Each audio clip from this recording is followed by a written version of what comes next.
Chapter 2048. As he spoke, he stood up. Just as he stood up, he suddenly raised his hand and raised his gun. He tried to hold the gun against Xia Jinyuan's forehead to regain some of his dignity. Xia Jinyuan had already seen through his intentions. As soon as he retracted his arm, he moved as fast as lightning and accurately pointed the gun at the man's forehead. No wonder you're afraid. Even the speed of your gun is slower than others.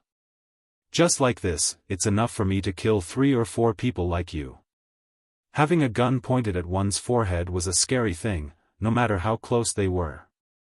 What's more, this man didn't have a good relationship with Xia Jinyuan, so he was even more afraid. The man who had lost his arrogance stammered, "Yes, I'm very afraid. So, partner, we need to work together." "Yes, we need to work together. I don't know where they came from, but they're very, very powerful. There were 8 of us, but I was the only one who escaped from them alive.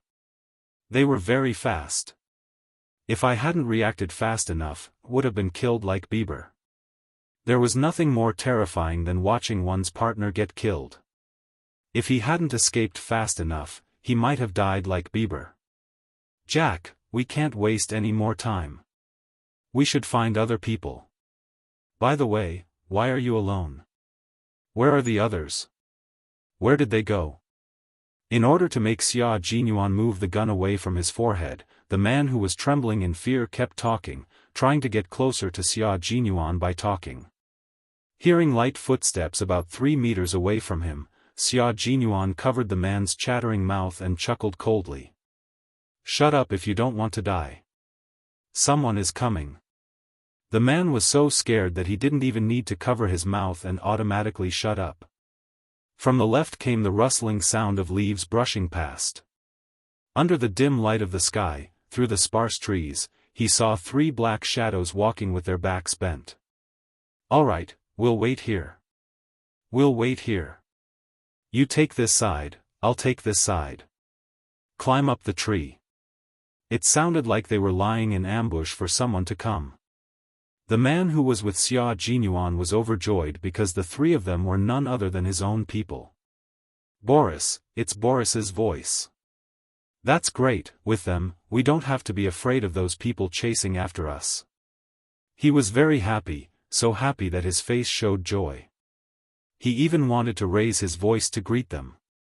However, Xia Jinyuan's words almost shut him up. "Do you think the 3 of them are a match for those people? If so, you can say it at once.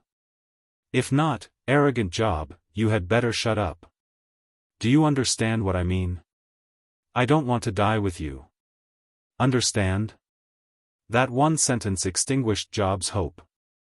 He even wanted to leave as soon as possible, but he did not say it out loud. He didn't want a Chinese to look down on him. Just now, it was already embarrassing enough. Xia Jinyuan didn't pay attention to him.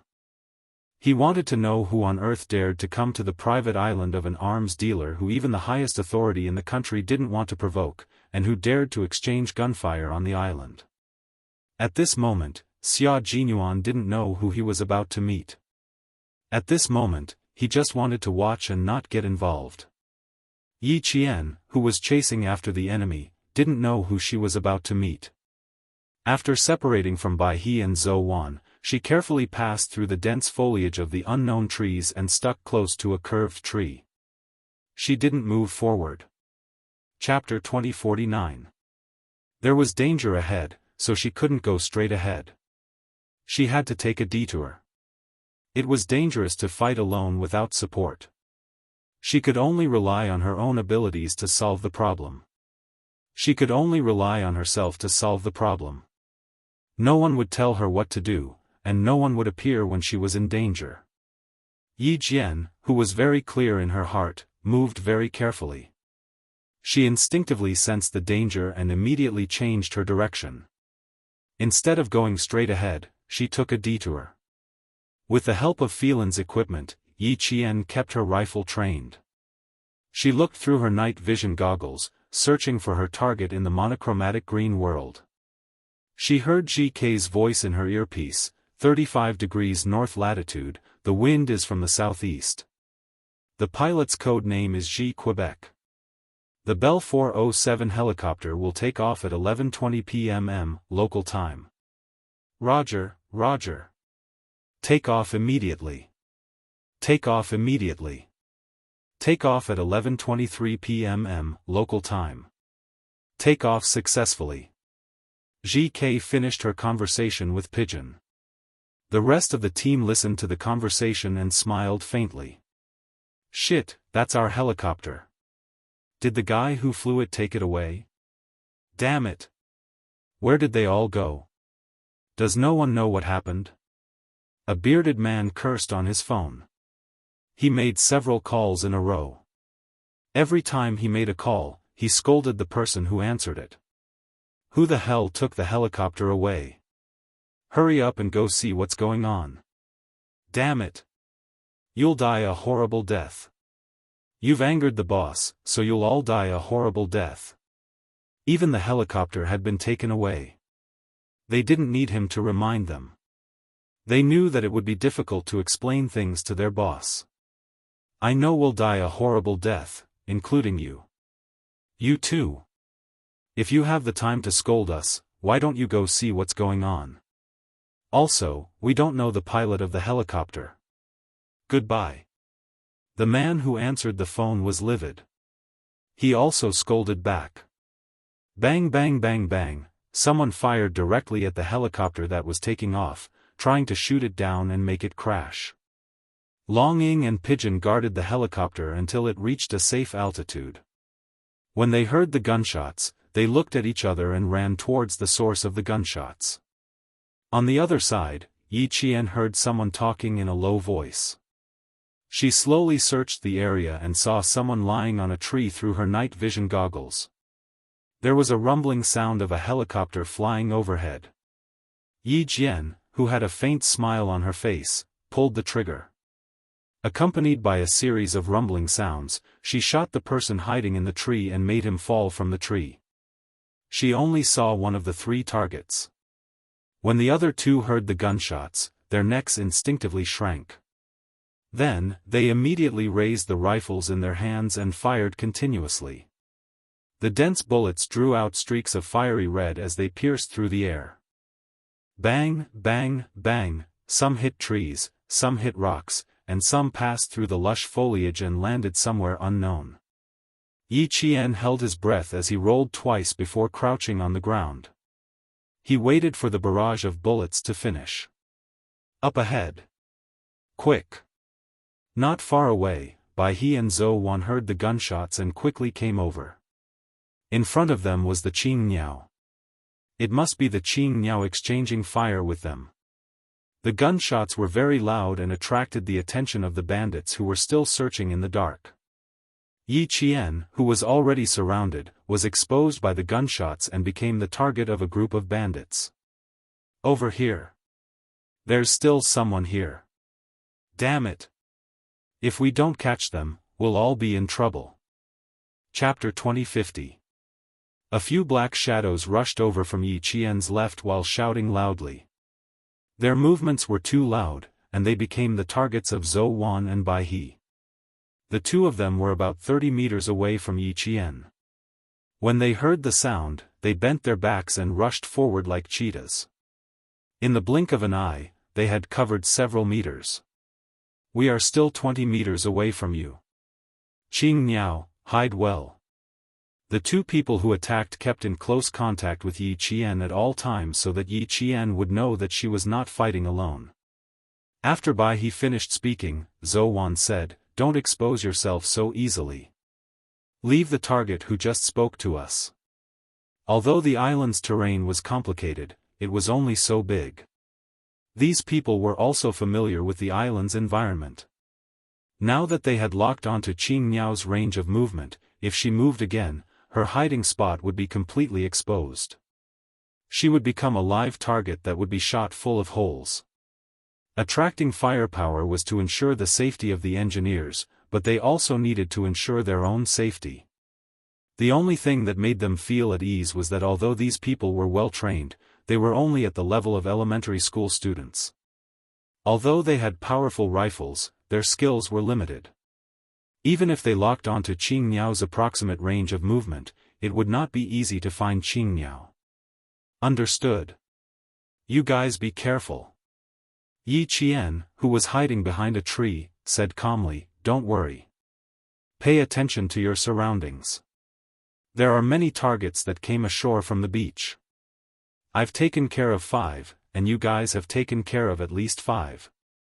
There are still targets that have not been taken care of.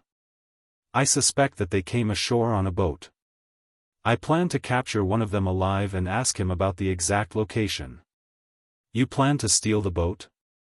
Bai He heard the movement ahead and hid behind a tree while Zhou Wan stood guard in front of him. The two of them had been moving forward alternately. This way, not only could they ensure the safety of their comrades, but they could also discover the target immediately and quickly engage in battle. Yes. This way, we can all leave the island. Yi Qian gently brushed away a leaf in front of her. After she spoke softly, she shushed her comrades. This was to tell them that she had discovered the situation and could not speak. She is safe for now. Let's go and take care of the guys in front of us first. The white crane lightly made a hand gesture, and the two people hiding behind it crept towards the direction of the movement. The Snowfield Brigade was familiar with fighting on land, sea, and air. Although the terrain of the island was unfamiliar, the environment was familiar. Soon, the two of them saw a dark shadow flash past behind the leaves, heading towards where Yi Qian was. You shoot from that side, and I'll shoot from here. Give them the illusion that we're lying in ambush all over the island. The white crane stared coldly at the black figure shuttling through the monotonous green.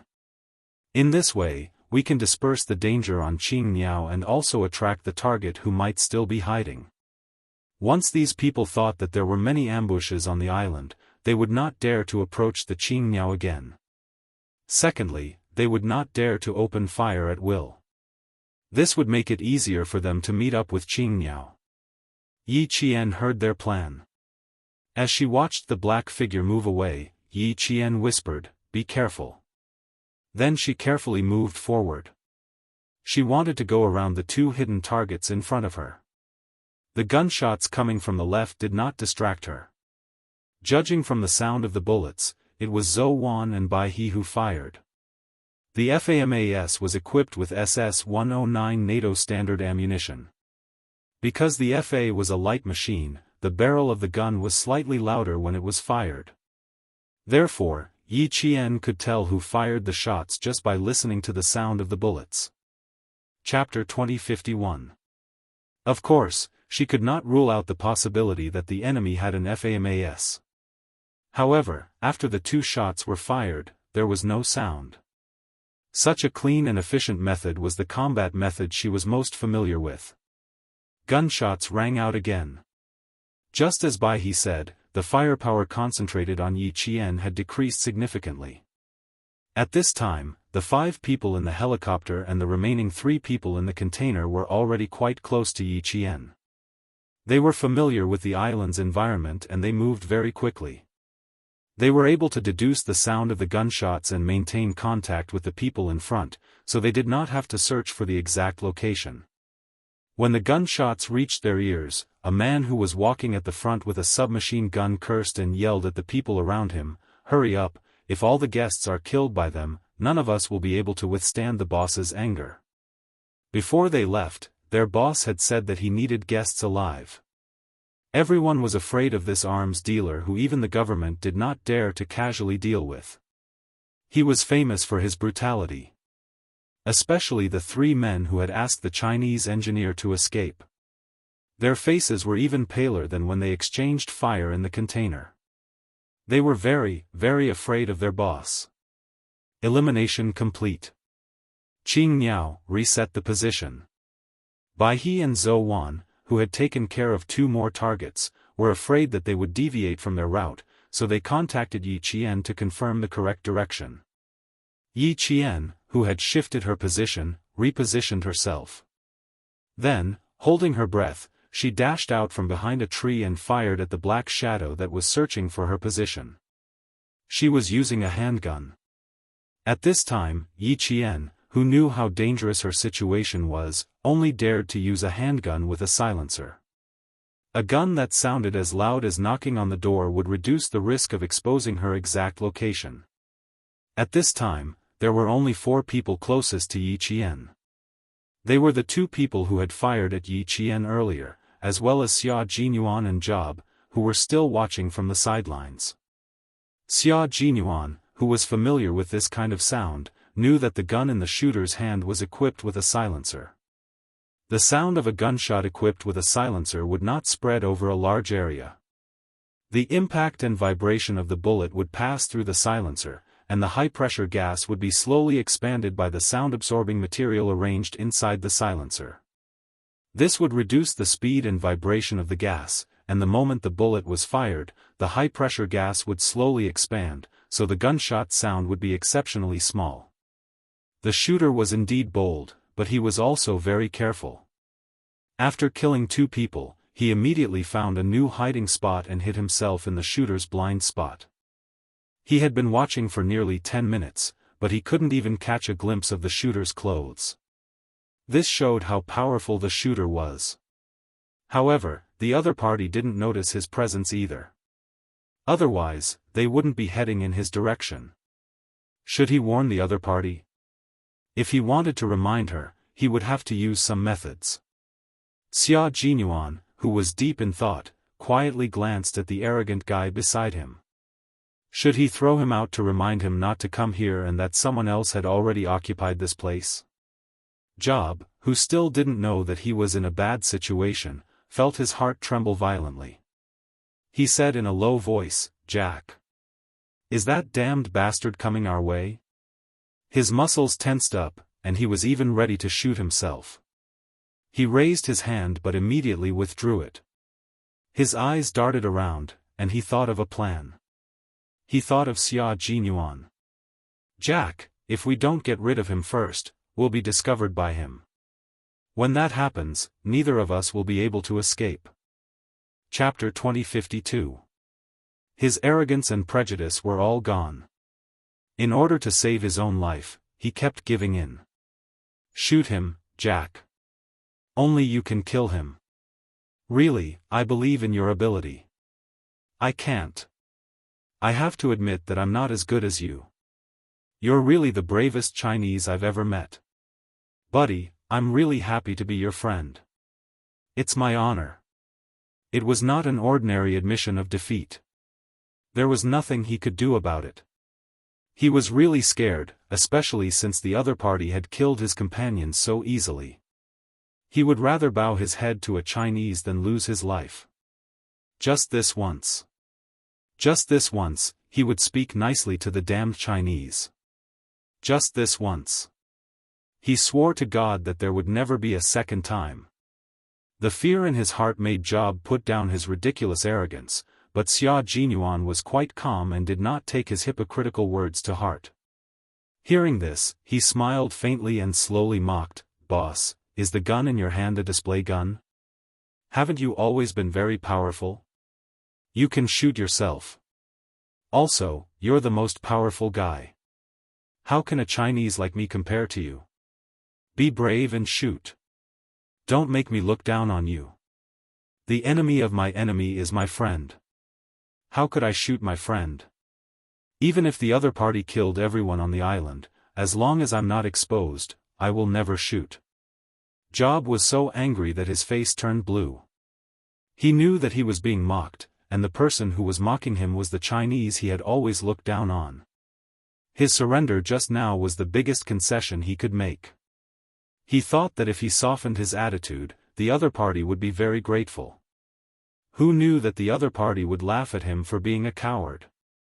With an ashen face, Job gritted his teeth and said angrily, "You damn Chinese. You will pay for your cowardice. Pay the price. If you don't go out, you will be killed by those guys. You will be killed." His clown-like behavior could not possibly make Xia Jinyuan angry.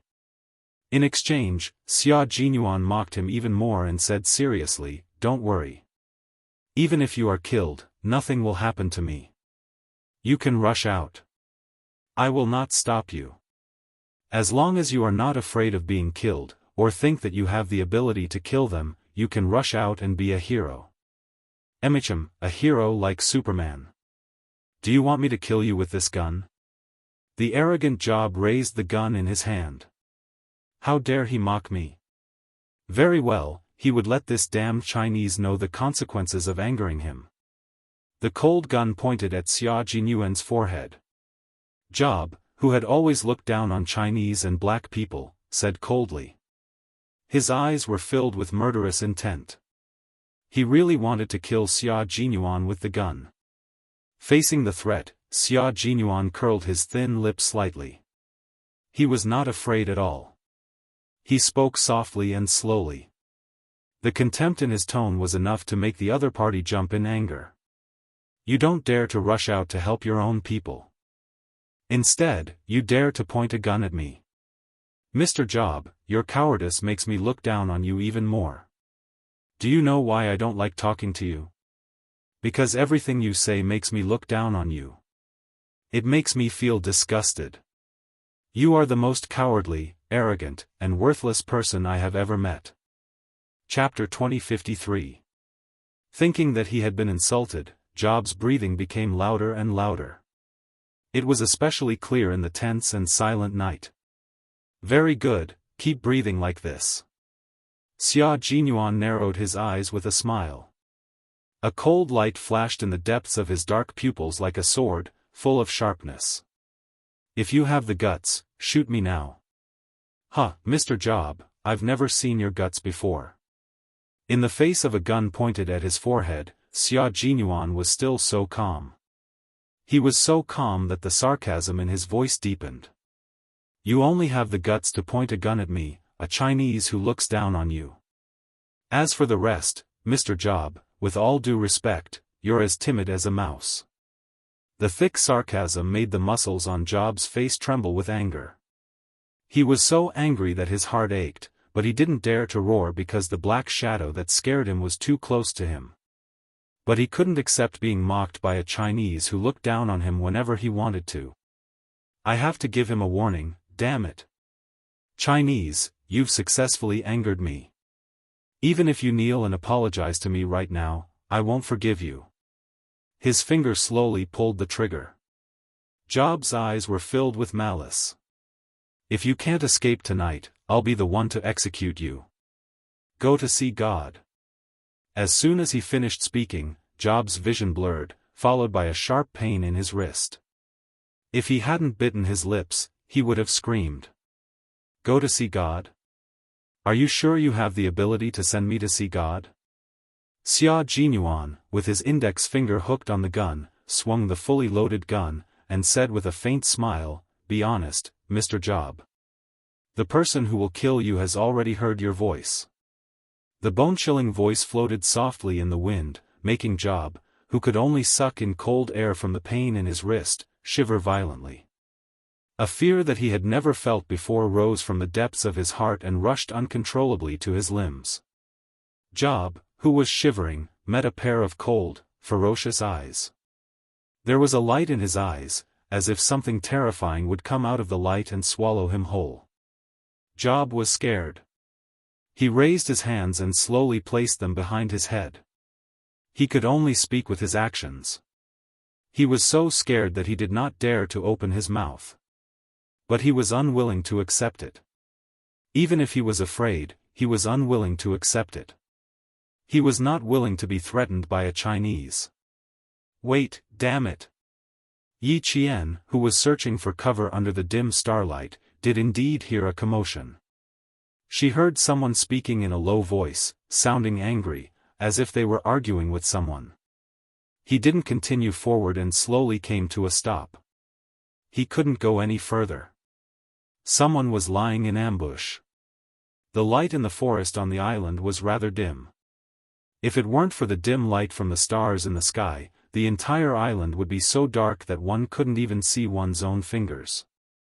Yi Qian didn't go any further. He quietly hid between two rocks.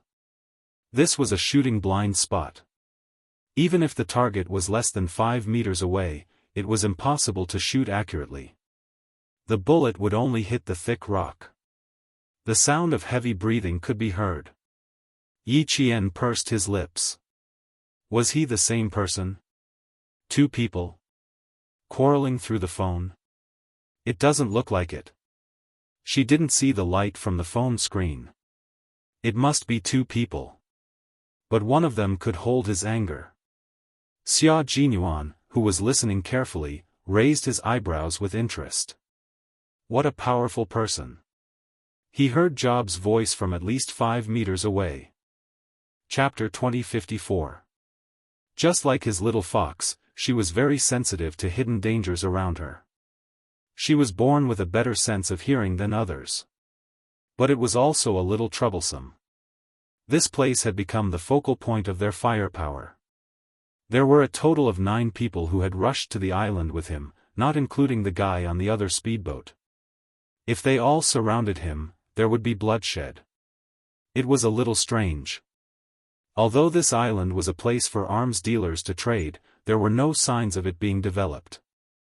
There were security guards around the sea, and all ships and tourists were forbidden to enter. How did these people with special skills enter this small island? Why did they want to enter this island again? Enemies of the arms dealers? Competitors? Xia Jinyuan pondered for a moment. His handsome face hidden in the darkness no longer had the elegant smile of a ruffian. Even his eyebrows revealed a thin sword-like coldness. He did not care who these people were, but he was afraid that their appearance would alert the target he needed to bring back to China. If that happened, it would be a little troublesome. The target had finally revealed himself. Through various channels, he found out that he was going to make a deal with the arms dealers soon. If he stopped, the cunning target would continue to hide. He did not know when he would be able to capture him. What are they doing, damn it? What are they trying to do? Do they want to die? Xia Jinyuan, who was deep in thought, was quickly awakened by Job's panicked voice. He looked forward with a sharp gaze and saw the shadows behind the leaves moving in his direction. No wonder Job was afraid. He was afraid that they would see him and force him to join the battle. He was overestimating himself. With such skills, he wanted to imitate others and launch a sneak attack. That was exactly what the powerful person wanted. He would wait for the target to come closer and catch them all in one fell swoop. Yi Qian, who had been hiding well, had already seen the shadows moving in the faint sunlight. Seeing them coming towards him, his black eyes, which were as bright as the stars in the sky, flashed with a cold light. There was no trace of worldly affairs, only a deep chill. I'm surrounded. You guys flank me from the right. He used the smallest voice possible to let his comrades hear him through the microphone. Capture one alive first. I'll attract their attention. You guys take the opportunity to circle to their front. There were people in front and people on both sides.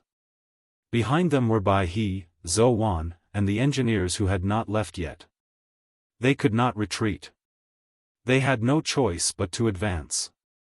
Knowing that there was an ambush nearby, Yi Qian's voice sounded like he was speaking in circles. He didn't say anything, but his comrades could hear him clearly through the bone conduction headset. Bai He, who was already close to Yi Qian, softly said, "Okay." The three of them formed an inverted triangle with Yi Qian as the center and Zhou Wan and Bai He as the extension points on the left and right. They would circle to the front of Yi Qian to surround the target and annihilate the enemy. The shadow was getting closer and closer to her. Yi Qian glanced to her left. Earlier, she had heard heavy breathing about 5 meters to her left, which meant that someone was lying in ambush there. But for some reason, she did not sense any danger. The other party should have been hiding there for some time, but they didn't show up, nor did they shoot at him. It was as if they were an outsider who didn't want to get into trouble.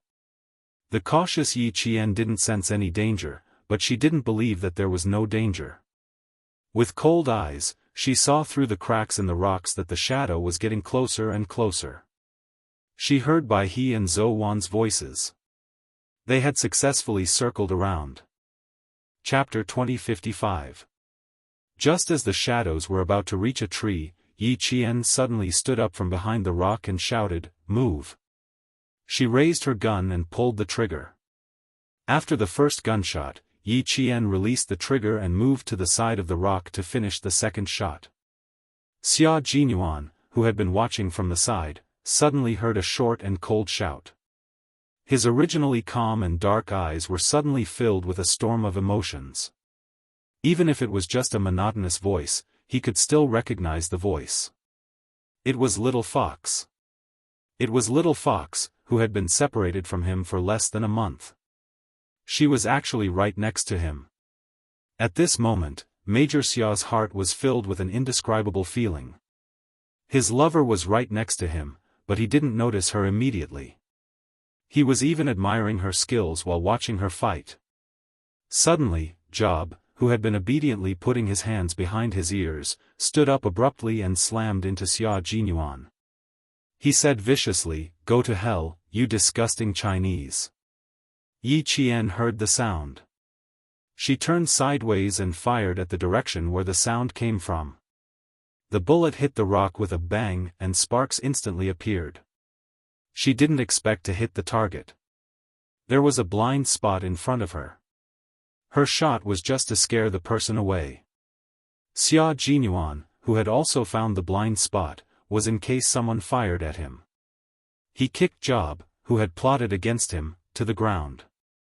Xia Jinyuan squatted down and stuffed the cold barrel of the gun into Job's open mouth. "You're really an unlucky guy. I wanted to let you live, but you sent yourself to death. Mr. Job, you should go and meet God."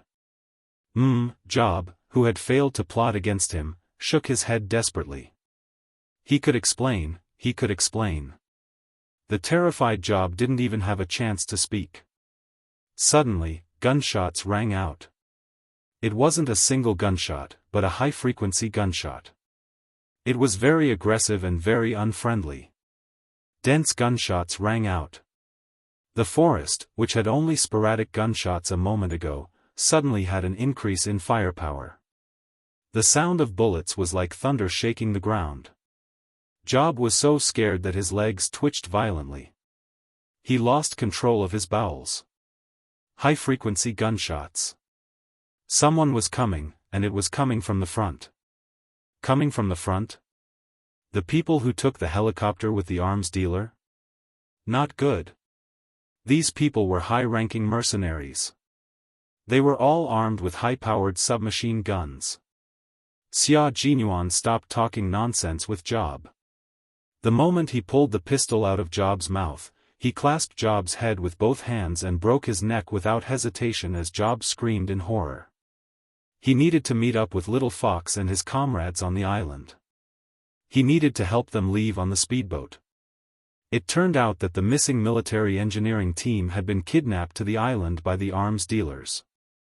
No wonder Little Fox and the others were able to sneak over. The special forces of the Snowfield Brigade were like unsheathed swords. There was nothing that could stop them. With such a high frequency of shooting, Little Fox must still be in front. Xia Jinyuan, who was leaning against the rock, glanced at the bullets that flew past him in midair and a faint smile appeared on his elegant and handsome face. He crawled out from the rock. Amidst the dense gunfire, his cold voice came with a smile. "Stay tight. I'm coming, Little Fox." Yi Qian, who was lying so close to the ground that even her cheeks were pressed against the ground, suddenly froze. She actually heard Captain Xia's voice amidst the deafening gunshots. She was hearing things from the sound of the bullets. Chapter 2056. His voice was not loud, but it was very penetrating. From the gunshot, every word was clearly heard by Yi Qian, who was looking at him and thinking about him at that moment. Yi Qian, who was lying so close to the ground that even her face was pressed against the ground, suddenly froze. She actually heard Captain Xia's voice amidst the deafening gunshots. She was hallucinating from the sound of the bullets. Zhou Wan's cold voice came through the earpiece, "Qing Niao, please answer if you hear me." They were worried that Xianxia would be in trouble due to the high-frequency gunshots. Yi Qian, who thought she was hallucinating, adjusted her state of mind. She lay still and smiled, "We're still alive, we're fine." The bullets were all aimed at the sky, only the stray bullets grazed us. After a slight smile, she gradually pursed her lips as she listened carefully to the gunshots. Her expression turned serious as she said, "I suspect that they want to capture us alive, otherwise they wouldn't be shooting blindly at the sky." "Dove, how's the situation on your side?"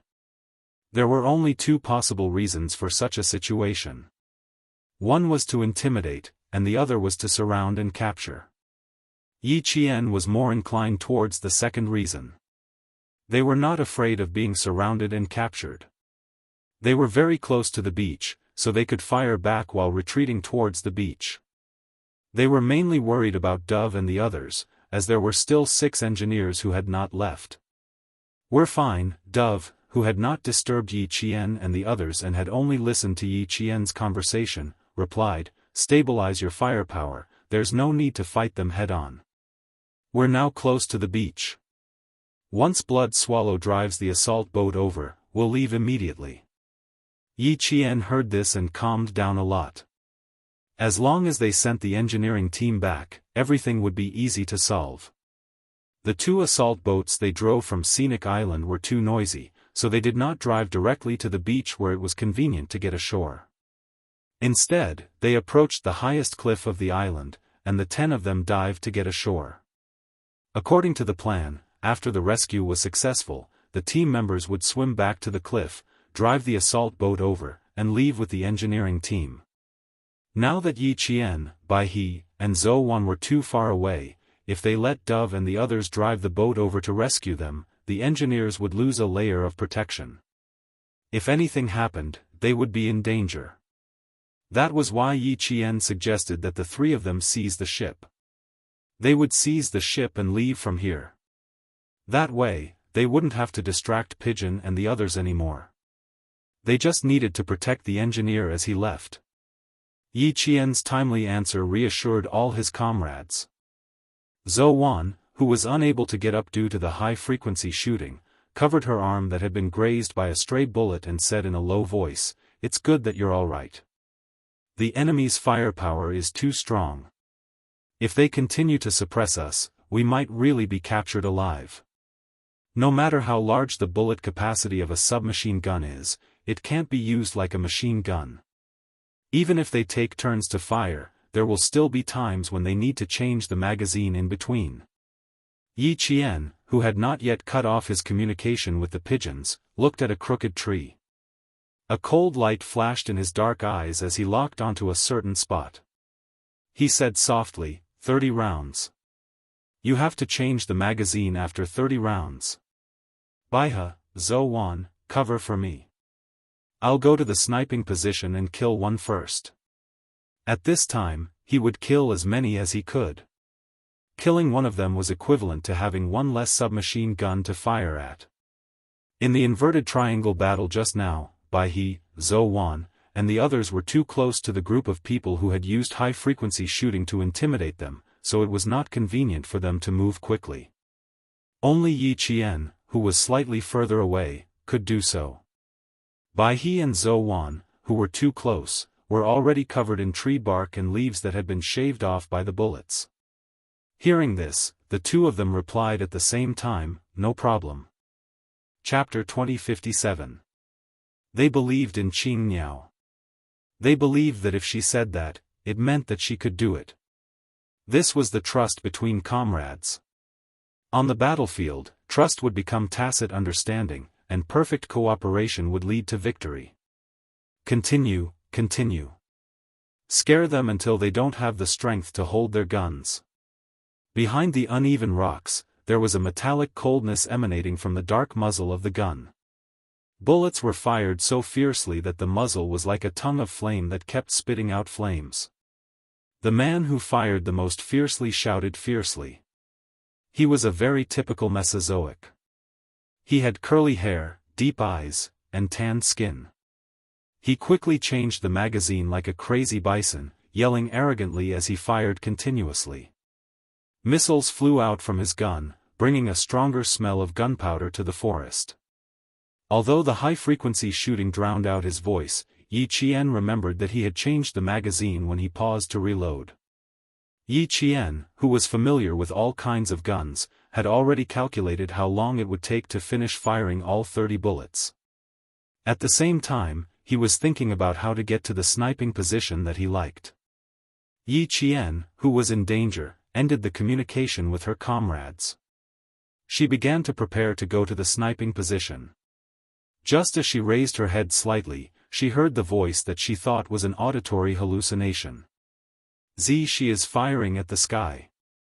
He probably wants to catch you alive. There are 2 speedboats by the sea, not far from you. You can choose to take one and leave. As for the others, while the firepower is here, take your own boat and leave. The familiar low voice came clearly from beside her. This time, she heard it clearly. It was definitely not an auditory hallucination. She really heard Captain Xia's voice. It came from beside her. It was low, calm, and had a majestic power that could pierce through people's hearts. Every word fell clearly into her heart. Yi Qian, whose heart was trembling slightly, looked in the direction of the voice in disbelief. Tentatively, she called out softly, "Captain Xia. Captain Xia. Q King."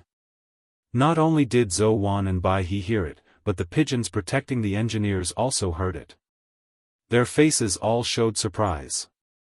Qing Miao was talking to Q King. How was that possible? The fact was that it was possible. Yi Jian shouted and immediately got Xia Jinyuan's answer. Then, Yi Qian saw a long rock move less than a meter away from him. A familiar voice with a faint smile came from that direction. It sounds like you're very surprised. I'm also very surprised to meet my little fox here. Major Xia, who had silently approached them, perfectly disguised himself as a rock in the dark. He heard Yi Qian talking to her comrades, so he quietly waited for her to finish. He did not appear abruptly. With the speed at which she fired her gun, if he appeared abruptly, she would definitely treat him as a target that needed to be eliminated. She would directly shoot him as a reward. Yi Qian was really stunned. Captain Xia. It was really Captain Xia. She met Captain Xia, who was also on a mission on the island.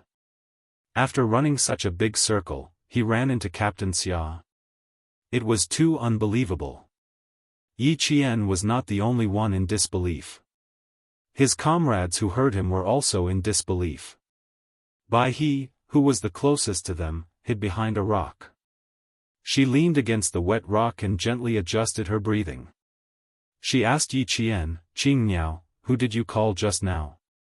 Yi Qian, who was still in shock, looked at the black shadow that had already crawled to her side. She listened to her comrades' voices and slowly reached out her hand.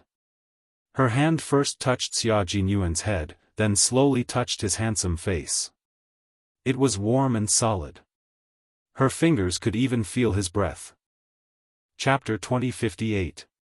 He didn't hear wrongly. It wasn't a hallucination. He was really right beside him.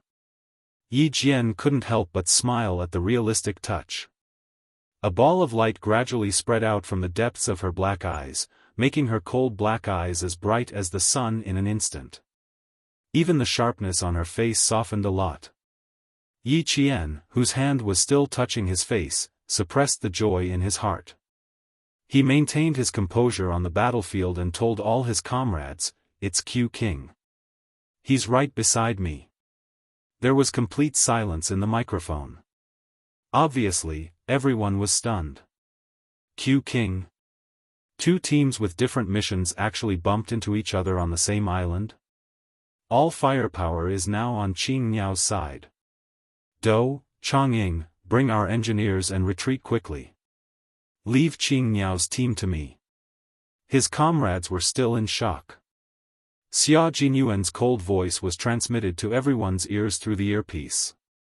Baihe, Zhou Wan, don't move for now. Wait for Xianxia and I to finish sniping, then cover for them. Yes. Yes. The captain was here. Even if the two teams had different missions, now that they were on the same island, they could still listen to his commands. Moreover, with him fighting alongside Xianxia, they didn't have to worry about Xianxia's safety. Yi Qian put the bone conduction earpiece back on. His bright black eyes contained a deep smile as he stared unblinkingly at the handsome face in front of him. Even though he could only see the outline of his handsome face, Yi Qian couldn't take his eyes off him. His face was deeply imprinted in her heart. Even though she could only see the outline of his face, she could still clearly see his eyelashes in her heart and eyes. No wonder she didn't feel any danger just now. It turned out that Captain Xia was hiding himself. That meant that he had been watching from the sidelines for a long time. He knew of her existence, but he didn't know who she was. Yi Qian raised his eyebrows slightly, revealing a slightly thought-provoking smile. He knew of her existence but did not know who she was. Captain Xia, oh Captain Xia, I have to have a heart-to-heart talk with you. The major didn't know that his girlfriend was going to have a chat with him. Seeing that she was staring at him, he smiled and said, "Little guy, there's no way for you to look and touch as much as you want in the rain of bullets. When I return home, I'll let you have a good look and touch." If there wasn't the word touch, it would be the most serious sentence. However, with the word touch, there was an indecent air. It sounded frivolous, but the look in his eyes was very serious. He was actually trying to remind Yi Qian of the current situation in another way. Affectionate gazes were not suitable for now. Yi Qian heard a hint of seriousness in her voice and immediately looked away. When the smile in her eyes returned to her heart, the coldness returned to her face. She turned sideways and pointed at the crooked tree parallel to them. She asked him, "Sniping position, how about it?" The position was good. From here, the line of sight was wide, but from the front, it was blocked by a rock and became a blind spot. There was a slope below, and the crooked tree that grew out of the cracks in the rock was indeed a good sniping position. His little fox could always quickly find the best sniping position. She had the instinct of a hunter to quickly find the prey. This instinct was also a talent that allowed her to find a way to survive in a difficult situation. Without the help of night vision equipment, Xia Jinyuan was responsible for shooting from the back. He would shoot wherever Yi Qian shot. It was time for them to make a move. A rifle was not a sniper rifle. Although Yi Qian said that he had completed the sniping, he only fired one bullet and immediately retreated. After all, the opponent was holding a submachine gun and had been shooting at a high frequency. If she didn't retreat in time, she would have become a live target. Chapter 2059. The Snowfield Brigade's counterattack began with Yi Qian's shot. Through the night vision equipment, she saw a man in front of her with his phone facing outside, as if he was talking to someone. He wanted the person on the other end to hear how loud the gunshots were. It was just a submachine gun, not a machine gun, and not a heavy weapon. Did he really think that he had succeeded in suppressing the enemy with his firepower? Arrogant and conceited enough. Being arrogant and conceited on the battlefield was equivalent to underestimating the enemy. Yi Qian's lips curled into a smile, like a begonia flower blooming in the rain. It was beautiful, but cold enough. Bang, the gunshot blended with the high-frequency gunshots. It was not sudden at all, and it did not immediately attract anyone's attention. The Mercedes-Benz man who was shot in the head maintained his posture of holding the phone in his right hand, lying motionless on the wet rock. Red and white liquid slowly flowed out of the hole in his head into his dark eyes, and then slowly flowed all over his face, completely covering the conceit on his face. The person who was with him finally realized that something was wrong with his companion. He shouted his name but did not get an answer, so he hurriedly reached out to push him. This push ruined everything. The firepower on one side began to slowly rise after Jane's counterattack. The special forces were no longer suppressed by the firepower, and the imbalance was no longer tilted to one side. Yi Qian and the others would fight their way out of the predicament and turn the situation around, finally achieving a suppressive victory. The Snowfield Brigade's counterattack began. Bai He and Zhou Wan were the vanguard, and the two of them held up their rifles and pressed forward. Yi Qian and Xia Jinyuan cooperated well and advanced all the way from the rear, rolling, running. Every time they advanced 1 meter from the hail of bullets, it was a display of the professional skills of the special forces. The one-sided high-frequency gunshots became high-frequency gunshots from both sides, and the Mercedes-Benz who were all asking for credit from their boss were caught off guard. Amidst the intense gunfire, someone trembled as he dialed a group number on his phone. Mr. Antonio, we need backup, we need backup. The words that were repeated a second time were forever stuck in his mouth, and he would never be able to say it again. Even though his entire body was hidden behind a rock, a bullet directly pierced through his throat and through his cervical vertebrae, bringing with it red blood and white bone fragments as they fell to the ground. These people had received a certain amount of training, but after all, it was not long-term training. They were used to playing with all kinds of guns with the arms dealers. They had been dominating this beautiful city in the northern part of the Caribbean Sea, at the northern end of the Yucatan half-island, for too long, so much so that their self-confidence had inflated and become arrogant conceit. It was this kind of conceit that made them lower their vigilance. They thought that as long as they kept shooting with their guns, they would be able to get things done. Reality had given them a hard slap in the face, a hard slap in the face. After a few slaps, they saw stars before their eyes. Faced with the intense gunfire and the fact that 4 people had been shot in succession, the remaining people panicked. The small island was just a deserted island that the arms dealers would only visit during normal times. He would not send his elites to stay on the island. If it were not for the 12 engineers sent by a Chinese company, he would not have sent a single person to the deserted island.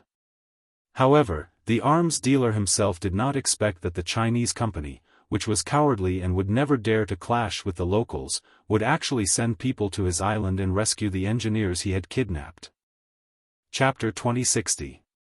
After hearing that most of his men had been killed, Antonio, who was smoking a cigar, tasting red wine and hugging a hot girl, kicked the luxurious European-style ivory-white coffee table so hard that the crystal goblet on the coffee table rolled onto the thick woolen carpet.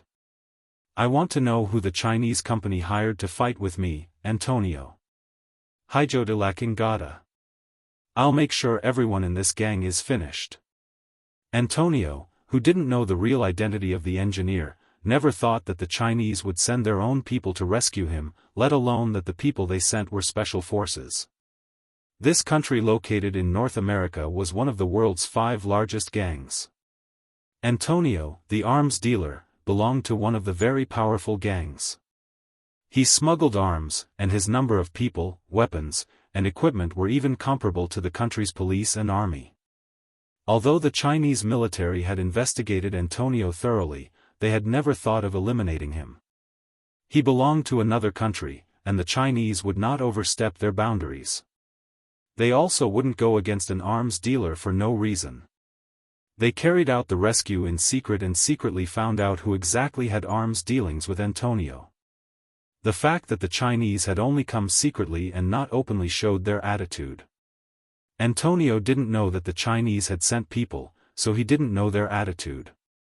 Now, his anger wasn't because the Chinese company's engineer had been rescued, but because he felt that his dignity had been challenged and seriously insulted. Tell the people on the island that I will give a lot of money to anyone who catches him alive. Find out who the fucking bastard is going against me, Antonio. This was a result that even the low-key Chinese company didn't expect. In order to give Antonio the impression that the Chinese company was weak, he didn't expect the Chinese to send their own special forces to rescue him. He didn't know who took the blame, but it was expected that the already chaotic city would become even more chaotic. Soon, Antonio's subordinates received such an answer from the fierce gunfire. He only felt waves of despair. How could they catch someone alive when they needed reinforcements? Maybe it would be his turn next. the people around him fell down one by one. In the end, there were only 3 people left, and 2 of them were injured. The suppressive firepower had reached its end. Pigeon and the others had successfully boarded the ship and left the island with the Chinese engineers. Yi Qian, Bai He, and Zhou Wan, who were now completely relieved, stopped attacking under Xia Jinyuan's signal. The 4 of them no longer fired at the same time. Instead, they fired individually. Keeping the bullets flying in the air was enough. The 3 of you go to the beach and leave as soon as possible. Leave the rest alive. Xia Jinyuan took Yi Qian's bone conduction headset and said in a low voice, "Get the embassy to arrange for everyone to leave tonight, including the engineering team. Let them all return to China. The one who exchanged fire with you is Antonio, an arms dealer who is famous for his brutality. His armed forces are more powerful than the armed forces of the government and the military. Now that you have rescued them, he will definitely make a big move. Go back to your country tonight. No one is allowed to stay." He arranged for his people to leave, but he didn't think about whether it would be dangerous for him to stay. Yi Qian bit his lip and asked him softly, "What about you? Will you be okay?" "Don't worry, I'll be fine. Aren't there still a few survivors? I won't let Antonio vent all his anger on me." Xia Jinyuan could hear Yi Qian's uneasiness. Under the cover of the night, he held Yi Qian's hand. She was wearing a combat glove, so he could only touch her fingers. "Don't be afraid. I have a way to divert his anger." That meant that something would definitely happen when they returned. Chapter 2061. Xia Jinyuan's answer didn't reassure Yi Qian. Instead, it made him even more worried. They had coincidentally bumped into him, who was also on a mission. He didn't need to think too deeply to know that he was now in hiding.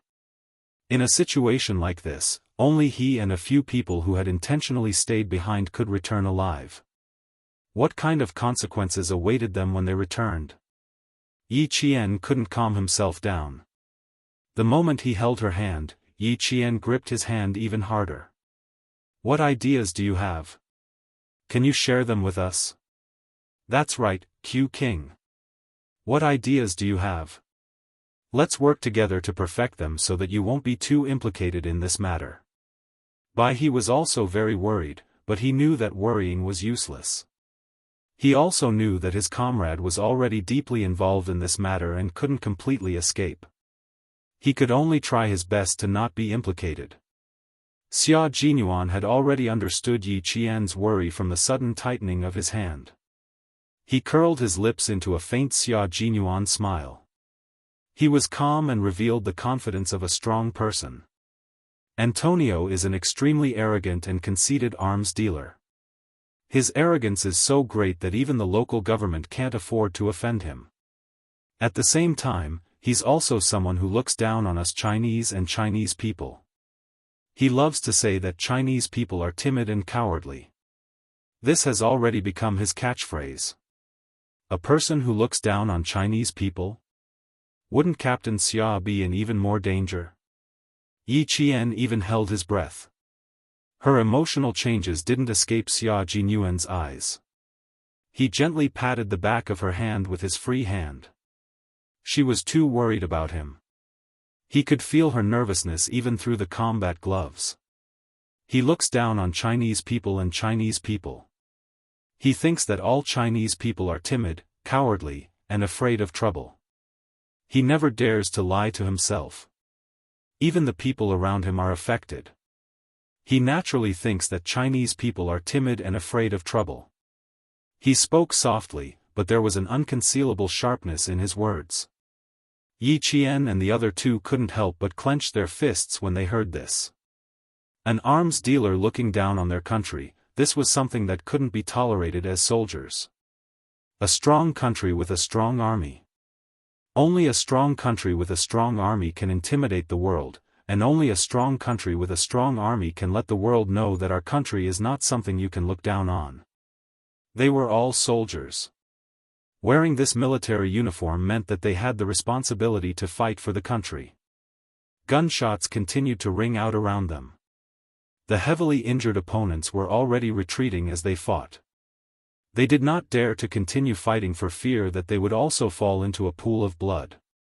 If it weren't for Xia Jinyuan's order to keep them alive, Zhou Wan would have killed all these people who looked down on the Chinese side. Xia Jinyuan knew that his words would anger his comrades, but that was the truth. Antonio was not the only one who looked down on China. Many countries in the West did the same. Even some countries in Asia looked down on China. This was a fact that they had to recognize. Only by recognizing it would they be able to improve. He continued in a low voice, "I'm sure that he must be thinking that some local gang has been paid by a Chinese company to wage war against him." He didn't expect that the Chinese would send their own troops to rescue the engineer. Just now, he was sitting in the helicopter. He left the matter to his subordinates and left without worry. From this, you can see how conceited he is. I was originally worried that the high-ranking mercenaries around him would harm you. Now it seems that these mercenaries have also been influenced by him. They think that they can easily solve the problem that Antonio gave them. Chapter 2062. Their contempt would become Xia Jinyuan's shield. Of course, it would also become our country's shield. One day, they would pay the price for their contempt. Yi Qian was not as flustered as she was at the beginning. She glanced at Bai He beside her. With just one glance, she could see her own shortcomings. She was already flustered, but Bai He's breathing was steady and steady. It was facing Captain Xia with a normal attitude. Bai He, who didn't notice Yi Jian's attention, asked calmly, "You're going to face Antonio with a few survivors and escape, aren't you?" Xia Jinyuan nodded. "That's right. There are probably 2 or 3 people who haven't been dealt with yet. I'll go back with them. As a Chinese person who is looked down upon by him, I'll tell him who got to his private island and took away the Chinese company's engineers. He won't suspect that it was actually the Chinese side who sent the soldiers. As long as you return to the country as soon as possible, nothing will happen." Yi Qian understood his plan. He was going to use Antonio's contempt for the Chinese and his belief that the Chinese would not dare to lie to him. He was going to make use of this to get himself out of trouble. In addition, the mercenaries who had also underestimated the enemy would definitely speak the same way as Captain Xia in order not to be punished by Antonio. This would make Antonio believe Captain Xia's words even more. But how was it possible for him to escape unscathed? But he didn't say much, so she wouldn't get anything out of him even if she asked. All her comrades knew that Captain Xia would definitely not be safe when he returned. They all knew this, but she also knew it herself. This was the ordeal that any special forces soldier would go through. Everyone was the same. There was nothing special about it. How to protect oneself in the enemy's camp depended on one's own ability. And this outstanding soldier in front of her was not worried about his own safety. On the contrary, when he mentioned Antonio's contempt for the Chinese and the Chinese, his deep voice was full of sharpness. A dignified country was looked down upon by a criminal, and its citizens were looked down upon by a criminal. This kind of contempt meant nothing to a Chinese soldier who shouldered the glory and responsibility of the motherland. What Xia Jinyuan wanted to do was to protect the glory of the motherland and let this arms dealer see the majesty of a great country. Of course, he was not stupid enough to take the initiative to run to the arms dealer and tell him what the majesty of a great country was. The Chinese side had always been modest. One day, they would tell those arrogant people who looked down on the Chinese side that a great country had risen. And as a soldier, Xia Jinyuan would use his strength and life to protect the dignity of the motherland. This was Xia Jinyuan, a soldier of the Chinese side. He also represented thousands of soldiers of the Chinese side. Hearing his determination, Yi Qian Xia Jinyuan, she gently placed her right, and slowly said, "We're all waiting for your safe return. Please come back safe, of course." As long as he could come back, he was, Xia Jinyuan. Being injured, being injured, it was being. A glory that was not shameful, but rather glorious. Don't worry, we'll all come back safe and sound. Xia Jinyuan's hands overlapped Yi Qian's hands, and then clenched them tightly. He looked at the two male soldiers coldly and said in a deep voice, Baihe, Zhou Wan, you two protect Xianxia well. Do you understand? Yes. Yes. Two sonorous and powerful voices answered, telling their captains that they would definitely protect their comrades well. Chapter 2063. Xia Jinyuan nodded, and a smile appeared on his handsome face. He believed that his comrade would protect Xianxia well. Remember, go back home tonight after leaving the island. There were only sporadic gunshots in the exchange of fire. Xia Jinyuan, who had finished his instructions, let go of Yi Jian's hand. Under the faint starlight, his dark eyes, which were as deep as the sea, gazed tenderly at his lover who had unexpectedly appeared in front of him. He gazed at her affectionately. Xianxia, give me your pistol. Yi Qian's expression softened because of his gaze. She immediately looked at him warily. She subconsciously felt that it was not a good thing for him to ask her for her pistol. He glanced at the wary Yi Qian, took out a pistol from his combat vest, and handed it to him. Use mine. They had been comrades for many years, and he already understood why Xia Jinyuan needed a pistol. No, Xianxia's is fine. Xia Jinyuan refused. He looked at his lover coldly and said calmly, Xianxia, give me your pistol. He repeated himself. Yi Qian's heart trembled. She gripped her pistol tightly, and the corners of her eyes were red with tears. As smart as she was, she already understood why he insisted on her pistol. This towering man who had always been her guide told her that there was no such thing as soft-heartedness on the battlefield. The people who were still alive on Antony's side were all injured. How could Captain Xia, who was temporarily one of them, be unscathed? He had to go back, and he had to go back with injuries. He could not bear to watch any longer. He bit his cheek and looked away. Zhou Wan, who was still firing bullets, growled, Give it to him, Xianxia. This is an order. This is an order. A soldier's duty was to obey orders. Finally, Yi Qian reached out her trembling hand and handed over the pistol. Under the combat gloves, she gripped her right hand so hard that her knuckles were contorted. The skin on the back of her hand was white, and even the blue veins were clearly visible. She had no choice but to hand over the pistol. Her grip was so tight that Xia Jinyuan did not manage to take her hand back. It was not until he grabbed her wrist and tightened his grip that she let go. Xianxia, sometimes you have to make the best choice for yourself. I once told you that the battlefield is always full of cruelty that you can't imagine. He took the gun that fell from her hand. He was calm and even had a slight smile on his face. He was so gentle, yet so cold. It's not difficult to make a choice on the battlefield. You just have to remember two things. Before he could say the 2 points, he shot himself in the arm as Yi Qian watched. Yi Qian knew that he was going to hurt her, but she wasn't prepared for it. She thought that he would at least finish his sentence before he started. Because of his sudden gunshot, Yi Qian clutched at her chest. Her delicate face was full of pain. The smell of blood wafted over. Xia Jinyuan's calm voice sounded again. You just have to remember two things. 1. The right choice. 2. The right choice. Remember these two things, and you'll be able to quickly make the right choice that benefits you the most in the future. As long as Xia Jinyuan found her shortcomings, he would only make one choice, to tell her seriously and teach her. A low gunshot rang out. Compared to Zhou Wan's gunshots, the sound of a pistol with a silencer was as soft as a stone thrown into a pond. However, it sounded like a clap of thunder in Yi Jian's ears. Chapter 2064.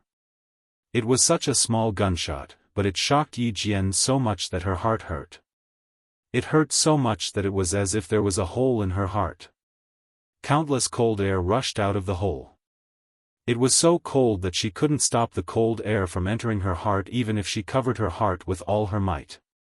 The smell of blood drifted to the tip of her nose, and in an instant, the tears in her eyes burst out.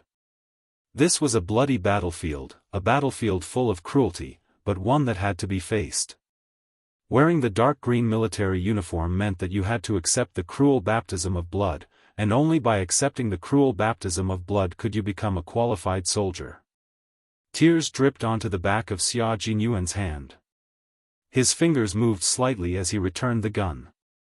He did not comfort her, but only handed the gun back to her.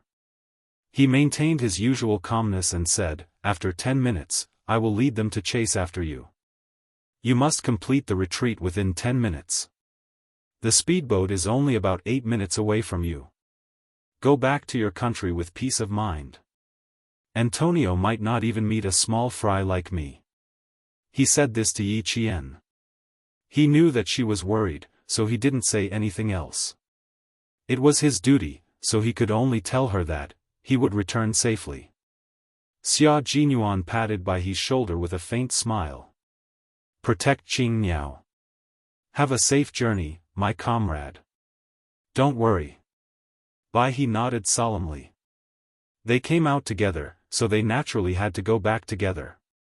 When he raised his hand to pat Yi Qian's shoulder, Yi Qian reacted faster and grabbed his hand. She wanted to say something, but her heart was in so much pain that she felt as if she was going to suffocate. His arm was still bleeding, and Yi Qian had bite marks on her lower lip. She kept adjusting her breathing. She really wanted to hug him. She thought about it and hugged him. In front of Bai He, Yi Jian pulled her hand out of his grasp and hugged the man who had been leading her forward all the time.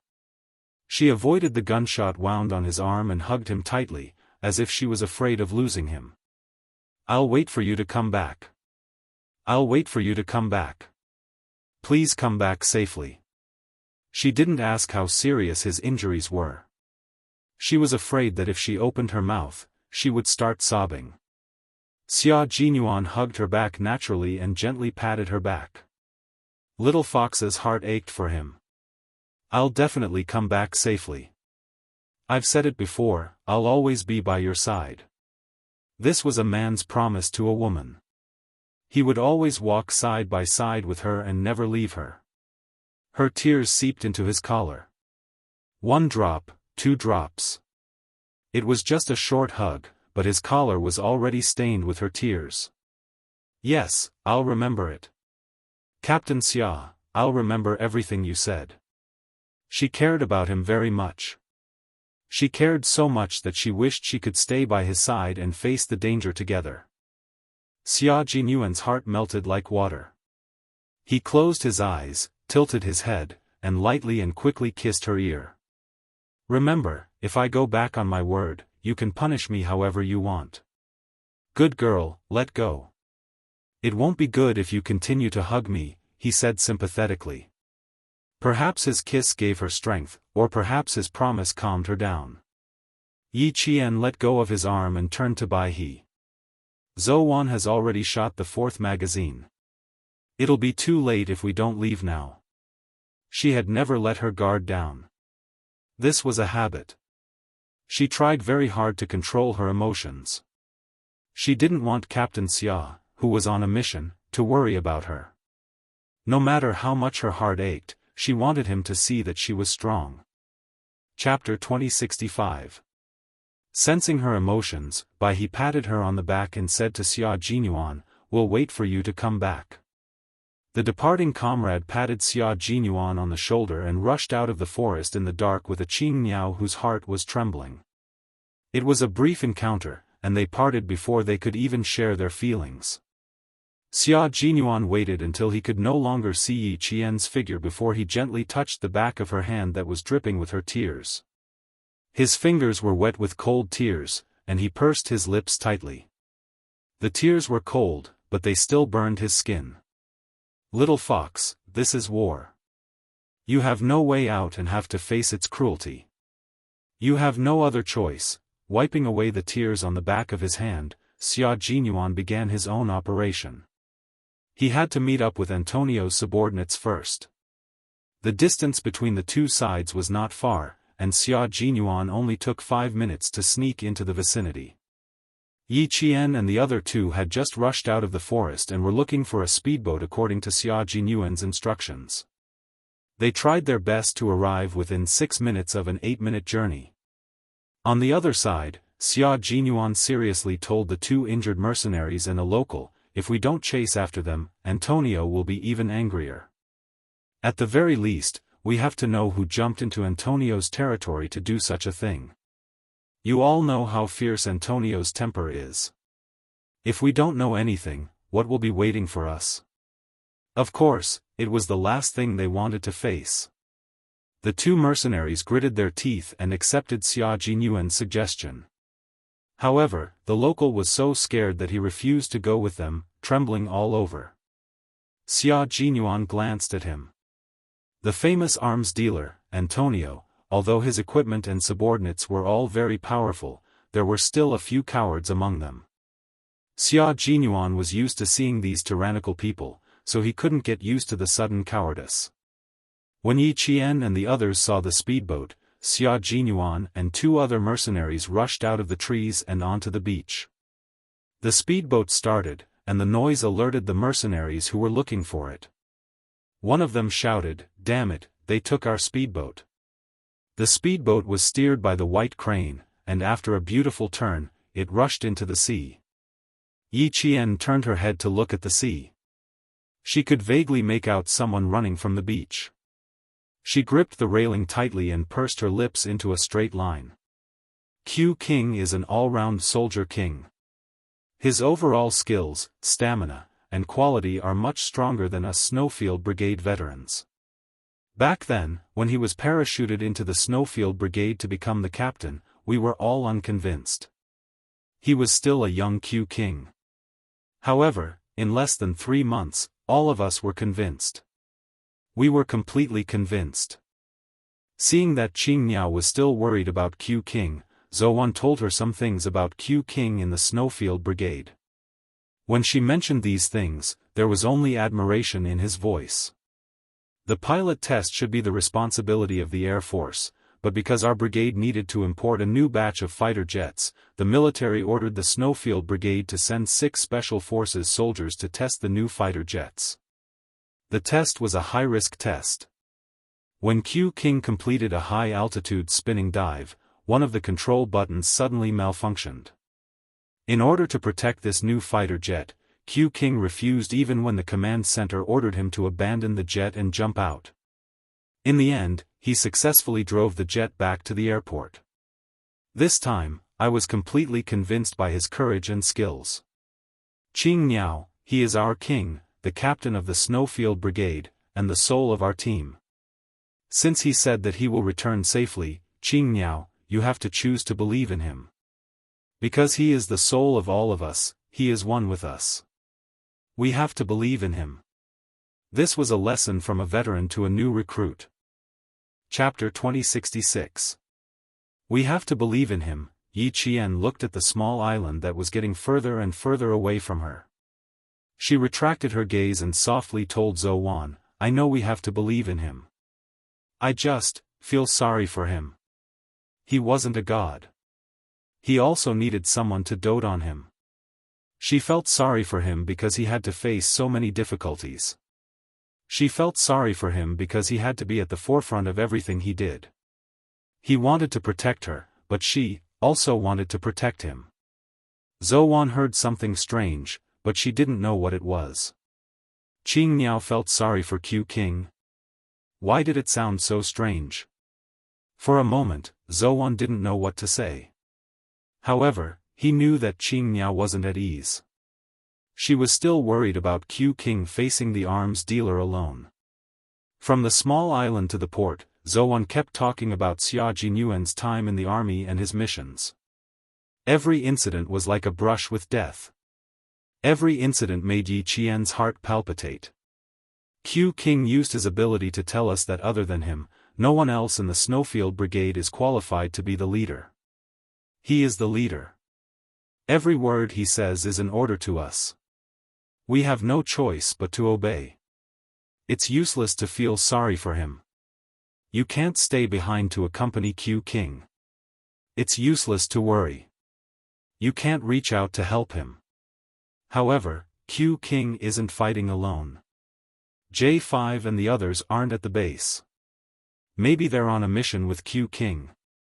He had already said this. If Xianxia still couldn't feel at ease, then there was nothing he could do. Even though he didn't know if J5 and the others were really on a mission with Q King, he could only say this to comfort Xianxia.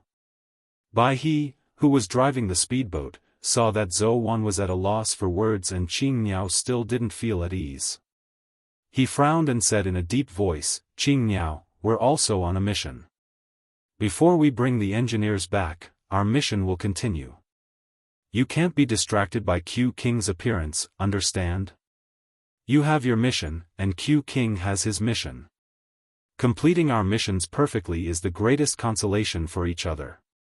His words made Yi Qian's heart skip a beat. Yes, she had not protected the engineers back to their country. Her mission had always been there. He had made a very serious mistake. He had been swayed by his personal feelings. When Yi Qian realized this, her face turned pale. How could she neglect her mission because of her personal feelings? Captain Xia had once told her very clearly that they were no longer lovers on the battlefield, but comrades in arms. Personal feelings must not affect the entire battle situation. How could she forget his teachings? How could she let him down? "I'm sorry, I was wrong." Yi Qian was willing to admit her mistake. She was now a soldier on a mission, not Captain Xia's girlfriend. She could not be swayed by personal feelings. If she failed the mission because of personal feelings, not only would Captain Xia look down on her, but she would also look down on herself. In exchange for her apology, Bai He and Zhou Wan gave her a forgiving smile. "You didn't do anything wrong. This is the first time you've encountered something like this. Anyone would feel bad. It's normal. You feel sorry for Q King, but we also feel sorry for Q King. It's just that as veterans, we know how to hide our emotions. We know that as soldiers, we should act like soldiers." The White Crane comforted Yi Qian in this way. Every word it said was sincere and not perfunctory. Chapter 2067. Yi Qian was a female soldier who was personally taught by a world-class sniper and a first-class sergeant major. Once she realized her mistake, she quickly corrected it and no longer let it affect her. She was a soldier who was on a mission. At this moment, personal feelings had to take a back seat. Nothing was more important than her mission. This was the responsibility a soldier should have. It was also the responsibility a soldier must have. The three of them departed from the island nearly 2 hours later than Dove and the others. When Dove and the others got into the car arranged by the embassy, the three of them who had received the port's location were still at sea driving a speedboat. The first batch of engineers has been arranged. Their luggage has also been sent to the airport. The direct flight back to China is at 4:08 a.m. There are still 2 hours and 19 minutes before the plane takes off. Xianxia and the others might not be able to catch the first flight back to China. Dove, who had finished communicating with the embassy, told her comrades in the car with a serious expression, "The second flight will have to wait until 4 p.m. This is a very troublesome matter. It will take them nearly 12 hours to get back to China." 12 hours was an unusually long time. During this long wait, no one could guarantee that there would not be any accidents. Antonio is not only an arms dealer. Even the taxis here belong to his company. His influence is everywhere in the city. "I'm just afraid that something will happen." After Dove finished speaking, the car was so quiet that one could hear a pin drop. Chang Ying's eyes turned fierce. "I'll stay and support them. If there are any changes, we'll fight our way out. Antonio's influence is too great. The government doesn't even dare to go against him. how can we fight our way out? Qi Lu immediately denied it. This soldier from the northwest region was not handsome, but his long years in the military gave him a sharp look that made people feel as if their necks were being sliced by a knife. He hugged his rifle and said coldly, "If we're really discovered, King Q will be in even more danger. He's still in Antonio's camp." What he meant was that if Yi Qian was discovered by Antonio, Antonio would very likely think that Xia Jinyuan, who was Chinese, had deliberately let Yi Qian go. At that time, not only would Yi Qian and the others be in danger, but also Q King, who was on a mission, would be in danger. Shui Yan, who was disassembling a gun, raised her head and calmly added, "There are still a few brothers missing from the base. You have to count them in as well. If something were to happen, not only would Q King die, but a few of his brothers in the base would also die." In an instant, the atmosphere in the car became even more solemn. Q King is not our concern for now. We can't interfere with different missions. Although they were very worried about the safety of Q King and the others, it was not something they could meddle in. Their voices were as cold as ice. The embassy has prepared for the worst. If Qing Niao and the others are discovered by Antonio, they can only be smuggled back to their country. I hope they can escape safely and survive the 12 hours they have to stay here. No one said anything else. They abandoned their comrades and left first, because this was forcing them to do so. With the military, as soon as Chang'ing mentioned the military, Pigeon, who knew what he wanted to say, interrupted him with a wry smile. "The military has contacted me. We have to leave first. Engineer Jiang and the others have a lot of information related to national defense. We can't stay here. I've also asked the embassy if they could delay the departure of the plane by an hour. It's also impossible. The longer the engineers stay here, the more the country will be in danger. The information on Engineer Jiang and the others is too important. If there's an accident, our country will have to bear an immeasurable loss. It's very, very big. It's completely beyond our expectations." Chapter 2068. Bang! Qi Lu punched the car door. He stretched out his legs and hugged the rifle with his eyes closed. He did not want to continue the conversation. He was furious, but he had no other choice. He knew that his comrades would be in danger, but he could only watch helplessly. "You're just thinking about the worst. Nothing bad will happen. Didn't something similar happen in the past?" In the end, everyone returned to the team safely. Pigeon, who was also feeling helpless, tried to console his cold-looking comrades. "Think positively. Think about the three of them and think about the good. Don't give yourself too much pressure." Pigeon and the others did not see Yi Qian and the other two until they boarded the plane. The car arranged by the embassy was still parked at the brightly lit port. No one drove it away. The port was not quiet at 4:00 in the morning. There were people driving motorcycles from one side of the port to the other. There were also people climbing onto cargo ships filled with containers and walking back and forth. There were people on the lighthouse with binoculars looking out at the sea from time to time as if they were looking for something. These people were holding knives in their hands. Some of their chests bulged, revealing the outline of a gun. They walked back and forth around the port without stopping for a moment. There was a gentle breeze on the surface of the sea. The sea breeze carried a salty and fishy smell, mixed with the smell of fuel. The rumbling sound of the speedboat drifted faintly from the dark sea. It gradually got closer and closer until the figure of the driver could be seen clearly from the port. They did not dock at the port. After making a 180-degree turn, they sailed back into the sea. There was not only one speedboat on the sea. There were 10 speedboats. They circled the area and moved forward, then moved closer.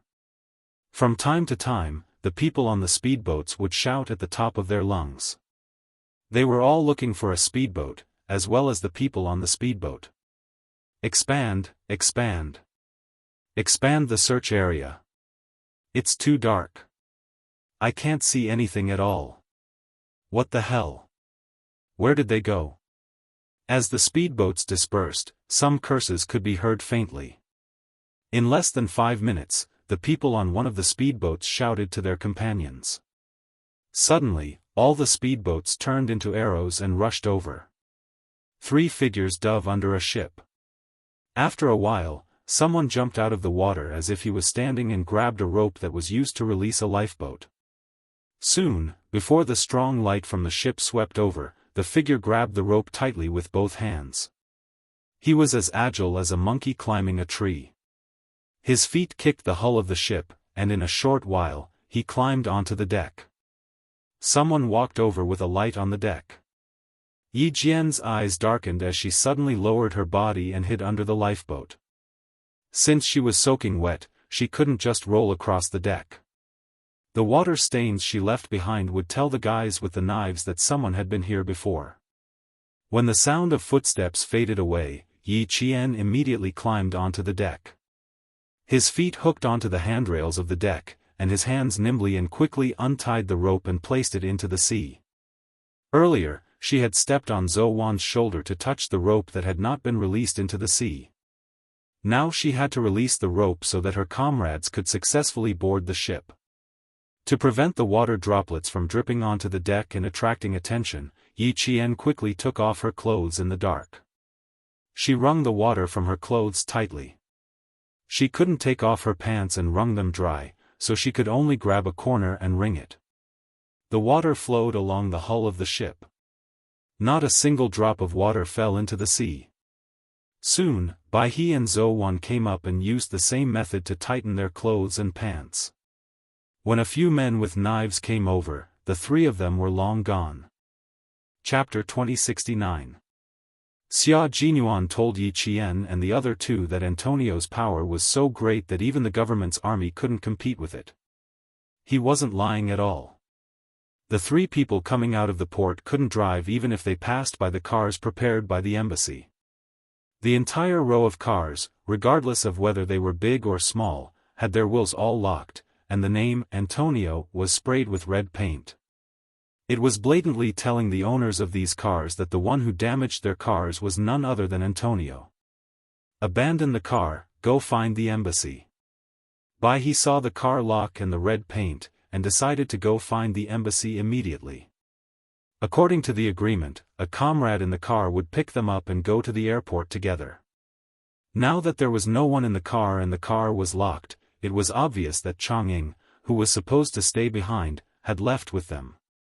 Chongying's departure undoubtedly told the 3 people who didn't leave that the situation was dangerous and they had to leave. Yi Qian, who was in charge of security, saw the 5 people who had just walked past him coming back from the front. The strong light that could illuminate 20 meters directly shone in their direction. He whispered, "Hide." The 3 people's backs seemed to be equipped with wheels, and each of them slid under the car's chassis. Most of the cars parked at the side of the port belonged to tourists who were going to the island for sightseeing and accommodation. These people didn't seriously search under the car's chassis. They just kept sweeping around with the strong light, looking for suspicious people. The 3 people under the chassis watched several pairs of big feet pass by under their eyes, and only came out when the footsteps disappeared one by one. When they came out, Chongying had something in a black plastic bag in his hand. The 3 people who didn't have time to open it didn't stay at the port any longer. They took advantage of the light gray sky to leave silently. The embassy is well prepared. Zhou Wan took out a passport from the black plastic bag and waved it. It saves us half the trouble. The passports that the 3 of them forged before boarding the plane were still on their bodies except for the photos. The entire passport was torn apart and sunk into the sea together with their rifles and equipment. Now, they had nothing on them except a pistol, a GPS tracker, a dagger, and the clothes they were wearing. The things prepared by the embassy solved the problem of their passage. The bus card, cash, mobile phone, passport, and immigration card were enough for the 3 of them to cross half of the city and head to the airport. At dawn, the faint golden light broke through the clouds and illuminated the city where sin and beauty coexisted. The cars on the street kept honking as they passed through the narrow streets and arrived at the place they needed to go. Yi Qian, who had already changed his clothes, learned a little about the city he was in with the help of the convenience store clerk. Then, he came out of the convenience store with breakfast for the three of them, chicken rolls and warm milk. Zhou Wan and Bai He were waiting for her by the roadside. One of them was wearing a black short-sleeved t-shirt, while the other was wearing a white short-sleeved t-shirt. At this moment, the two of them, who were dressed casually, did not have the sharpness of a soldier. They were no different from tourists on the streets. They were holding a map and were gesturing, as if they were discussing how to proceed from here. Little Yi is out. Zhou Wan, who seemed to be focusing all her attention on the map, smiled and waved at Yi Qian. Bai He, who was wearing a white short-sleeved shirt, looked at Yi Qian with a smile and whispered to Zhou Wan, "I have good taste, don't you think Xiao Yi looks good in this?" "Not bad." Zhou Wan nodded. She was indeed beautiful. She was refreshing like a girl who came walking on the waves early in the morning. Her eyes were pure and innocent, and her smile was like a flower. She was so beautiful that just looking at her made one feel happy. Chapter 2070. Bai He, who came from a wealthy family in Jiangnan, had a better sense of aesthetics than his comrades. When Yi Qian took out a pair of jeans and a white t-shirt, he couldn't bear to look at her. He couldn't help but ask her, "Do you like jeans and a white t-shirt?" Yi Qian only answered him with one word, "Convenient." The word, "convenient," stunned Bai He for at least 3 seconds. The girls he had interacted with could spend hours dressing themselves up, and his mother was even more so. She could start preparing for what she was going to wear the next day the night before.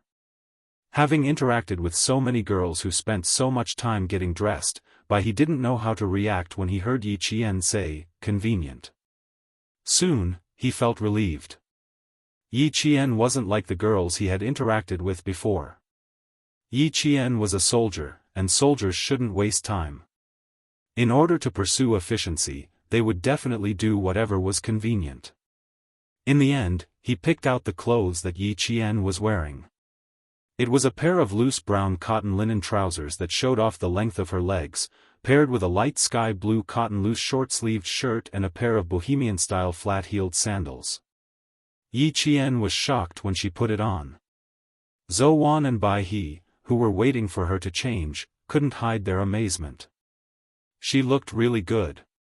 She was tall, fair, and had delicate facial features with a hint of coldness, but there was a hint of gentleness in the corners of her eyes. She had a temperament like ice and fire, and was exceptionally charming. When she put on a straw hat with a circle of colorful plastic flowers, she looked even more playful. Seeing that Yi Qian was still some distance away from them, Bai He whispered, "In the future, little Yi will be the flower in our team, and the kind that stands out from the rest." "Life will be more exciting," Zhou Wan concluded. "Wouldn't life be more exciting with a female soldier in a group of male soldiers? They would be more well-behaved in private." Yi Qian, who walked in the sunlight, didn't know that her comrades were talking about her. She handed the breakfast to them and asked with a smile, "So, which route is better?" There was no way to grasp the entire route. At the very least, they had to know the rough route.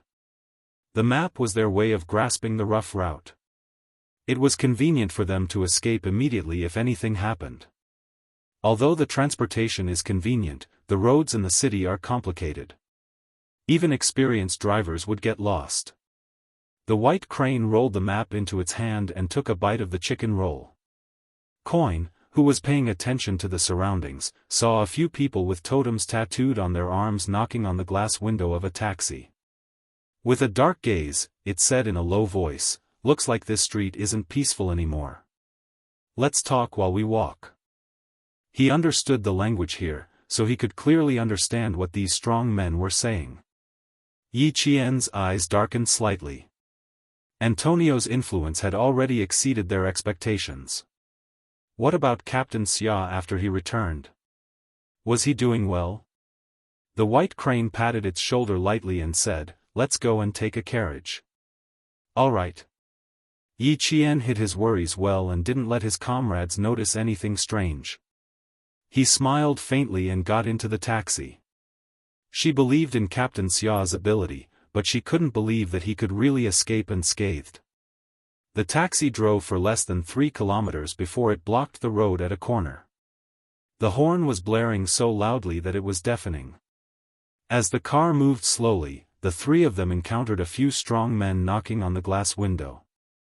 The taxi driver lowered the window after the first knock, afraid that these people would smash his car. One of the strong men leaned on the window with one hand and looked at Yi Qian with a somewhat presumptuous gaze. Bai He and Longing behind them were also being sized up by 2 strong men. Chapter 2071. It wasn't just one taxi that was stopped by them. In less than 10 kilometers, Yi Qian saw countless taxis being stopped by them. Some people resisted and shouted, but it was no use. The only good thing was that they didn't hurt anyone. It was probably because of this, and the other party didn't do anything too outrageous. They only knocked on the windows and asked the tourists where to get on the bus, where to go later, and chatted with the driver. When they felt that there was no problem, they let the taxi leave. Yi Qian and the others stopped the taxi twice, and it took them 2 hours to reach the designated location of the embassy. It was an old 2-story residential building. The person who received them was the deputy ambassador, who had been in contact with the military. When he saw the 3 of them standing outside the door, he couldn't hide the joy on his face. "We're safe here, we're safe here." The ambassador was a middle-aged man in his early 50s. He warmly welcomed the 3 of them into the living room and immediately poured them a cup of tea. The joy on his face hadn't completely disappeared. "The country has been waiting for news of the 3 of you. Now that the 3 of you have returned safely, the country is relieved." The military was indeed relieved. Major General Yang received Yi Jian's call and heard her voice coming from the other end. Major General Yang, who was pressing down on the steel cup, slowly grasped it tightly. The heavy stone in his heart was finally put down. From now on, listen to the embassy's arrangements. Don't act on your own. Wait for the 4 p.m. flight to fly back to China. Also, don't worry about Q King. We have our own people working with him. You can rest assured. Since this was the first time Yi Qian knew that the members of the Snowfield Brigade had to infiltrate the enemy's camp to complete their mission, the Major General couldn't help but explain. If it were anyone else, they wouldn't have said a word. Yi Qian felt guilty when she saw that even the Major General was comforting her. She pursed her lips and said softly, "I know, you don't have to worry about me. He has his mission, and I have mine. We're all working hard for our respective missions. We'll meet again when we return to China." "That's right." Her words made the Major General smile involuntarily. Qing Miao's ability to accept things was very strong, and her self-control was also very strong. At that time, when she said she wanted to leave, she did not hesitate at all. From this, it could be seen that she knew her responsibility very well. A soldier who knew his responsibilities would not let his country down. As for Xia Jinyuan, he was afraid that there would be some trouble. After hanging up the phone, the Major General's face turned serious. He was going to suffer some physical injuries. For a soldier, flesh wounds were common even during training. He just had to grit his teeth and bear with it. Before he left the country, Xia Jinyuan knew what kind of criminal he would be facing. He was mentally prepared and would not be defeated so easily. Right now, the military didn't know where he was, and J5 and the others couldn't contact him either. They could only wait for him to contact the military. As for when to contact the J5, with Xia Jinyuan's ability, he would send out the news within 3 days. All-round Soldier King was not a title that could be easily given. When Yi Qian found out about Xia Jinyuan, she was accompanying Principal Chen to the hospital for a checkup. Although Principal Chen had been discharged, his body was still injured and had to undergo monthly checkups for half a year. Yi Qian, who was sitting outside waiting for Principal Chen to finish his checkup, saw the familiar number. When she pressed the answer button, she had already taken 2 deep breaths. Chapter 2072. From the nervousness when she answered the phone to the joy when she hung up, Yi Jian, who was holding the phone, covered her face in the end. The corners of her eyes were already wet. This is great, this is great, this is really great. He didn't go back on his word. The man she believed in and loved deeply didn't go back on his word. J5 has sent the latest news back to the country. Q King is currently safe and has successfully approached Antonio. This is beneficial for the completion of the mission. That was what the Major General told her. She could tell that the Major General was very happy. She had been back for 3 days. From the moment she boarded the plane back to the country until now, all she could think about was his smile and what he said. Even in her dreams, she dreamed of him wearing a neat and fitting military uniform, standing under the sun with his right hand holding his military cap. He gave her an elegant but slightly mischievous smile and said to her, "Little fox, I'm back." He was back. The man she loved was really going to be back soon. Yi Qian sat bent over with her elbows on her knees and covered her face. She alternated between crying and laughing. Her expression was indescribably relaxed. It wasn't until this second that the pain in her heart disappeared. The Major General's words disappeared in an instant. This is great. Everyone is safe. This is really great. Wiping her tears, Yi Qian took a deep breath of the disinfectant smell that she hated. Her delicate face revealed a smile that was as bright as the sun outside the window.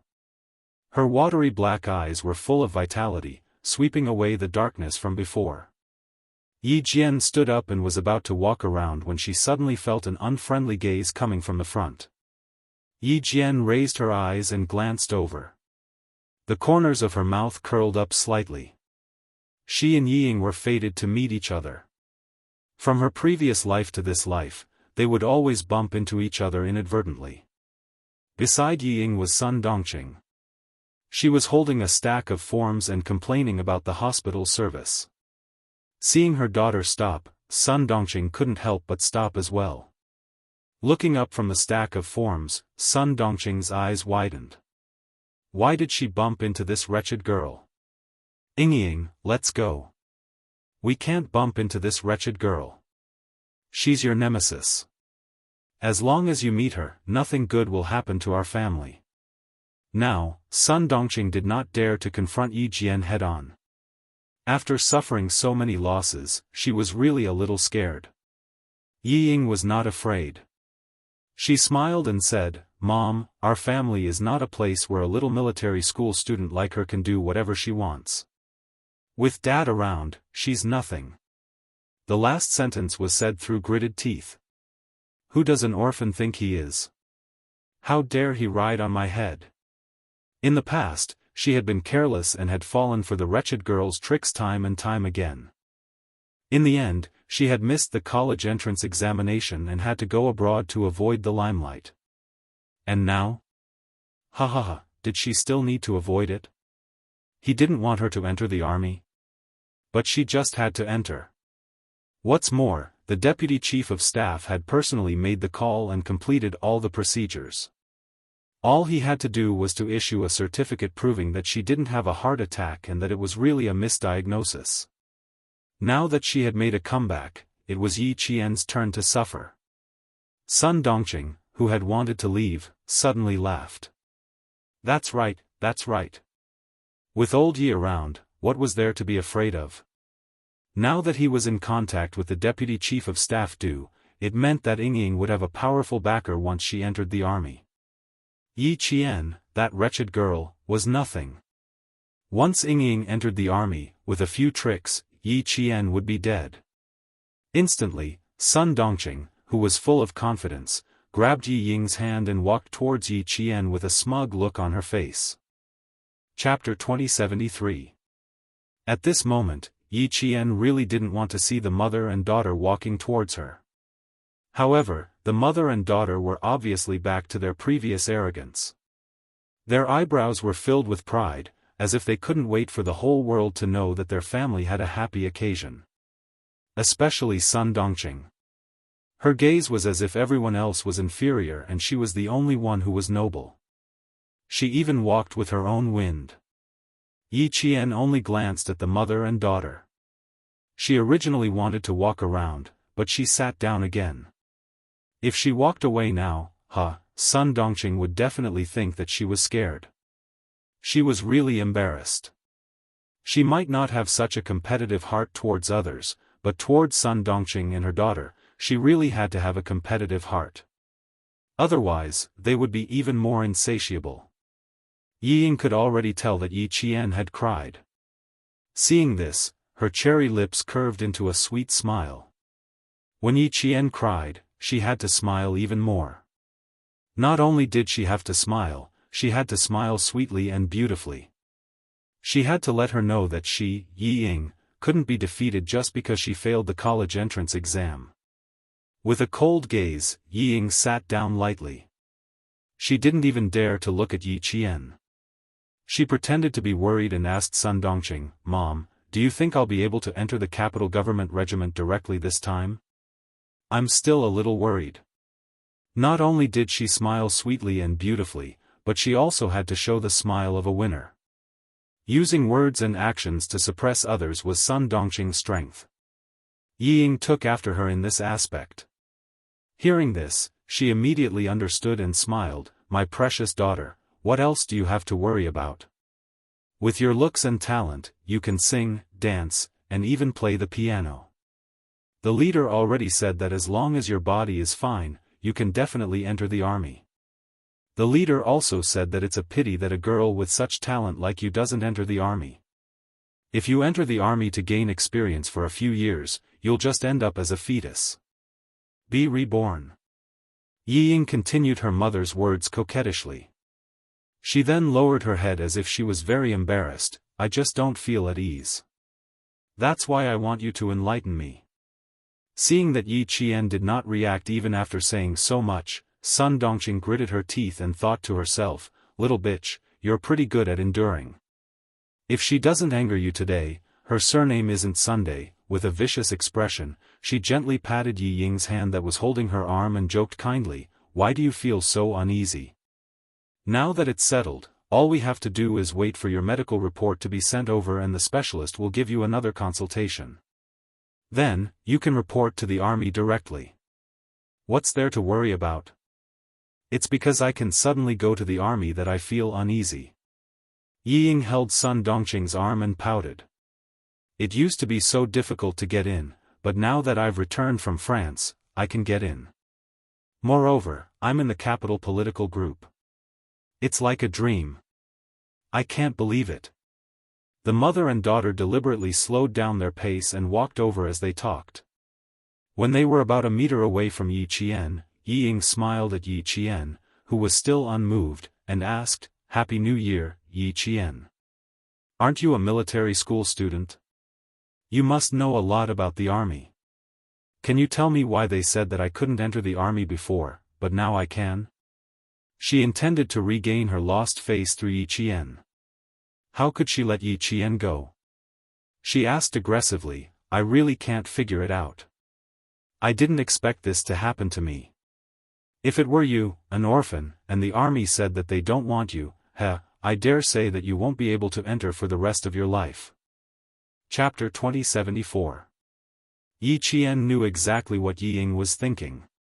Seeing this, she slightly and lazily raised her eyes, then lowered her eyes and continued to remain silent.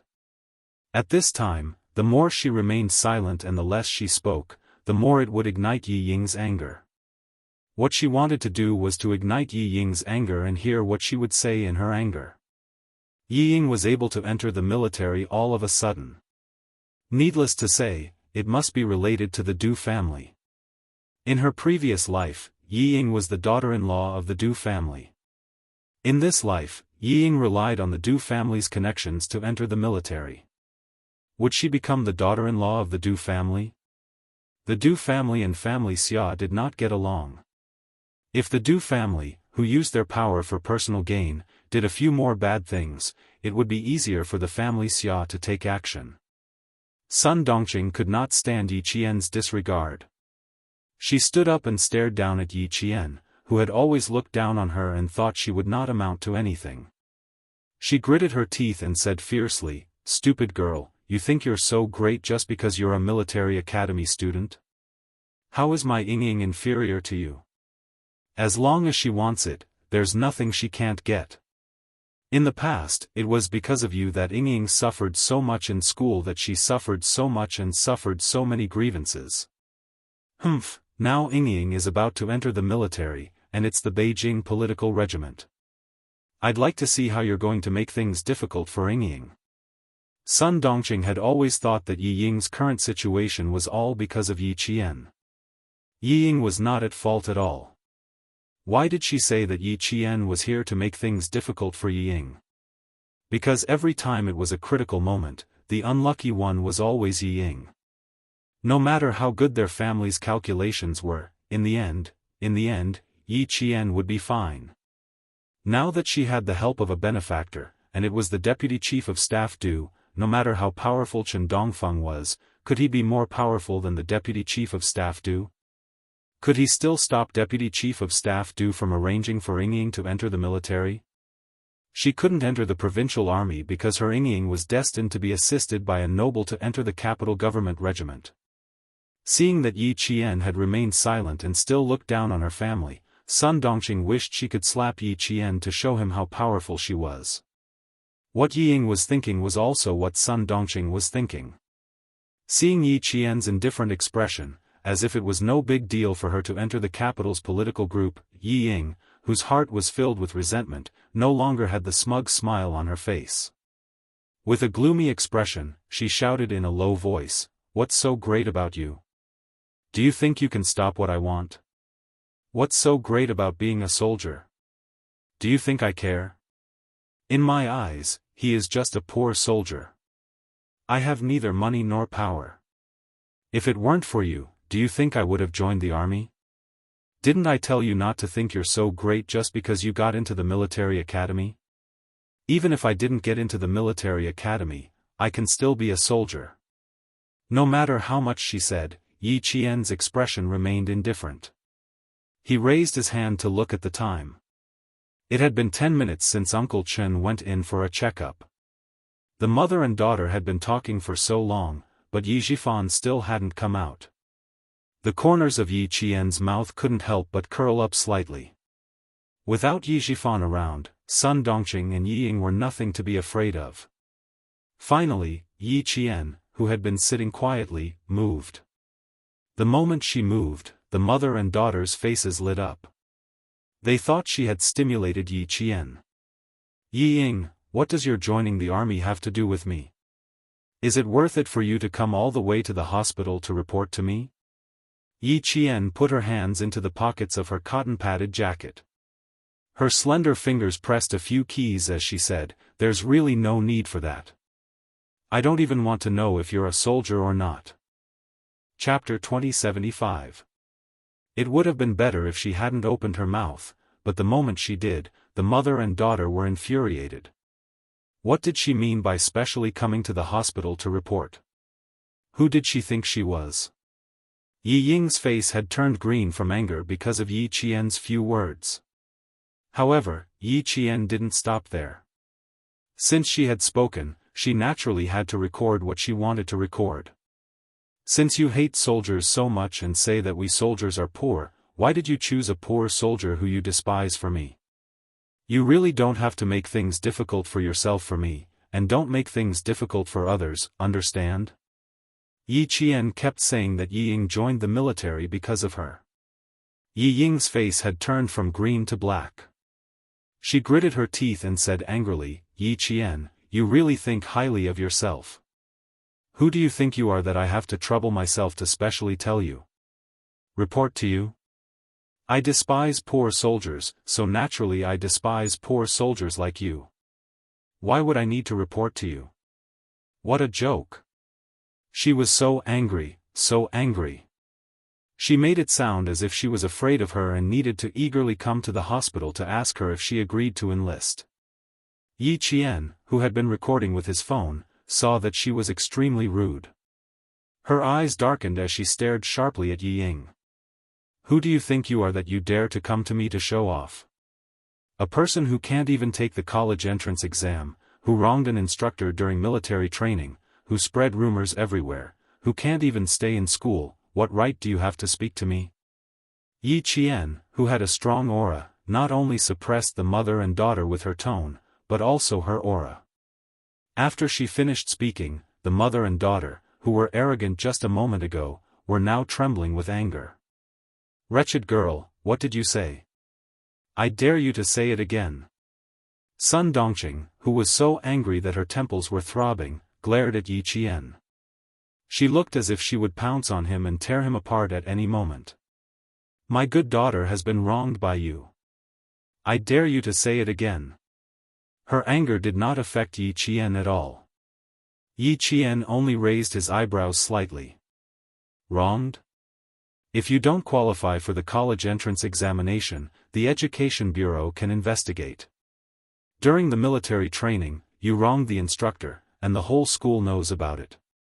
Do you need me to wrongly accuse you? Suddenly, Yi Qian changed the topic and said mockingly, that's right. Yi Ying is about to enter the army. Of course, she can't bring up her dark history. Otherwise, all of your family's efforts will be in vain. That's strange. Since Yi Ying doesn't want to be a soldier, why does she have to be one? Just now, I said it was for me, but you guys said it wasn't. Yi Ying, oh Yi Ying, did your father force you to join the Beijing political group? Director Yi actually has such great ability to actually send you to the Beijing political group. It seems that I really have to be more careful in the future. With such ability, no wonder you and your mother are so proud. Hearing this, Sun Dongqing laughed. She was laughing because of Yi Qian's last words. Wretched girl, you think you can stand out just because you got into the military academy? You're just an orphan with no parents. Even if you get into the military academy, you're destined to be a basic officer. Even if my Ying doesn't get into the military academy, she can still be an officer. She'll get higher and higher. And no matter how hard you work, it'll be useless. As long as my Ying and your deputy do in the army. Before Sun Dongqing could finish speaking, Yi Qian was very alert and interrupted her. She said coldly to Yi Qian, as long as you're still in the army, I won't let you off. Chapter 2076. Even though Yi Ying interrupted Sun Dongqing in time, Yi Qian had already recorded what she wanted to record. She really was the deputy chief of staff Du. In her previous life, Yi Ying did not join the army, but she successfully married into the Du family. In this life, she joined the army, so she could probably marry into the Du family. But Yi Jian stared at Yi Ying for a while with a vicious glint in her eyes. Then, she chuckled. This chuckle made Yi Ying feel a little flustered, especially when the look in Yi Jian's eyes was like a sharpened knife. It brushed past Yi Ying's scalp, causing her to feel a chill in her heart. Before she could calm down, she heard Yi Qian slowly say to her, Yi Ying, even if you enter the capital government regiment, you'll only be a small artistic soldier. Even if you have the chance to become an officer, I belong to the field forces. Can a mere artistic soldier like you extend your reach into the field forces? If you dare to extend your reach into the field forces, do you think my leader will let you do whatever you want? Yi Ying, what do you think the army is? Is it a place where you can abuse your power? His voice was majestic, powerful, and powerful. Every word was like a clap of thunder, making Sun Dongqing panic. She turned her head to ask Yi Ying, is what she said true? Could it be that even the deputy chief of staff Du can't do it? It's... Yi Ying was also shocked by Yi Qian. She was in a daze for a short while, and Sun Dongqing had already said the person who shouldn't have come out of her mouth. Yi Ying was so shocked that she was like a cat whose tail had been stepped on. She exploded and said sternly, Mom, I'm going in for a checkup. Come with me. Screwed up again, screwed up again. Dad repeatedly told her not to let anyone know who sent her into the army, but Mom couldn't hold back and said the Deputy Chief of Staff do. Luckily, she didn't say anything else and only mentioned the Deputy Chief of Staff do. So what if the brat heard? She didn't have any evidence to prove that the Deputy Chief of Staff do helped. Ying quickly calmed down, but she didn't dare to say anything more to Yi Qian. She was still in a daze, only thinking that her daughter had joined the army and became an officer, but she couldn't teach Yi Qian a lesson. If that was the case, then what was the point of being a soldier? Ying, why don't? Mom, I'm going in for a checkup now. Stay with me, don't talk. Ying said in a low voice, Dad said we can't mention Deputy Chief of Staff do. Mom, can you not be so impulsive? Sun Dongqing, who originally wanted to say, why don't you transfer to the field forces, was shocked. Her eyes flickered, and she was quite uneasy. Did I just say Deputy Chief of Staff do? Did I? Yes, she said it twice. She had recorded it clearly on her phone. Although Ying might join the army in this life, and might even marry into the Du family again, it was hard to say if there would be any changes before she actually joined the army. Capital political group? Did she really think she could join the army just because she wanted to? Her cold and sharp gaze met with Yi Ying's, who had walked to the door of the examination room and turned back to look at her. They could see the hatred in each other's eyes. This was right. She and Yi Ying had to fight to the end. The door of the examination room opened, and the doctor came out and shouted. Yi Ying responded and pulled Sun Dongqing in. The door of the examination room on the other side opened, and Principal Chen and the doctor walked out, talking and laughing. Yi Qian, who had turned off the recording on his phone, greeted them with a smile on his face. Chapter 2077. Update: Qing Yun has undergone surgery due to health reasons. She will not be able to recover until next Wednesday. I sent out several notifications, but they were all useless. Yi Qian thought that Principal Chen did not hear the conversation between Sun Dongqing and her daughter. Only when he walked out of the hospital did he realize that he had underestimated a sniper's hearing. Yi Ying is about to enter the army. What are your thoughts? As soon as they walked out of the hospital gate, Headmaster Chen asked faintly. Yi Jian couldn't help but stop in her tracks. When she was thinking about how to answer, Headmaster Chen asked again, "Are you afraid?" Afraid? He did not feel afraid at all. On the contrary, he felt that it was a good thing that had come to him. He could send the recording to Commander-in-Chief Xia and let him know what the Deputy Chief of Staff do had done. It would also be evidence of Yi Zhifan abusing his power for personal gain. Yi Qian smiled and said, "No, Yi Ying is not enough to scare me. The one I need to be careful of is Yi Zhifan. He is the root of the Yi family's foothold in the southern province. To catch a thief, you need to catch the ringleader. As long as the Yi family topples Yi Zhifan, Yi Ying will have nothing to do with it." Those who were in the wrong had a clear conscience and were even arrogant enough to show off in front of her. They were not afraid of being exposed, so what was she afraid of? What was there to be afraid of? She met Principal Chen's scrutinizing gaze. The slight smile on her face was like the spring breeze blowing through the treetops. It was like watching the wind and clouds change with a smile. "Uncle Chen, I have never been afraid of the Yi family. Not in the past, and definitely not in the future. So what if Yi Ying enters the army? So what if she enters the Beijing government regiment? She can control the clouds and rain with a flip of her hand? She will never be able to reach this stage. Even Yi Zhifan is extremely careful when playing with power. He is afraid that if he is not careful, he will be consigned to eternal damnation. Yi Ying thinks that she is infallible. She thinks that she can do whatever she wants after entering the army. Let her be so naive. Her words, her calmness, her open-mindedness, and her calmness in the face of trouble made Principal Chen laugh heartily. Little girl, you've really grown up. You've really grown up. That's right. Ying joining the army doesn't mean anything. She can't make any big waves or stir up any trouble. On the contrary, as long as she dares to make a move on someone who entered the army with a tainted record, the first person who won't let her off is none other than the person who sent her into the army. How should we conduct ourselves? You can gamble, you can fight, but you have to abide by the rules. Ying was very smart, but it was because of her intelligence that she failed. People who think they are infallible will never go far, and they will never be successful. You're right. Let her be so naive. Yi Qian, who was listening quietly, pursed his lips and smiled.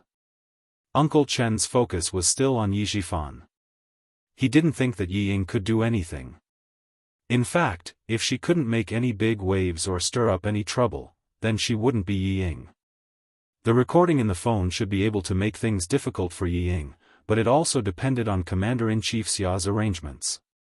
These things weren't things that a small military school student like her could interfere in. Yi Ying was right about one thing. She was indeed a small military school student who couldn't do anything.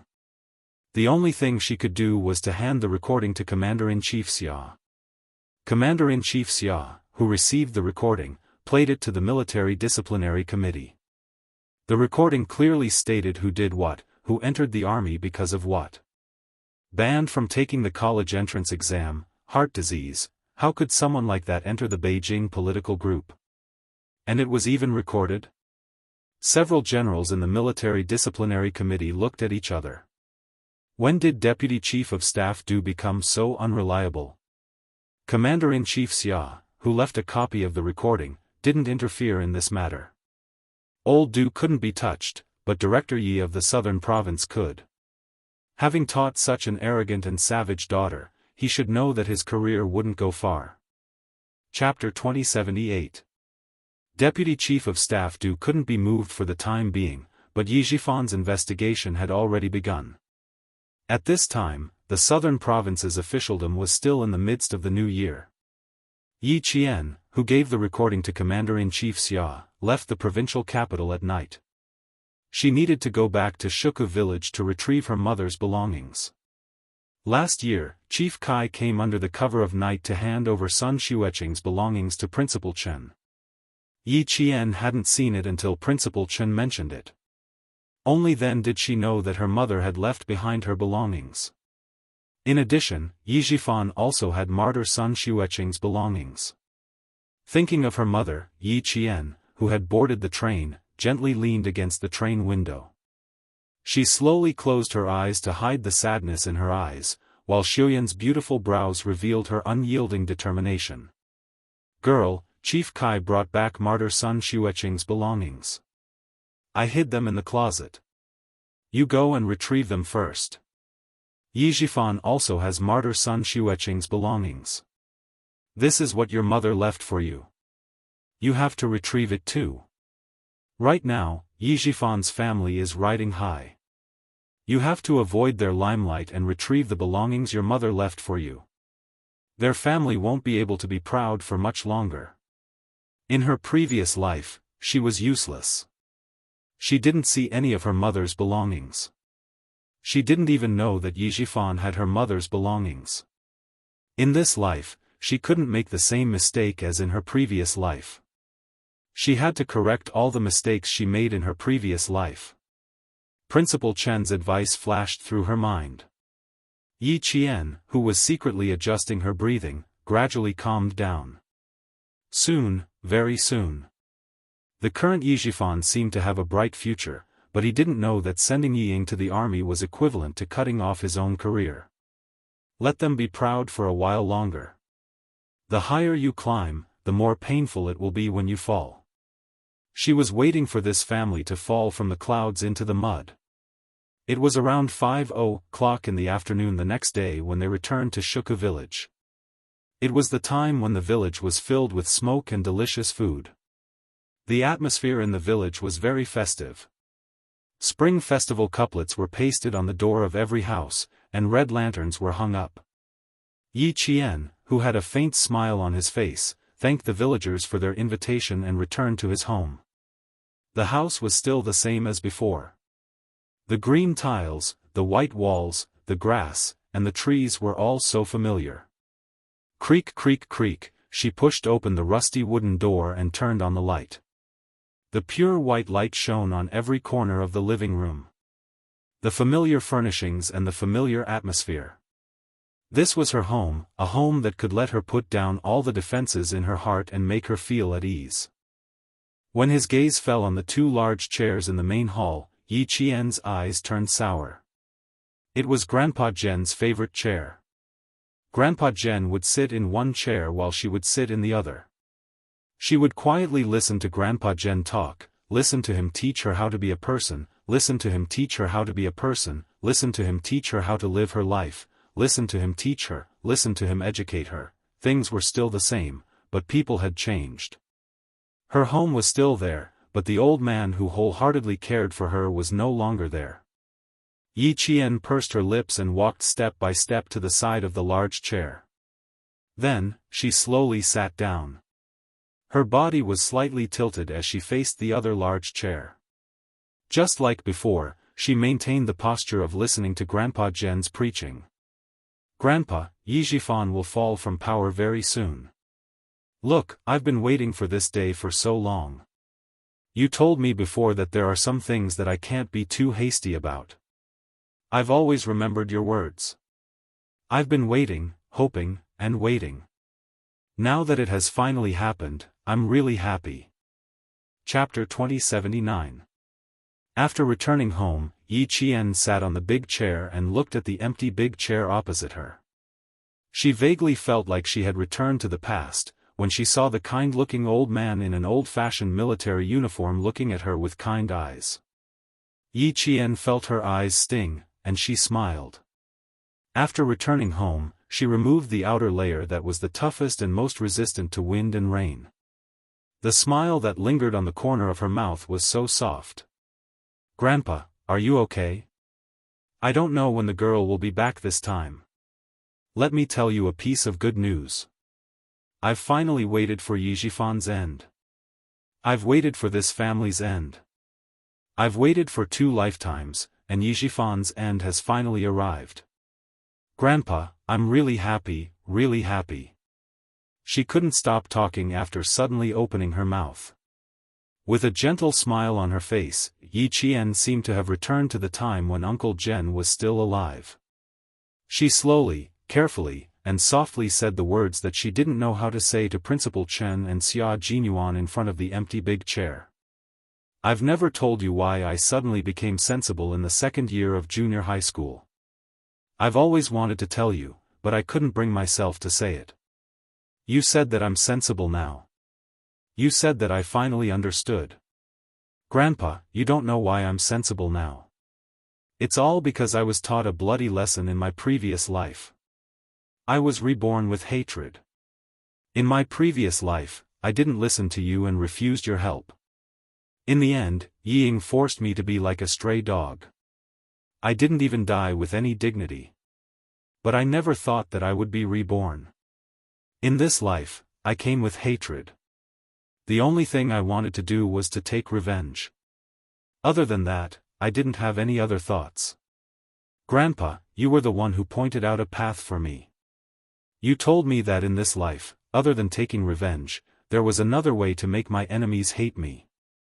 I listened to your arrangements, listened to your words, and endured Yi Zhifan, who caused me to be alone in my previous life, hovering in front of my eyes.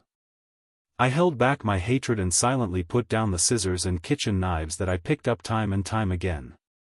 Your words and the path you pointed out helped me walk out of the darkness filled with hatred. I learned that only by being strong can I stand on my own feet. Only then can I complete what I didn't do in my previous life. When I couldn't take it anymore, I would think about your words. When I really couldn't take it anymore, I would go running, train, and vent. I endured it and endured it. In this life, I'm so lucky to have met you, Principal Chen, Captain Liu, and Political Commissar Yen. I even met the person I love the most in this life, Captain Xia, who is also my comrade in arms. Because of you guys in this life, no matter how bitter and tiring it is, I feel sweet. Grandpa, I don't think I'll come back home easily this time. Although I have a home in the village, in my previous life, I was looked down upon by too many people in the village. Facing my neighbors in this life, even if they are very kind to me now, I can't help but think of them in my previous life. I know it's wrong, but Grandpa, I can't be so open-minded anymore. Some people, some things, no matter how hard I try, I just can't let it go. I remember the people who helped me in both lives, but those who bullied me and humiliated me, no matter how unrestrained they are in this life, I can't let them go. The fickleness of human nature is too bitter. In my previous life, I was framed by Yi Ying. When I walked in the village, I was pointed at. Grandpa, every time I return to the village, I can't help but think of the past.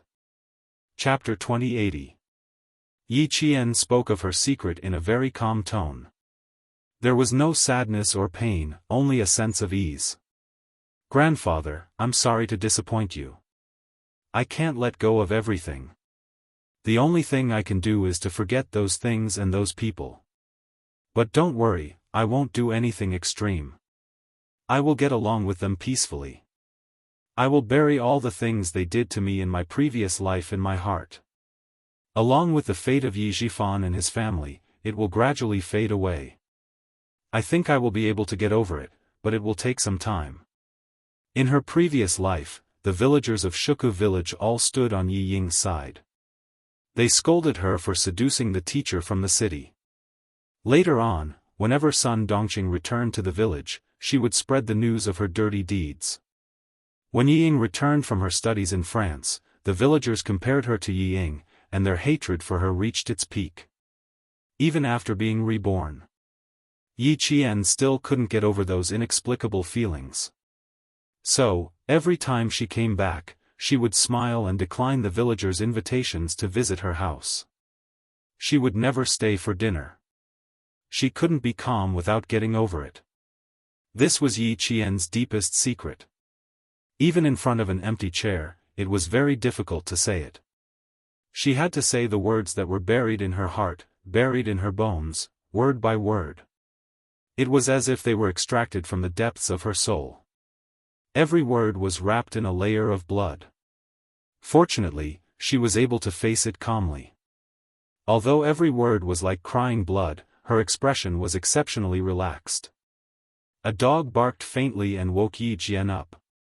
She blinked her eyes slightly and the old man who seemed to be sitting on the big chair and listening to her talk suddenly disappeared with a kind smile. Yi Jian blinked again. Facing the empty big chair, the smile on her lips deepened. She knew what she had said.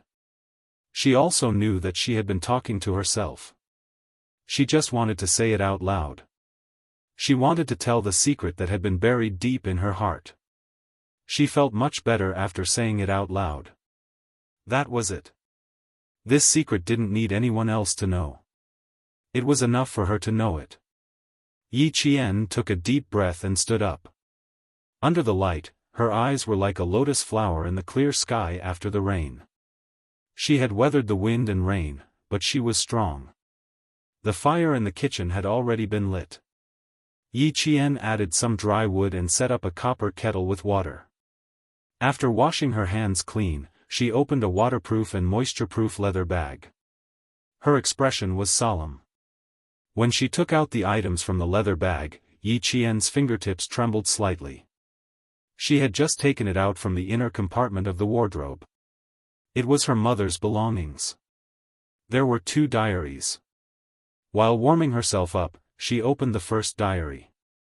The diary recorded the daily life of a soldier, as well as the love of a female soldier. There was no more news of the person I loved. It was as if he had disappeared. He disappeared, but I got pregnant, leaving behind his bloodline to remind me that our love was not a dream. I returned to the village and married an honest young man from the neighboring village. He was also a pitiful man who would never be able to have a child of his own. He said, "I'm also a pitiful person." Yi Qian slowly flipped through the diary and read it carefully. Line after line of words brought her into her mother's life. She knew how strong her mother was. However, she also felt sorry for her mother. Having a child before marriage was undoubtedly shocking in that era. Fortunately, her mother met her father, had a family, and had her own child. Chapter 2081. Yi Jian did not have the urge to know who the irresponsible man who left without any news was. She only knew that her parents were happy after they got married. Just as her mother wrote in her diary, the two pitiful people lived like good friends. They worked together during the day, and although they slept in different beds at night, they could talk all night long.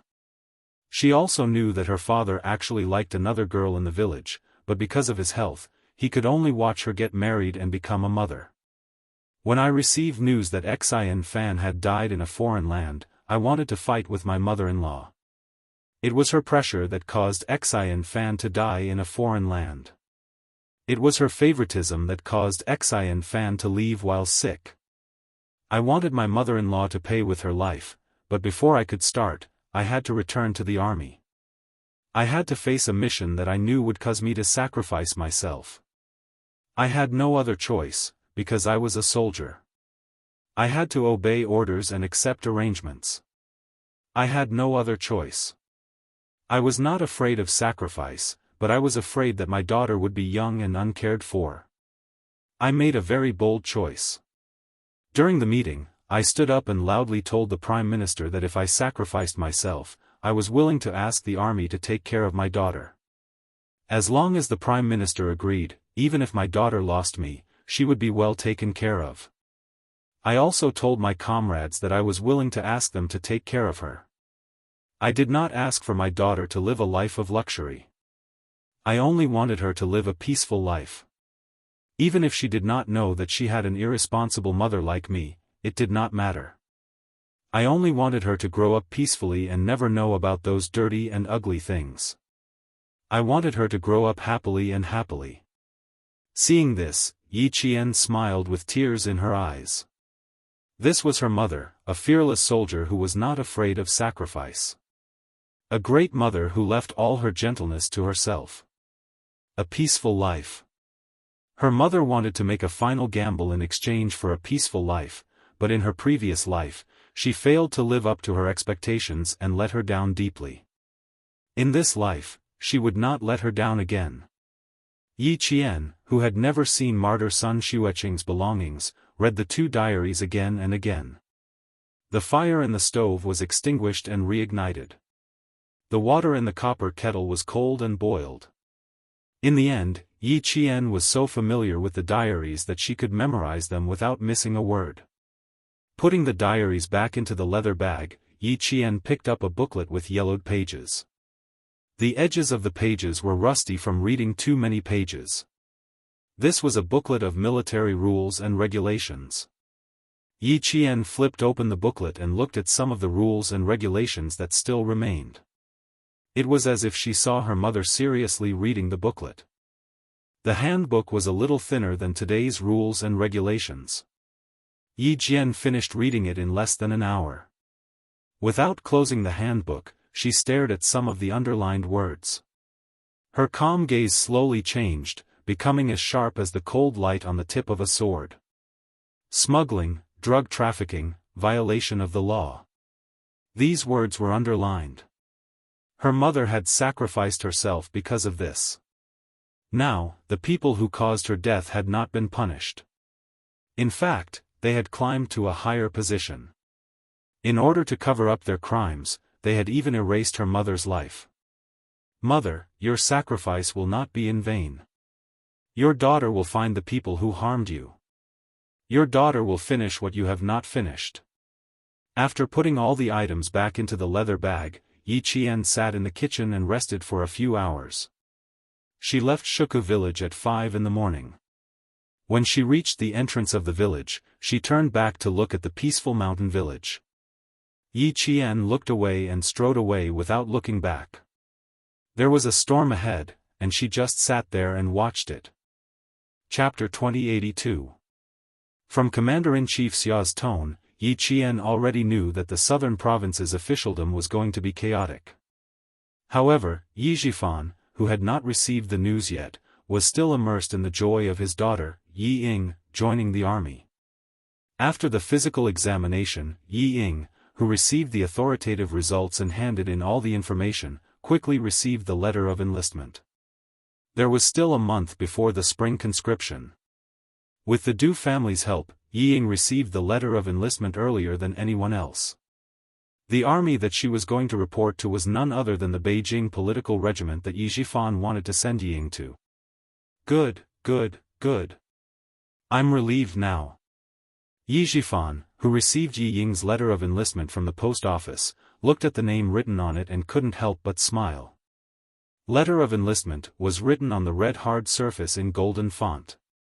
This was the letter that he had failed to obtain despite all his efforts. Unexpectedly, he got it by accident. When the deputy chief of staff nodded, he wasn't very surprised. He only felt that things had taken a turn for the better and that his daughter might be able to join the army. After the application, the physical examination, the sending of the information, he didn't feel very happy.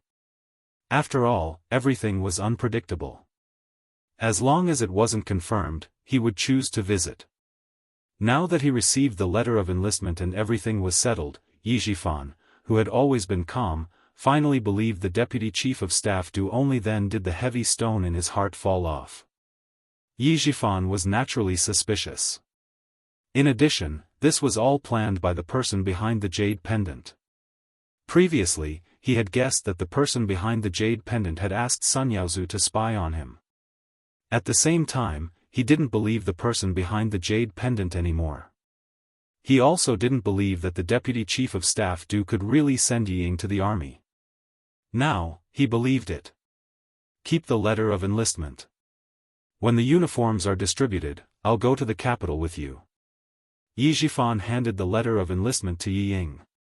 He felt comfortable all over and said with a smile, "We still have to go to the capital a few days earlier. Let's go to the Du family to visit Madame Li and thank her for valuing you." If Madame Li didn't like Yi Ying's obedience, the deputy chief of staff wouldn't have opened the back door for Yi Ying so easily. This showed that Madame Li was indeed the head of the Du family. She could even influence the decisions of the deputy chief of staff. The deputy chief of staff didn't agree to join the army. She took the letter and nodded. She said excitedly, "If it wasn't for the deputy chief of staff wouldn't agree so easily. Dad, not only do I want to thank Mrs. Li, but I also want to respect her. Because Li Yi had to go to the capital to join the army to join the army. When the time came. Yi Ying's eyes drooped as she touched the words, letter of enlistment. A dark and ruthless look flashed across her almond-shaped eyes. When the time came, she would mention Yi Qian to Madame Li. When the time came, she could use Madame Li to teach Yi Qian a lesson. Although Yi Zhifan was happy, he didn't miss the change in Yi Ying's face. Seeing the dark look on her face, he could guess what was going on. The smile on his face faded. It wasn't easy for you to get to where you are today. Cherish this opportunity that didn't come easy. Stabilize your position first and put everything else aside. Don't lose the big picture for the small things. Do you understand? Chapter 2083. Yi Qian was a thorn in their hearts, a thorn that could not be removed or touched. His desire to get rid of him was no less than his daughter Yi Ying's, but now was not the time to make a move. He still had to wait. Yi Qian is only a military academy student now, and you are in the arts regiment. The two of you will not have any interactions for now. Even if you want to use Madame Li to get rid of him, you still need to find an opportunity for Madame Li to take the initiative to help you. Before you find that opportunity, Yi Ying, you can only wait. Remember, Yi Qian's thoughts are not easily calculated by you. His ability is far beyond yours. This is an indisputable fact. You have already seen it, so there is no need for me to remind you. Also, I will keep an eye on Yi Qian. You don't have to be distracted. Work hard in the army. Don't disappoint Madame Li. As a father, Yi Zhifan was undoubtedly qualified. He taught and nurtured his daughter with all his heart. He did not favor boys over girls. He only hoped that his daughter could achieve something. Now that she had received the hard-won enlistment notice, he was worried that his daughter would be too impetuous and lose the opportunity again. The smile on his face had already disappeared. As he spoke, his expression became especially serious. His tone was as cold as ice. Don't go looking for trouble with Yi Qian. Don't think that you can hold your head high in front of Yi Qian just because you received the enlistment notice. You should know that. Yi Jifan's speech became slower and slower. In the end, each word was as heavy as a rock as he finished the last sentence. Where did you get this enlistment notice from? Yi Ying's heart was pounding. Not only did she hold her head high in front of Yi Qian, her mother also mentioned the deputy chief of staff to Yi Jifan saw that his daughter was a little flustered. The past made him a little afraid. His heart sank. He suddenly raised his voice and asked, "Did you and your mother do something stupid behind my back again?" No, no. The question made Yi Ying shiver violently and deny it. She tried to suppress the panic in her heart and put the notice in the drawer. When she raised her head again, she forced a smile and said calmly, "No, no, I didn't. I know that it's not easy for me to get the chance to join the army. How could I spread it around? Even my good friends don't know about it. You see, I haven't gone out to play during this period of time. After submitting the medical report, I've been staying at home. You see, Mom wanted to go out to play, but I stopped her. It's because I know that I can't tell anyone that I've joined the army. Mom went out with some of her good friends today. I even specifically told her not to mention that I'm going to join the army.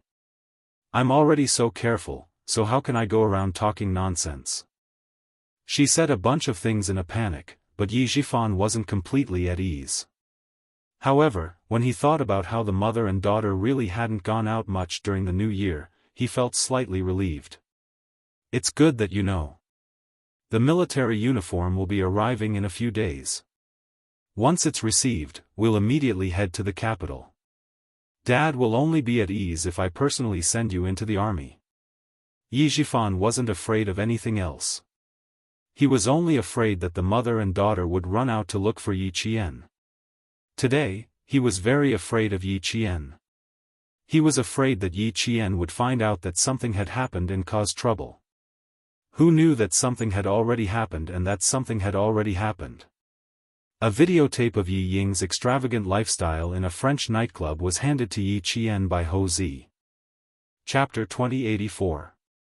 Ho Zi had a very comfortable new year. After playing chess with Master Xia for 5 days without saying a word, he received the old man's approval and became the most legitimate son-in-law in the family Xia. Now, she was flushed with success. Even her smile had some unfamiliar warmth. Yi Jian, who came to pay a New Year's visit, was stunned for a moment when he saw Ho Zi, who had no hostility between her eyebrows, only gentleness. "Even if you didn't come, I was going to look for you." After sitting down, Ho Zi went straight to the point and took out a videotape from the drawer of the coffee table. "I heard that Director Ye's daughter is going to report to the military. Send this videotape to the military she's going to. I guarantee that she won't be able to enter the military." Videotape? Guarantee that Yi Ying won't be able to enter the military? Before the confused Yi Qian could ask, Xiaoyiwei, who came out of the kitchen with fruits, heard what he said and glared at him. Then she said to Yi Qian, who had been in the house for less than 3 minutes, "Xiao Yi, ignore him. Come, eat some fruits. It's the new year, let's not talk about such boring things." With that, she pretended to be unhappy and glared at Ho Zi. Her gaze was as charming as water, and her glare made Ho Zi raise his handsome eyebrows. The smile on his handsome face suddenly had a hint of a deep smile. Yi Qian glanced at the videotape on the coffee table, then looked at Xiaoyiwei, who was blushing from Ho Zi's smile. He thought to himself, "Did I come at the wrong time and disturb the two of them? Honey, what I told Xiao Yi was very interesting. Aren't you tired? Go back to the room and rest. I'll come back to the room to accompany you after I'm done talking to Xiaoyi. In the past, the mafia boss who could shake the entire southern province with a stomp of his feet had become an understanding flower. He got up from the sofa and helped Xiaoyi up in front of Yi Qian. In a low voice, he said, "Little darling, you're wearing your clothes inside out. I'll accompany you upstairs so you can have a good sleep."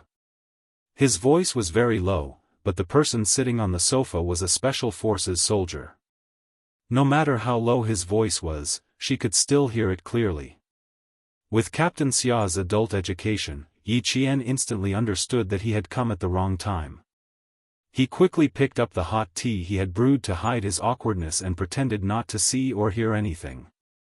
Xiaoyi lowered her head to take a look, and her already delicate face turned even redder. She gritted her teeth and glared fiercely at the culprit who had caused her to wear her clothes inside out. It was all because of this guy. He insisted on dressing her. Seeing her usually dignified lover looking embarrassed, Hou-zi suppressed her laughter in her heart. He liked to see her lively appearance. Her happiness, anger, and laughter were all so real.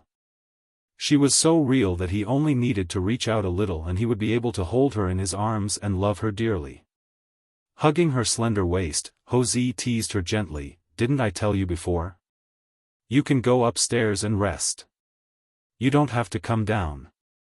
Now that you're wearing your clothes inside out, you're blaming me. Madam, you're really hard to please. I'll deal with you later," Xiaoyi said sternly. She didn't want to go upstairs, but now she had no choice but to do so. Hou-zi wasn't afraid of being punished. In fact, he couldn't wait for her to punish him. He coaxed her, "Okay, I'll wait for you. I'll accompany you upstairs first." Then he turned to Yi Qian and smiled, "Take a seat first. I'll send you upstairs to rest, then I'll talk to you about the videotape." Xiaoyi maintained her usual dignified demeanor. She smiled calmly at Yi Qian and said, "Xiaoyi, I'll go back to my room to rest. Let's have dinner together tonight." Hou-zi, who was hugging her, looked at Yi Qian with burning eyes. He thought to himself, "We should have dinner together." Chapter 2085. Yi Qian, who wanted to leave right away, understood the meaning behind Hou-zi's burning gaze. He quickly found an excuse that he could not stay for dinner. In exchange, Hou-zi smiled satisfactorily and Xiaoyi looked disappointed. Yi Qian was sitting on pins and needles. Even the videotape of Yi Ying did not attract her attention. Compared to Hou-zi and Xiaoyi's calmness, Yi Qian was still slightly inexperienced. Hou-zi quickly calmed down. The awkwardness just now did not affect him at all. He explained generously, "Your sister Yi and I are not young anymore. Old Master and Old Madam have clearly asked us to have 2 children every 3 years. In order not to disappoint them, we have to hurry up during the holidays." It would have been better if she did not explain. Once she did, Yi Qian became even more embarrassed. Interrupting the two of them to have 2 children every 3 years. Should she apologize? Apologizing would only make things more awkward. "Forget it, I'll just pretend that I don't know anything." Her awkwardness was met with Hou-zi's hearty laughter. Old Six's wife was an interesting person. She did not even frown when she was being ruthless. However, when she talked about adult topics, she was so innocent that he wanted to tease her. Forget it, he was going to make fun of her today. With Sixth Brother's protective nature, he would definitely return the favor. His laughter finally resolved the awkwardness in Yi Qian's heart and the awkwardness on his face. Okay, let's not talk about it anymore. If we continue, I'm afraid your face will be so red that you can make pancakes. Come, have a cup of tea first." He picked up the cup of tea beside him and elegantly took a sip. The awkwardness in Yi Qian's heart dissipated. He looked at the mafia boss in front of him, who had lost his usual flirtatious demeanor and was only left with a mature and elegant demeanor. He felt that he did not seem as ruthless as he did when they first met. The 40-year-old Ho Zi had the indifference of someone who had experienced 1,000 sails and sat leisurely in the bamboo forest. Of course, this was just a facade that could easily mislead people. As soon as the real Ho Zi opened his mouth, his voice was piercing, and his indifferent expression hid a murderous aura. He shook the videotape that had just been sent back from France and said with a smile, "This videotape is full of Director Ye's precious daughter's romantic nightlife when she was studying abroad in France. You can take a look." A video of Yi Ying's nightlife in France? Taking the small rectangular video box, Yi Jian opened the box and took a look at it under Ho Zi's instructions. When his dark eyes saw the videotape, a faint light flashed in the bottom of his eyes. Closing the box, Yi Qian pursed his lips and asked Ho Zi softly, "Brother Zi, did Captain Xia ask you to do this?" It was a question, but also a confirmation. She could only think of Captain Xia and no one else. Because as long as it was about her and the Yi family, this man who loved her deeply would always help her in the dark. He had done so many things for her, so many that if he didn't mention it, she would never know. Yi Qian didn't know, and Ho Zi didn't find it strange either. He smiled and teased, "Other than old Six, no one else can do this. Doing a good deed without leaving a name, how great." When Xia Jinyuan asked him to keep an eye on Director Ye's daughter, he said that he didn't need to tell Yi Qian for the time being. The reason he didn't want to tell him was very simple: he didn't want to distract Yi Qian, who had just been admitted to the military academy. Old Six's devotion. Yes, it was comparable to his own. They were both good men who were loyal to their women and had no complaints or regrets. While praising Xia Jinyuan in his heart, Ho Zi didn't forget to praise himself as well. Xia Jinyuan wasn't the only thick-skinned person. Ho Zi was also one of the best. Chapter 2086. Thinking about how he and Xia Yiwei had almost missed each other because they had been in different places for a long time, Ho Zi spoke up for Xia Jinyuan again. "It's not easy for you either. No wonder Lao Lu wants to protect you. He asked Yiwei to keep an eye on Yi Zhifan, and he asked me to keep an eye on his daughter.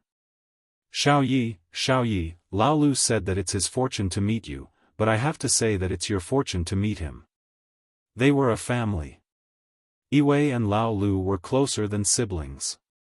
For Yiwei's sake, he had to put in a good word for Yiwei. He had no choice. The girl in front of him was extraordinarily outstanding. She was surrounded by wolves and tigers, and Lao Lu was often not by her side. If she was taken by another man, Lao Lu would be in trouble. Master Ho San, who considered himself as his brother-in-law, was worried about his brother-in-law's lifelong happiness. Yi Qian was already emotional because of Ho Zi's words. When he thought of Captain Xia, who was still on a mission abroad, his eyebrows were filled with deep affection. "Brother Zi, you're right. It's my fortune to meet Captain Xia. Sometimes I can't believe that I'm so lucky to meet Captain Xia. It's like a dream. Both of you are very affectionate." "That's good." Ho Zi could see the same affection in her eyes as in Lao Liu's. He couldn't help but feel a little emotional. Back then, he and Yiwei were too stubborn. They blindly hid their feelings for each other. They were afraid that the other party would find out how much they loved each other. They felt that they were at a disadvantage and almost lost each other. Now that he thought about it, what he did back then was really ridiculous. Lao Lu and Yi Qian were the complete opposite of him when he was young. They were not afraid of letting the other party know how much they loved each other. Instead, they were afraid that they would miss the other party. This was good. They were much better than when he was young. Fortunately, he didn't lose Yiwei. He could still use the rest of his life to make up for the mistakes he made when he was young. Master Ho San, who was ruthless outside and feared by the people in the underworld, was now an ordinary man who was willing to stay at home. As long as he thought of the lover in his heart, no matter how heavy his anger was, it would dissipate instantly. "I still have to accompany Yiwei. Let's make this short." Ho Zi, whose heart had already flown upstairs, regained her usual calmness. She said to Yi Qian, "The videotape was just sent back from France yesterday. I took a look at it. There is a lot of content in it. You have to hold it tight. It's not an ordinary videotape. It's a knife, a big knife that can make you happy. I've given you the knife, so you have to use it well." Director Ye's career has been too smooth. He suddenly forgot himself and forgot how much weight he has. You can just stand there and watch. When the time comes, the saber will rise and fall and we'll both be happy. Brother Z, let me give you a word of advice. Once you take the knife, use your strength. When the knife rises and the knife falls, cut it without leaving its roots. This is what it means to be a person who can achieve great things. This is a principle that Brother Z has worked hard to come up with for decades. Now, I'll pass it on to you for free. Listen well and remember it well. Don't let Sixth Brother's efforts go to waste, understand? I suggest that you prepare a few copies. Send one to the Military Commission for Discipline Inspection and one to Yixifan. Keep the original videotape for yourself. Even if Ho Zi didn't say it, Yi Qian also planned to do the same. Not only did she send it to the Military Commission for Discipline Inspection and Yixifan, she also wanted to send it to Mrs. Li. As Ho Zi said, this wasn't an ordinary videotape. It was a knife that cut off all of Yi Ying's escape routes. It was a knife that would make the Yi family unable to turn the situation around. Chapter 2087. With this videotape, she could make Mrs. Li hate Yi Ying forever and never let her enter the family again. With this videotape, she could make Yi Ying fall into the abyss of pain and experience all the pain she had suffered in her previous life. The investigation by the Commission for Discipline Inspection would only bring trouble to Yi Jifan and it would be difficult to implicate Yi Ying. This videotape was Yi Ying's lifeline, the lifeline of their family. Yi Ying would never be able to make a name for herself again. At Ho Zi's house, Yi Qian prepared a total of 4 copies of the videotape. She planned to send one to Commander-in-Chief Xia, one to Mrs. Li, and let Ho Zi keep the master tape. She would take the last one with her. She would not let Captain Xia's efforts go to waste. This videotape was the knife to cut off Yi Ying's path. She would not be merciful or soft-hearted. After sending Yi Qian off, Ho Zi took the master tape and went upstairs. Xia Yiwei, who had woken up from her nap, was getting up and getting dressed. When she heard the noise, she turned her head and asked, "Where's Xiao Yi? Did she leave? She still has something to do. How could she not leave?" After putting the master tape in the safe hidden in the closet, Ho Zi did not give Xia Yiwei a chance to get up. He hugged her waist and rolled onto the bed. He did not do anything but hug her and let her rest in his arms. Xia Yiwei, who had taken a nap, was also awake. She rested her head on his shoulder and asked with a frown, "Why did you bring the videotape back? Didn't Xiao Yi want it for herself?" This was a videotape that could make Yi Jifan furious.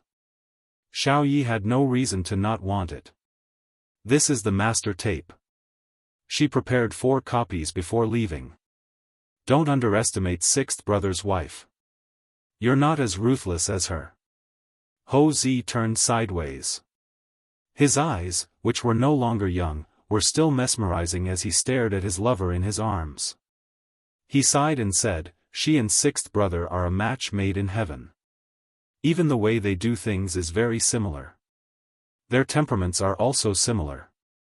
They both value relationships and loyalty. They're much better than when we were young. Both Lao Lu and Yi Jian are sensible people. They know how to get along with each other for a long time. Unlike us when we were young, we became hedgehogs after getting along with each other for a long time. We only stopped when we stabbed each other until they bled." Like Xia Jinyuan, he did not want his woman to worry too much. He naturally changed the topic of the conversation between them. At the mention of her youth, Xia Yiwei's attention shifted away, and a helpless smile appeared on her face. "Qian, Qian Qian and Yi Qian Qian, Qian. Qian, Qian, and Qian Qian and Qian Qian, Qian, and Qian Qian, Qian. Qian, Qian and Shao are of it. Qian and Qian and Qian. In Xia, S and Xia. SS. Houzi thought about it. What his wife said made sense. But since she mentioned children and grandchildren, they had to have children to have grandchildren. Since time was right, they should make a child first. Houzi turned off his phone and unplugged the phone. Together with Xiaoyue, they wholeheartedly devoted themselves to making a child together. He had completed what sixth brother had asked of him. The outcome of the game had been decided. It was up to Yi Qian to decide what to do next. Based on Qian Qian's personality, he did not need to think too deeply to know that she would not treat herself unfairly. She would definitely watch the Yi family decline. After the incident with Sun Yaozu, he had a better understanding of Qian Qian's character. Qian Qian, who was calm and collected, would definitely calmly make the arrangements. Qian Qian should not worry about his own woman.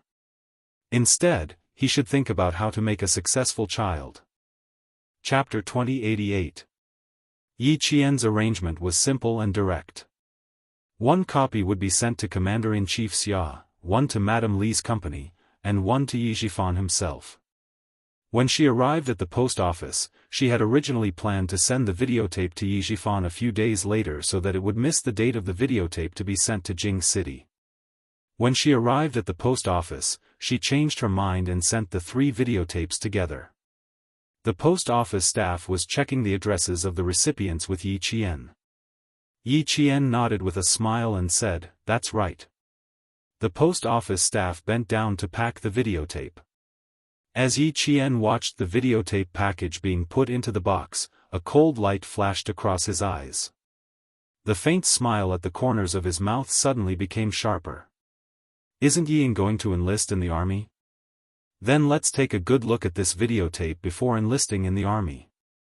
Presumably, after watching this videotape, the arrogant family will be in a bad mood. Alas, it's a pity that I can't see their expressions with my own eyes. It's a pity that I can't see their expressions with my own eyes. After checking the 3 addresses one by one, the post office staff handed out the 3 mailing slips. Keep the slips. If you don't receive the mail, you can check it at the post office with the slips. Okay, thank you. Yi Qian thanked him with a smile and took the slips. After walking out of the post office, Yi Qian looked back at the counter where he had just sent the mail.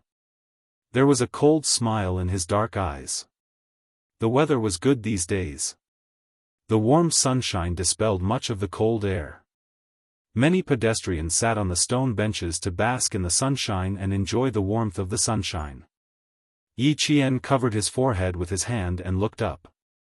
His gaze passed through the shiny leaves and met the sprinkling sunshine. A smile that was brighter than the sunshine appeared on his beautiful face. Such good weather. Yi Ying, enjoy it. When he withdrew his gaze, the mobile phone in his pocket vibrated. Yi Qian looked at the caller ID and picked it up with a smile. Do you want to tell me that you're in Nan province now? On the other end of the phone, Song Zhiqiu covered the phone tightly and looked at the person who had asked her to make the call. She laughed and said, "Brother, how do you know her so well?" "I want to lie to her. I've been with her for a year." "Of course, I know her better than you." Yang Heng, who had just returned to China last night, raised his eyebrows and pointed at his phone, gesturing for him to speak to Yi Qian. "Give me the phone, I'll speak to her myself." Song Zhiqiu refused. "At least let me say something first." On the other side, Yang Heng still wanted to snatch it from Yi Qian, but Song Zhiqiu nimbly dodged to the side. She smiled in a low voice and said to Yi Qian, "Classmate, it's really not good that you are so smart. Now I don't know where to start the following words. Do I need wisdom to guess that you'll be spending the new year in the southern province? Before the holidays, you said that you would return to southern province for the new year." Yi Qian nimbly jumped onto a bus headed for the suburbs. Now that she had settled the matter, she had to return to the sniper training base. I'm going back to school on the 16th. What time are you leaving?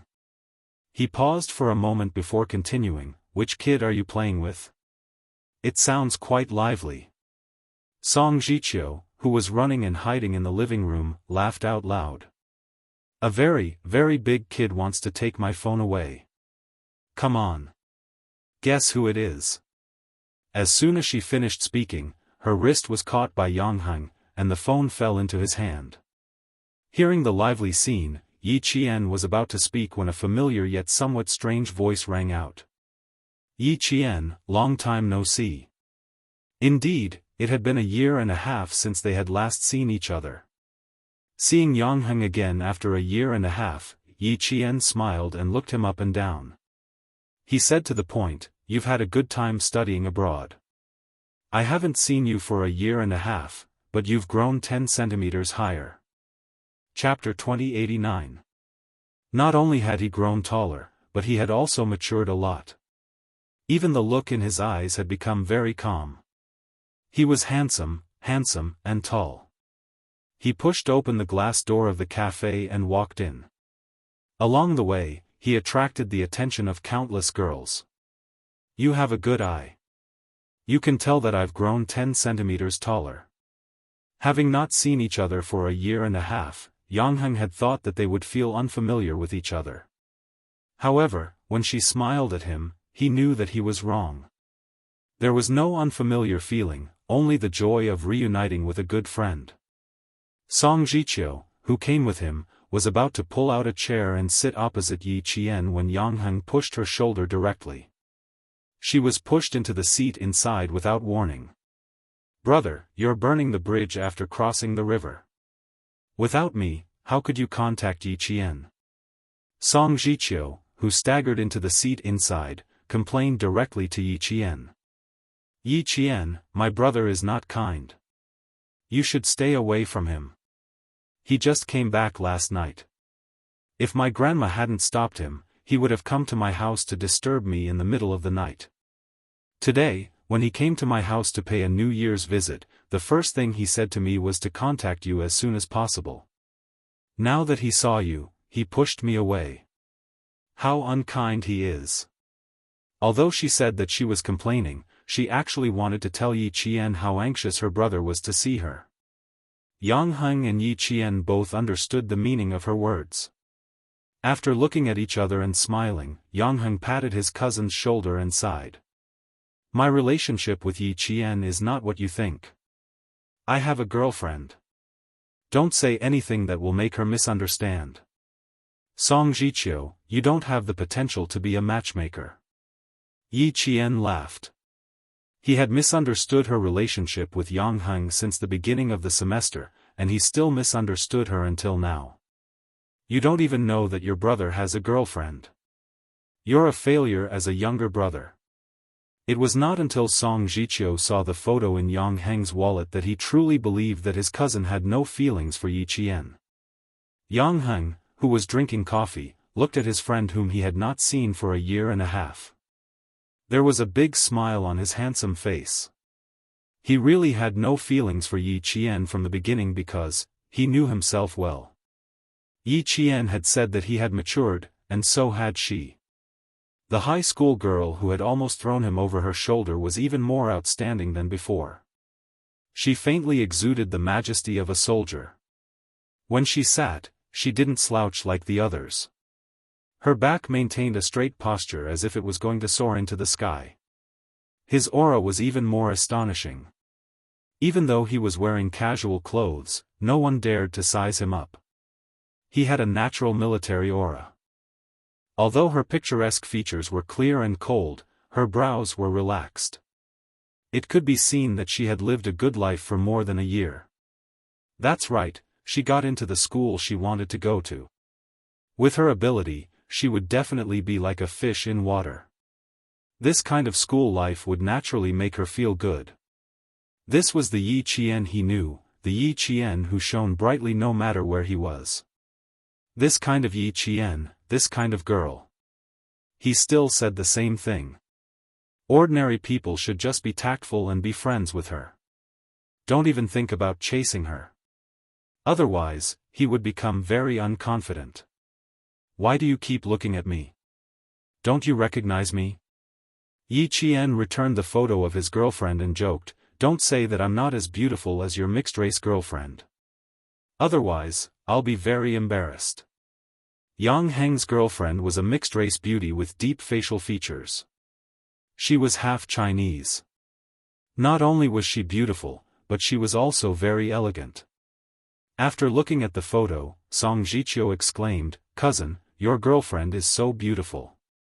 Chapter 2090. The three of them started to talk about Yang Heng's girlfriend is so beautiful. They talked until the sky turned dark. Yi Qian, who had planned to go back to the sniper base, called Principal Chen in a hurry. He decided to stay in the city for another night and made an appointment with Song Zhiqiu to fly back to school on the 17th of the first lunar month. On the 17th of the first lunar month, Yi Ying finally received her military uniform. She would go to the capital with Yi Zhifan in the afternoon. She put on her military uniform and kept taking photos at home. Sun Dongqing held the camera and used up all the film in a short while. Looking at her daughter in the military uniform, she was so happy that she could not even close her mouth. Beautiful, so beautiful. My baby girl is the most suitable to wear a military uniform. She kept praising Yi Ying and put all the best words on her daughter. Not only did she praise herself, but she also blamed Yi Zhifan for not praising her daughter. Old Yi, why didn't you say anything? Look at how beautiful Ying Ying is. This military uniform seems to be tailored for her. How handsome. Yi Zhifan, who was also happy in his heart, heard her words and said calmly, didn't you say everything you wanted? What else do I have to say? He, who had been an official for dozens of years, maintained a calm demeanor even when he was home. No matter how happy he was, he would not show it on his face. He was kind today. If he had seen his wife and daughter act so crazy in normal times, he would have reprimanded them for not being dignified enough. Although his daughter looked valiant in the military uniform and was full of energy, he could not forget himself because he was happy. Entering the army was just the beginning. There was still a long way to go in the future. Although Yi Ying had entered the army today, she was a compulsory soldier after all. Compared with Yi Qian, who had graduated from the military academy and was at least a second lieutenant after graduation, Yi Ying was much worse. A compulsory soldier who would retire at the end of his term and a second lieutenant who had graduated from the military academy. Anyone could see the difference between the two. Thinking of Yi Qian, Yi Zhifan, who was leaning on the sofa, felt a little relaxed. He could not help but sit up straight. Looking at his wife and daughter, who were so happy that they forgot themselves, Yi Zhifan, who had been smiling, looked a little cold. He was almost overjoyed. Sun Dongqing said, "Oh you always praise everyone in the meeting. Why don't you say anything when it comes to your daughter? Don't you remember that our daughter went to the capital this afternoon? It will be difficult for us to see her again." Yi Ying had already noticed the change in her father, but she didn't think too much about it. She was overjoyed when she saw that Yi Zhifan didn't seem to be interested, so she turned around and sat on the sofa. She hugged his arm and said coquettishly, "Dad, praise me too. You're better than Mom at praising people. Just listen to her mother's praises. She's pretty, good-looking, and handsome. You must have praised him differently. He's really good." Yi Zhifan, who was no longer happy, pointed at her shoulder and said coldly, "Even if it's now, it won't be too late for me to praise you when you have a star here." That one sentence made the smile on Yi Ying's face disappear. During this period of time, she had learned about the military rank system in our country and knew what it meant to have a star on the shoulder. She was smart, so she quickly understood what Yi Zhifan was trying to say. Sun Dongqing also knew this, but she didn't want to see her husband's mood dampening, especially when she saw her daughter, who was about to join the army, looking so wronged. She immediately said, "If you're so capable, why don't I see you wearing a military uniform and getting a few stars?" Chapter 2091. The more she spoke, the angrier Sun Dongqing got. She threw the camera in her hand onto the sofa and yelled, "All you do is criticize our daughter here and there. Yi Zhifan, do you think our daughter can't compare to that wretched Yi Qian? Let me tell you, Yi Zhifan. My daughter is amazing. So what if she has Xing? When she finds a son-in-law who is a general, let's see if you can still say that she can't compare to Yi Qian." Every time Yi Zhifan scolded Yi Ying, Sun Dongqing would jump out to defend her, as if someone had stepped on her tail. She was afraid that her precious daughter would be criticized. Yi Zhifan saw that she was being foolish again and yelled, "I'm just reminding our daughter not to get carried away. Don't forget that Yi Qian has a higher starting point than her. You only know that our daughter is wearing a military uniform, but do you know what military rank Yi Qian has after graduating from the military academy? Do you know what kind of soldier our daughter is? She's an art soldier and a compulsory soldier. What about Yi Qian? She's an officer. Even if she's a basic officer, she's still an officer with a position. What do you know? You only know how to yell all day long. You're still daydreaming about finding a general as a son-in-law. Sun Dongqing, keep your mouth shut. It won't be too late for you to be smug when our daughter really climbs above Yi Qian." Yi Zhifan would only be wary when he thought of Yi Qian and constantly remind himself not to underestimate Yi Qian. Sun Dongqing, on the other hand, was the complete opposite. Whenever Yi Qian was mentioned, she would only get angrier and lose her mind. She still didn't know that her family was about to face a storm. When she heard her husband mention Yi Qian again, she went all out. She glared at him and yelled, "Yi Zhifan, I finally understand. You just don't like us, mother and daughter. Fine, since you think that Yi Qian is better than Ying, then acknowledge her as your daughter. Stop being such a wet blanket and scolding Ying all day long. Ying will have Madame Li's help in the future. It doesn't matter whether you're there or not. She'll find a general to be her son-in-law in the future. Don't bask in Ying's glory and live your own life." To Sun Dongqing, her daughter, Yi Ying, was her pillar of support. Now, she believed that Yi Ying had found someone to rely on. Compared to Yi Qian, who had no one to rely on, Yi Ying was many times stronger. Her words implied that the mother and daughter would no longer rely on their husband. Yi Zhifan was enraged when he heard this. He slammed his palm on the coffee table and shouted angrily, "Are you tired of living? You want to make trouble with me? It's because I have a mother like you that I've made so many mistakes." Originally, they were still happy. Suddenly, it turned into a husband and wife scolding each other. Instantly, the atmosphere was filled with the smell of gunpowder. Hearing that, Yi Ying's face turned pale. She stood on her father's side and said to Sun Dongqing angrily, "Mom, what are you saying? The reason why Madame Li helped me was because of my father. Mom, how could you be so foolish?" The angry Yi Zhifan felt a little better when he heard this. At least his daughter wasn't foolish. Yi Ying's anger was extinguished by Sun Dongqing. She said angrily, "It's because your father thinks that you're not as good as that wretched girl, Yi Qian.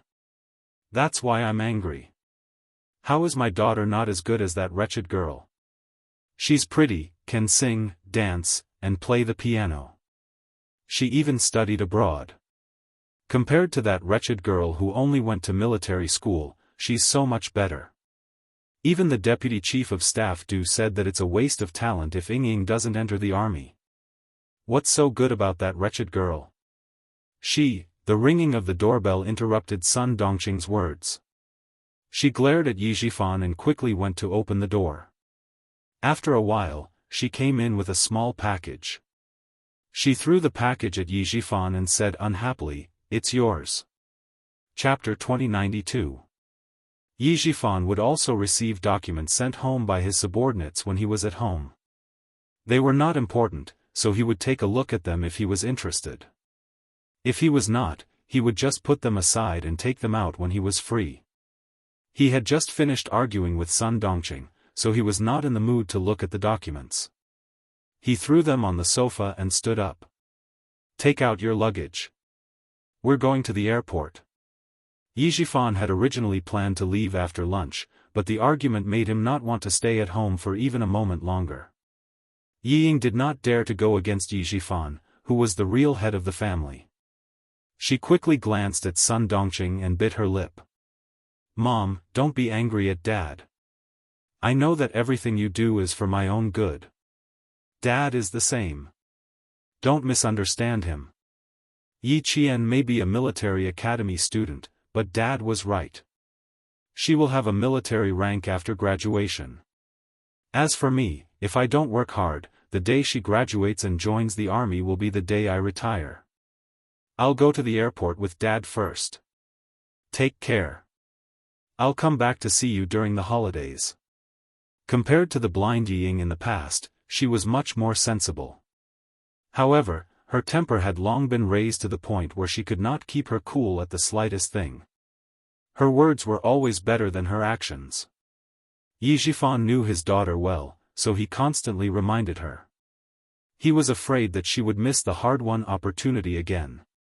Now that he heard Yi Ying's understanding words, Yi Zhifan felt that his efforts were not in vain.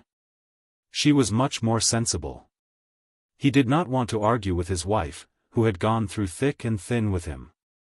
Although they did not have any feelings for each other, they had been together since they were young. Their daughter was already so old. What was the point of arguing? When he spoke, Yi Zhifan's tone softened. You're already in your 40s, but your temper is worse than when you were young. In the future, when my daughter is not at home, I'll have to give in to you so that my daughter won't worry about the family. Although his tone softened, he did not mention anything about Sun Dongqing going to the airport to send Yi Ying off. Sun Dongqing knew the reason why he didn't mention it at all. She also knew that what he said just now was just to reassure her daughter. It didn't matter. She didn't care about it anymore. She wasn't afraid that he would mess around outside. As long as he dared to mess around, at that time, no one would have a good time. They would run to the Urban Construction Bureau and the provincial government to make trouble, so that he wouldn't even be able to keep his official position. The reason why Yi Zhifan didn't ask for a divorce was because he was afraid that Sun Dongqing would come to his workplace and make a scene. That was why he tolerated it. It couldn't be helped. Sun Dongqing was a shrew who could do anything and wasn't afraid of being embarrassed.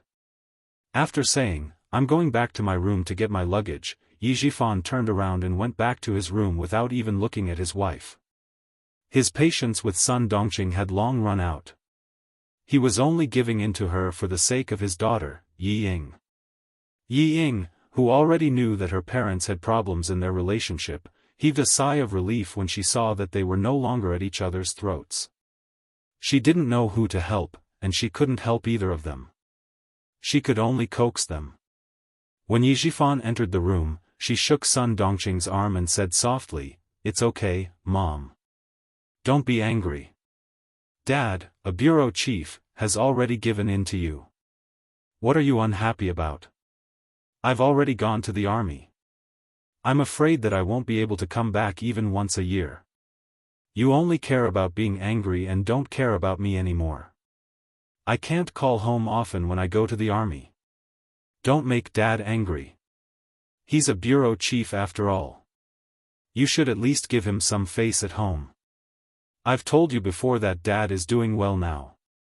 If you keep quarreling with him, you're pushing Dad out.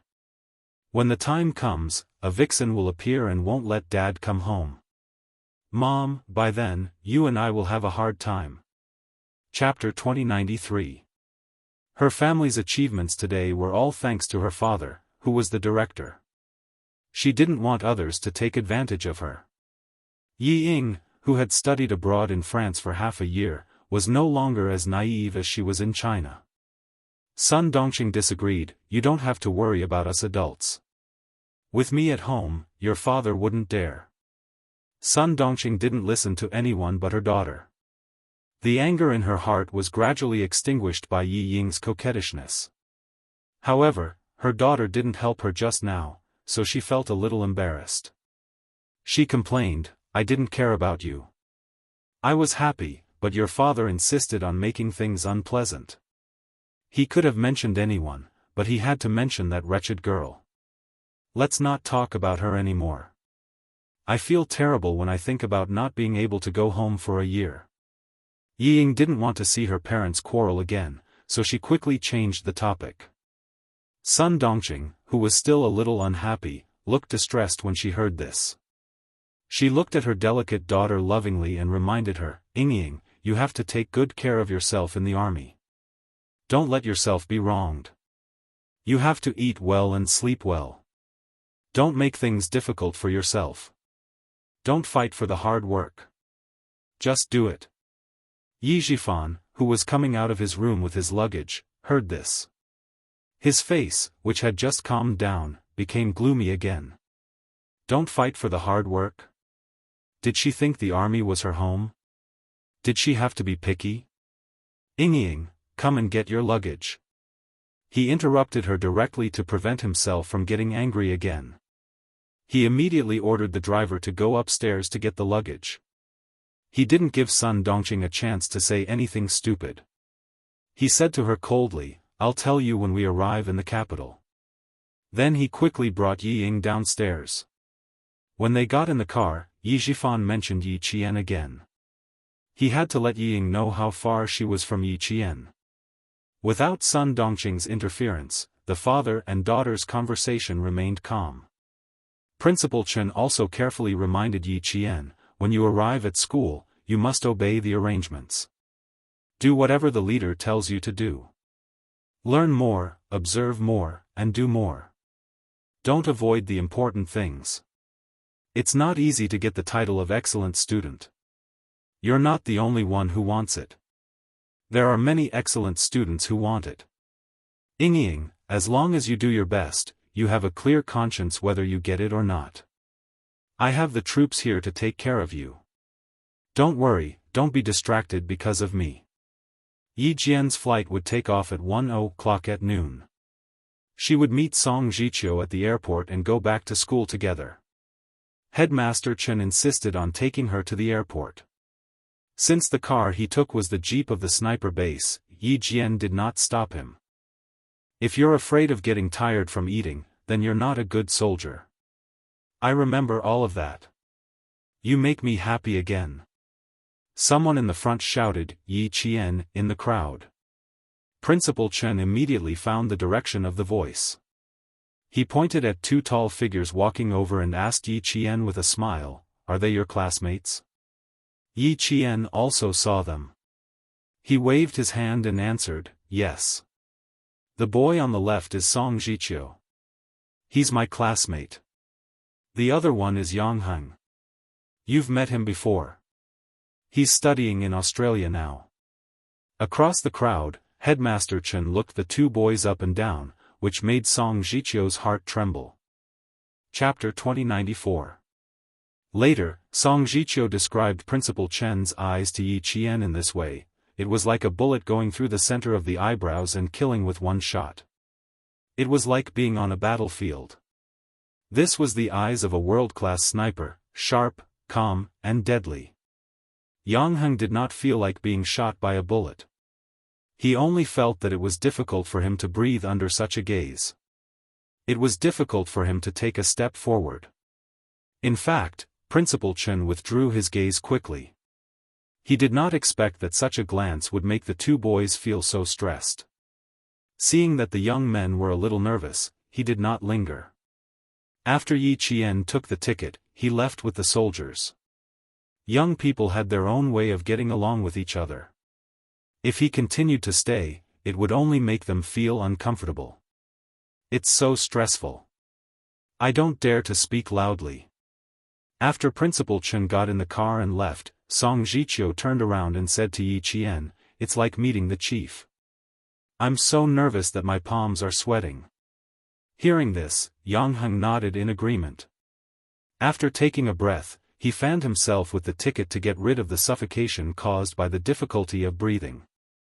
He said to Yi Qian, you can check in now. Let's go in first. Yi Qian did not know that Jianghu was going with them.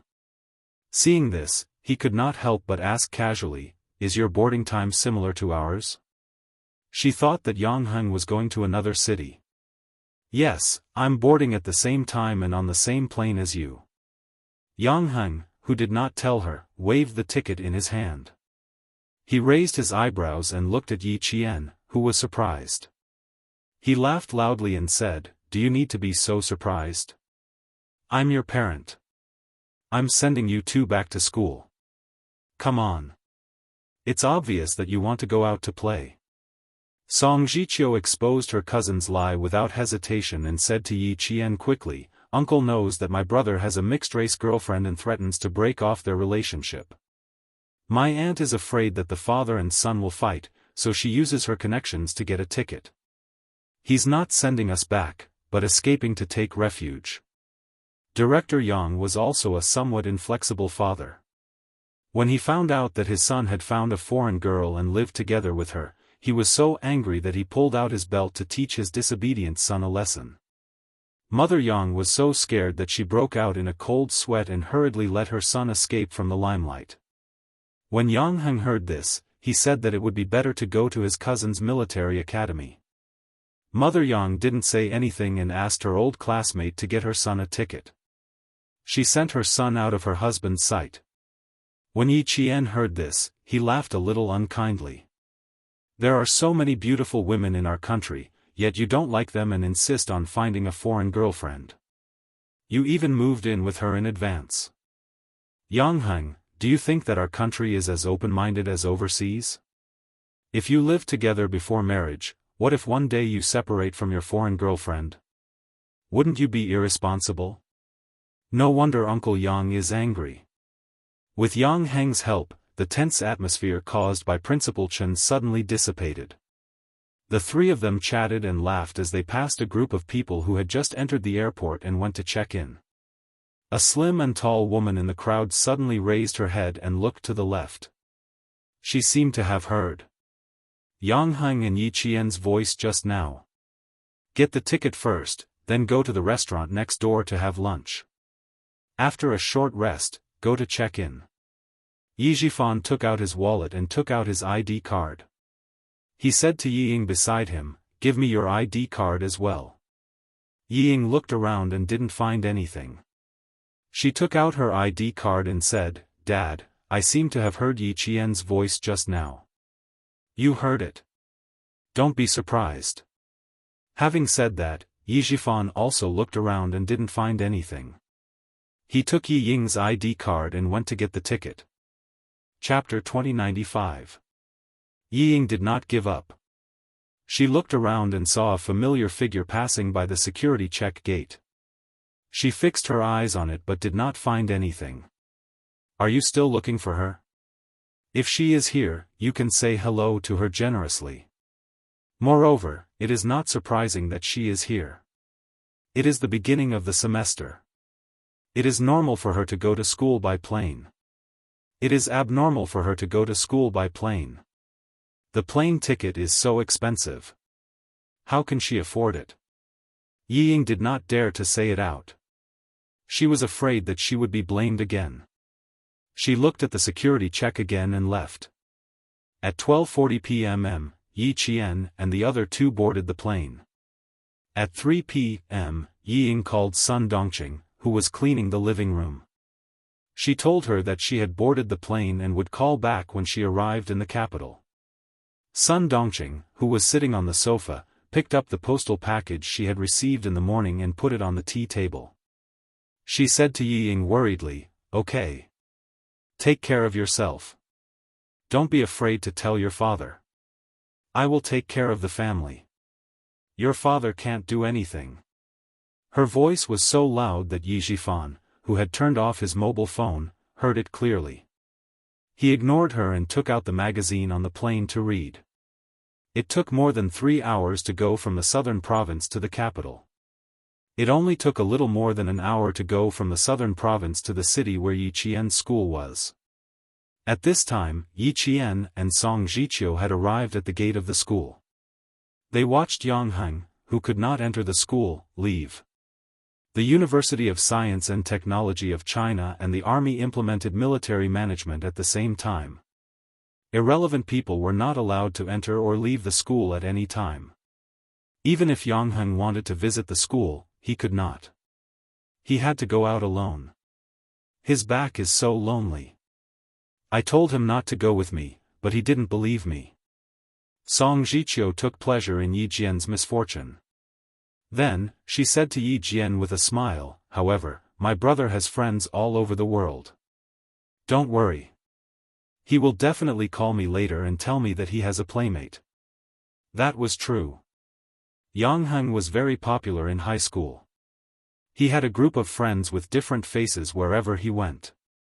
Yi Qian picked up the suitcase with the students' military uniforms and said with a smile, let's go. Let's start anew. She lowered her voice when she said the word new. She, who had turned around, suddenly turned back. She looked at the road with cold eyes. The moment she turned around, she felt someone staring at her. It was the start of the school year, and countless motorcycles were parked at the school gate with the students on them. Even if Yi Jian felt that someone was staring at her, she could not catch it immediately. An inconspicuous black car slowly passed by the roadside, and the tea-colored window slowly rolled up. A man wearing sunglasses sitting in the back ordered the driver indifferently, go back to the hotel. The driver, who was wearing white gloves, answered respectfully, yes, sir. He stepped on the accelerator and drove into the traffic. Then he smiled inexplicably. But she looks a little trickier than her mother. The person on the other side of the phone said something. The man in the sunglasses said, you don't have to keep an eye on Yizhifan for now. He didn't interfere with Sun Yaozu's business. As for his daughter, wait until we get to the army. The man's voice was not young. It was deep and a little hoarse. It sounded cold and creepy. It seemed that every word he said was full of calculation. At the same time, Sun Dongqing picked up the postal package on the coffee table and cut it open with a pair of scissors. She didn't know why, but when she cut open the package and saw the videotape, her eyelids suddenly twitched. She was distracted for a moment, and a small cut appeared on her finger. Chapter 2096. Sun Dongqing, who was in pain, hurriedly got up to treat her wound. The phone at home rang. She pressed on her finger to stop the bleeding and looked up at the clock on the wall. A deep smile appeared on her face. She put the videotape on the coffee table and ignored it. She hurriedly went to pick up the phone at the corner of the sofa. Yizhifan did not call Sun Dongqing immediately. The driver who picked him up had gotten the wrong address. He had to let the driver find them first. Seeing his daughter make the call, he said calmly, you stand here and wait. I'll go ahead and take a look. Yi Ying, who happened to pick up the call, nodded hurriedly and said, Dad, put down the luggage. I'll stay here. Okay, don't wander around. Otherwise, I'll come back to find you. The driver who came to pick them up called again. With a smile on his face, Yizhifan answered the call and said, we're already outside. I'm waiting for you in the corridor.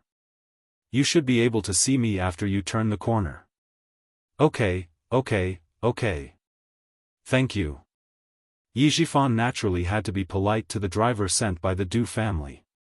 If he put on airs because of the other party's identity, he would be looking down on the Du family. Sending someone to pick you up was the Du family giving you face. If you look down on the driver, wouldn't it be the same as looking down on the Du family? Yizhifan, who wanted to build a good relationship with the Du family, would not do such a stupid thing. It was 6:30 in the evening in Beijing. The lights had already been lit. Yi Ying, who was standing in the corridor of the parking lot, reported that they were safe. She could not wait to tell Sun Dongqing the good news. Mom, Madame Li sent a driver to pick us up. Dad and I will take the car directly to the hotel to meet Madame Li. Madame Li also said that her daughter is also in the arts regiment. It's a pity that her daughter is not in the Beijing political group. It would be better if she was. It would be even better if Madame Li's daughter was in the Beijing political group. She would definitely make her happy every day, just like how she made Yao Jing and the other girls in the past. Hearing such good news, Sun Dongqing couldn't help but feel a headache coming on. She said happily, "Like I said, my Ying is such a lovable person. You have to listen to Madam Li, coax her a little more, and say a few more sweet words. It doesn't matter. Mom, don't worry. I know what to do." Seeing Yi Zhifan waving at her, she hurriedly covered her phone and said in a sweet voice, "Mom, I'll stop talking. Dad found the driver sent by Mrs. Li. I'll get in the car first. I'll call you tomorrow." Yi Ying was afraid that Yi Zhifan would overhear her, so she quickly broke the phone before Sun Dongqing could finish speaking. By the time the car arrived in front of her, she had already adjusted her facial expression. The chauffeur sent by the Du family opened the door and ran to Yi Ying's side. He greeted her respectfully, "Miss Yi." He first opened the door for her to get in, and then put the luggage in the trunk. Yi Ying, who had gotten into the car, was so surprised that she felt a little unnatural. It was really like the chauffeurs on TV who invited rich ladies into the car. He was so polite that she thought she was really a noble lady at that moment. "Director Yi, Miss Yi, my family's madam is holding a banquet at the Wangfu Hotel. I'll send the two of you there now. The hotel you're staying at is also Wangfu Hotel. I hope you'll be satisfied." The driver's politeness made Yi Zhifan feel more assured. Their food and accommodation were arranged by Mrs. Li herself, which showed that the Du family valued them. Chapter 2097. Yi Ying, who was sitting in the back, couldn't help but gasp when she heard Wangfu Hotel. She knew Wangfu Hotel. It was the most famous and most expensive hotel in the country. It was loved by stars both at home and abroad, as well as Hong Kong and Taiwan. Even the cheapest standard room cost more than 10,000 yuan for a night. Although her family had some assets, they weren't rich enough to spend more than 10,000 yuan for a night in a hotel. Thinking of how much Mrs. Li valued her and how much she would eat and live in the future, Yi Ying couldn't help but feel happy. She was even more determined to make Mrs. Li happy. Before she arrived at the hotel, Yi Ying's heart had already flown there. She just wanted to see Mrs. Li as soon as possible. The imported luxury car left the airport parking lot with the excited Yi Ying. When the car completely drove out of the parking lot, the door of a silver-gray car parked at the place where Yi Ying was standing before opened. Someone with long legs stepped out and got out of the car lazily. It was very cold outside. The man who got out of the car was wearing clothes that were completely opposite of the season. He stood tall and straight in the cold wind with only a thin black shirt. He was completely unaffected by the cold, and his temperament was still noble and elegant. Xia Jinyuan, who came back from a hot country, was in a hurry. He didn't have time to prepare a thick winter coat. When he got off the plane an hour ago, he shivered even though he had been trained to resist the cold. "Why did you get out of the car? Is something wrong?" A man in military uniform with the rank of major strode over from the other side of the car. When he saw Xia Jinyuan, who was supposed to be resting in the car, standing by the car door, his face darkened and he quickly walked over. Xia Jinyuan, who was wearing a black shirt, looked away from the parking lot exit and smiled at his comrade V8. "Nothing happened. Get out of the car to get some fresh air. Let's go back to the military headquarters and report." Mrs. Li, the Arts and Crafts Group. It seemed that Yi Zhifan had made a big move while he was away. He even had such a good relationship with the wife of the deputy chief of staff. Yi Zhifan wanted to send his daughter to the army so that she could compete with Lan Weihu. With Mrs. Li's relationship, the possibility of sending his daughter to the army was higher. The deputy chief of staff Du was famous for being obedient. Once Madame Li gave the order, he would definitely obey. To be more ironic, Madame Li's words were more effective than military orders. "Why are you in such a hurry to return to the military? The Major General has spoken. It won't be too late for you to go to the hospital and treat your injuries before reporting to him." V8 frowned and started the car. He glanced at Xia Jinyuan's waist and said, "You know very well how serious the consequences will be if the puncture wound is not treated properly." In the end, he was the only one left in charge of the cleanup mission. The rest of the team returned home immediately after taking control of the illegal dealer from China who dared to come to China to sell guns. Q King, who was left alone, returned home 4 days later than the rest of them. 4 days, 96 hours. He faced it all alone. His comrades who had returned to the country were all on tenterhooks, afraid that something bad would happen to him. Xia Jinyuan adjusted his seat so that his long legs had more room to move. After buckling his seatbelt, he said calmly, "No need. I'll take care of it myself. I'll go to the military headquarters first." He had to report all the important matters at hand first. After that, he had to figure out the situation between Yi Zhifan and the Du family. He also had to go to Nan province to meet Lan Weihu. There was not enough time, so he had to hurry. Chapter 2098. Reporting to the military wasn't something that could be done in 1 or 2 hours. Arriving at the military at 8:00 would take at least until the wee hours of the morning. Everyone knew that Q King was injured. If he didn't treat his wound first, everyone would be worried. V8, who came to pick him up, was ordered by the Major General to send Xia Jinyuan to the hospital for a thorough examination. It wouldn't be too late for him to go to the military after his wound was properly treated. Xia Jinyuan was thinking about Yi Zhifan and the Du family, so he didn't want to waste too much time on himself. V8 saw that he was determined to go to the military, so he stopped the car on the side of the road and said to Xia Jinyuan, "Before I came out, the Major General ordered me to send you to the hospital and treat your wound before returning to the military. Since you don't want to cooperate, you can explain it to the Major General yourself." He couldn't persuade him, so he could only ask the Major General for help. Xia Jinyuan was a little helpless when his comrade stopped him, but he couldn't say that he didn't want to go to the hospital and went straight to the military academy for Yi Qian. Seeing that he was really going to call the Major General, he reached out his long arm and quickly snatched the phone from V8. "Don't get distracted, just focus on driving. I know my own wound. Do I need you to remind me if there's really a problem?" The wound did have some signs of inflammation, but it wasn't serious. He could take a few antibiotics to suppress it first and deal with the urgent matters at hand before treating the wound. Xia Jinyuan, who listened to Yi Qian's entire conversation, didn't think about going to Wangfu restaurant himself. Although he put Yi Qian's personal affairs first, they could never be compared to the mission. No matter how important the personal affairs were, they had to be put aside when it came to the mission. Right now, he really wanted to go to Wangfu restaurant directly and ask about the situation. He also wanted to immediately call Xia Yiwei and Ho Zi to ask about the situation, but he knew his mission and responsibility.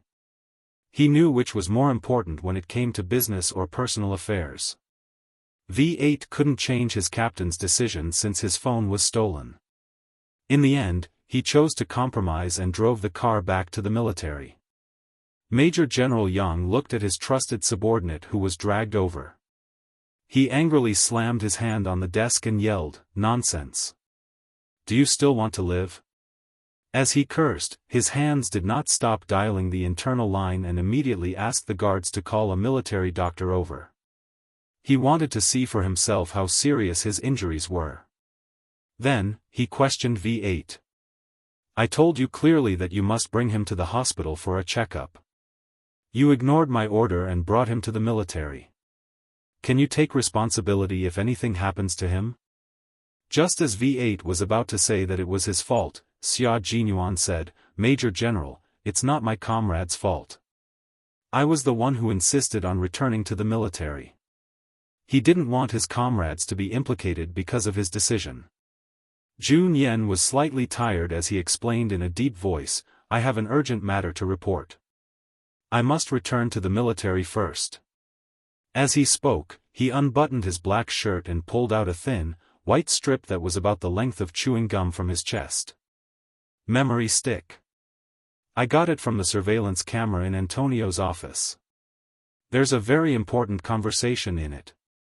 The translation is in Chinese, and it mentions a certain border outpost in our country twice. A notorious arms dealer mentioned a border checkpoint of our country. What did this mean? It meant the seriousness of the situation. Major General Yang took the memory stick from a camera company in 1999. It was used to store video and other media. He looked sharply at Xia Jinyuan. What do you suspect? Before he could say anything, Major General Yang's face was as dark as water. Chapter 2099. Xia Jinyuan calmly looked at the Major General, whose expression was getting more and more serious, and slowly voiced his suspicions. The firearms and ammunition that Antonio sent to various countries included all kinds of transportation methods. As far as I know, Antonio successfully took over the border checkpoints of 2 Western countries and 1 South Asian country and used them as a safety line to cover the transportation of firearms. I've only been with Antonio for a short period of time, but I already know that there are problems with the border checkpoints of 3 countries. This shows how big his firearms business is.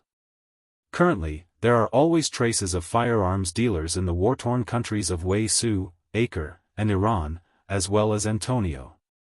The more wars there are, the more the firearms dealers earn. They illegally transport weapons and endanger the safety of a country. I can't help but think deeply about it. His words made the Major General's brows furrow even tighter. What are you trying to say? Just say it. Right now, I suspect that the Chinese businessman who was escorted back to China had a route at the border, Xia Jinyuan said directly. V8, who hadn't left, showed an incredulous look on his face when he heard this. It was as if he had heard something shocking and couldn't believe it at all. King Q meant that if we didn't completely solve this problem, our country would become a war-torn country? Wasn't that a little too much? There was a brief silence in the office, and then the Major General shouted angrily, Xia Jinyuan. His suspicion made the Major General furious, and his heavy military power came straight at him. It was as if the air was being compressed, and it was as heavy as a heavy stone falling down. Do you know what you just said? If you dare to suspect those soldiers, I'll be the first to come after you. The Major General's understanding was different from V8's, but he did partially guess the meaning of Xia Jinyuan's words. In the face of the Major General's anger, Xia Jinyuan didn't show any fear and replied in a deep voice, Major General, I know very well what I said. I really do suspect that, and now I'm only reporting my suspicions to the military. Whether things are as I suspect, the military still needs to investigate. The businessman who was escorted back to China transported illegal weapons to China through layers of checkpoints. Major General, how many ways do you think he went through? How many people have benefited from it? Also, I won't suspect the comrades stationed at the border. They're loyal to their duty and protect the country. They even sleep with steel guns in their arms. Major General, they've sacrificed enough. As a soldier, I don't want to hear about any soldiers who wear the same uniform as me sacrificing themselves at the border. Xia Jinyuan, who had an injury on his waist, could not stand for a long time. Facing the Major General's cold gaze, he pointed to the guest sofa and said with a smile, Can you at least give me a seat to dry my body? He was, of the Major General. And, mentally. The Major General wanted to throw the documents on the table directly at the face of the guy who was still in the mood to smile with him, but it was just a thought. He really couldn't bear to throw it. Of the he was. Aren't you trying to show off your ability? Why? Can't you stand for a while? While he said that, his eyes signaled for V8 to go over and help him. He didn't want to cause any problems. Chapter 2100. This kid had always been a tough guy since he was young. He never screamed unless he was pushed to his limits. Could it be that he was seriously injured? The Major General thought of Xia Jinyuan's usual behavior and his expression became particularly grave. Just then, there was a knock on the door. The guards had arrived with the military doctor. "Come in." The Major General, who no longer pursued Xia Jinyuan's words, immediately raised his voice. After the military doctor entered, he pointed at Xia Jinyuan and said anxiously, "Doctor, hurry up and take a look at him." V8, who helped Xia Jinyuan sit down, said softly, "Captain, your courage is as big as your reputation. You managed to make the Major General's mood fluctuate with just a few words. You're amazing. You flatter me." Xia Jinyuan's thin lips curled slightly. While the Major General was instructing the military doctor, he lowered his voice and said, "Brother, I've implicated you just now. Find an excuse to leave. Don't stay here any longer." V8's arm stiffened and his voice trembled. "Brother, is the injury on your waist serious?" "It's a little serious and it's a little inflamed." Xia Jinyuan told his comrade honestly and comforted him with a sympathetic gaze. "That's why I reminded you to find an excuse to leave so that the Major General won't be angry with you. Then I really have to thank you for your reminder." V8 gritted his teeth and helped his comrade sit down. He said to the Major General, "Major General, I have something to deal with here. Can I leave first?" The Major General did not hesitate and waved his hand in agreement.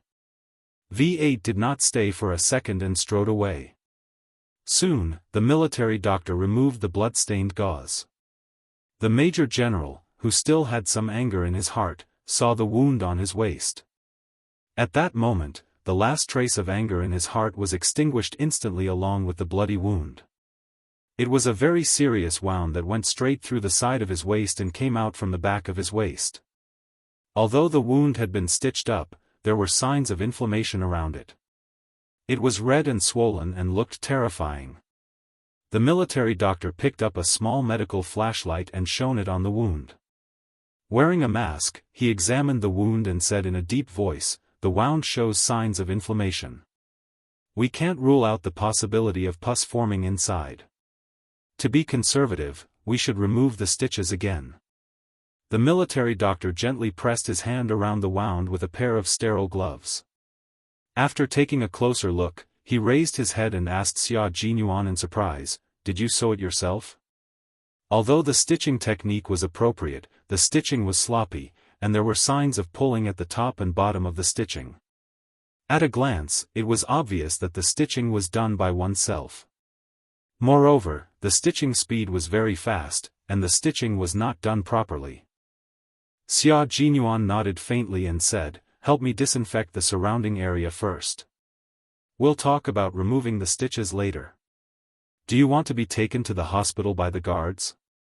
The Major General glanced at him coldly and asked the military doctor how serious the infection was. Compared to the military doctor's shock, the Major General was much calmer. During battle, if the special forces of the Snowfield Brigade were injured, they would treat their own wounds if they had no comrades by their side. What he was concerned about was whether the infection was serious. "From the outside, I can't tell how serious it is for the time being. However, gunshot wounds are different from other injuries, especially penetrating wounds. Sometimes, the situation looks good on the outside, but the inside may have formed pus." The military doctor was somewhat impressed by the soldier in front of him who dared to sew his own wound. He took off his gloves and answered the Major General's question with a serious expression. "I suggest that you go to the hospital to see if there is any inflammation inside." Xia Jinyuan knew that he could not escape going to the hospital tonight. He asked the military doctor to disinfect the wound first and said to the Major General, "There's no need to trouble the guards. I'll take the initiative to go to the hospital after reporting to you." Chapter 2101. Major General realized that the problem did not end with the arrest of the illegal Chinese businessmen. He looked at Xia Jinyuan, who was in charge again, and asked the military doctor, "Can his injury be treated in a few hours?" "There are no signs of fever. It can be treated in a few hours." The military doctor packed up the medical supplies, saluted and left. It was already 8:30 at night. The office building of the military headquarters was brightly lit. The security outside was tight. Inside, uniformed soldiers were working on their work quietly. The Deputy Chief of Staff Du came out of the General Staff Department building and took a car to Wang Fu restaurant. He was tired after an entire day of meetings, so he sat in the back and closed his eyes to rest. Director Yi of the Southern Province took his daughter to report to the Beijing political group. In the end, his wife insisted that he go over and talk to Director Yi. He had already said what he needed to say and helped with what he needed to do. What else did he need to see? The Deputy Chief of Staff Du did not want to go. When the waiter opened the door of the private room, his face was full of smiles. He strode over and said with a smile, sorry, the General Staff Department called for an emergency meeting. Director Yi has to wait for so long. Yi Zhifan didn't dare to accept this sentence. He had been paying attention to the movement at the door. When he saw the corner of a military green coat, he was very perceptive and stood up to greet the Deputy Chief of Staff Du before he walked over. I'm sorry to disturb you. Please forgive me. He did not forget to remind Ying to get up quickly. Mrs. Li liked the father and daughter's eyesight. People should have good eyesight. Otherwise, they would appear clumsy. Okay, you two don't need to chat. Old Du, let the waiter serve the dishes. Director Yi saw that you did not come and insisted on waiting. I couldn't persuade him, so I had to serve some desserts for Ying to eat. Mrs. Li, who was wearing a gold velvet cheongsam with a rich peony flower embroidered on the collar, smiled and invited the two to sit. She personally poured a cup of tea for her husband and said elegantly, the two children have not arrived yet. The new year has just ended. I really don't know what they are busy with. I want to find someone to eat with, but there is no one to accompany me. Ying is the best. She is obedient and sensible. She knows that I want to talk and chat. See, before you came, it was this child who kept me company to relieve my boredom. Hearing this, the Deputy Chief of Staff Du laughed even louder. He looked at the young lady beside his wife and nodded approvingly. She is indeed obedient. Director Yi has taught her well. If it was Jai, tsk, at most, 10 minutes. Ying, who was flattered in her heart, tried hard to suppress the corners of her mouth that wanted to curl up. She lowered her head shyly as if she couldn't bear the compliment. Her voice was a little soft, but she didn't sound petty as she replied, "You're flattering me. Madam is knowledgeable. It's my fortune to be able to talk to Madam. Hey, why are you so cute? I am still outside, but I can still hear you through such a thick door." The one who spoke was Du Jia. Dressed in a military uniform, she walked in with an arrogance that Ying envied. It was the kind of arrogance that could only be possessed by someone who was confident. Chapter 2102. Before meeting Du Jia, Ying was already envious of Mrs. Li. Now that she saw Du Jia in person, there was not only envy in her heart, but also jealousy that she couldn't suppress. If she grew up in the Du family, she definitely wouldn't be worse than Du Jia. Definitely not worse. She remembered that there was a sentence written in a book, birth determines everything. In the past, she didn't really believe it, but after seeing Du Jia, she really believed it. Birth does determine everything. In terms of appearance, she definitely wasn't worse than Du Jia. However, she didn't have Du Jia's arrogance between her eyebrows. In terms of temperament, she and Du Jia each had their own merits. One was arrogant, while the other was gentle.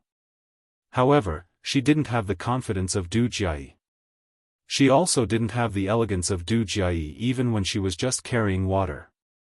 This kind of Du Jia made Ying deeply jealous as soon as she appeared, but she didn't dare to show it at all, for fear that Mrs. Li beside her would notice it. Since Du Jia came in, Mrs. Li couldn't care less about Ying, who was trying to make her happy just now. She revealed a deep and loving smile and directly joked, "I can't finish talking bad about you even if I talk bad about you for 3 days and 3 nights. I dare to say it in front of you, but I dare to say it behind your back even more. Your mother is right. You are the most disobedient. If your mother and I don't talk bad about you, who else would we talk bad about? Compared to his eldest daughter, the deputy chief of staff doted on his naughty but considerate youngest daughter more. After joking, he introduced her to Yi Zhifan. Chief Yi, this is my daughter, Jia, who always gives me a headache. Jia, come and say hello to Uncle Yi. He pretended to criticize, look at you, you don't even know how to be polite. You don't even know how to say hello when you come in. When Jia came in, it was her home ground. She took off her military cap and put it on the table. She smiled and said, you didn't introduce him. How would I know who he is?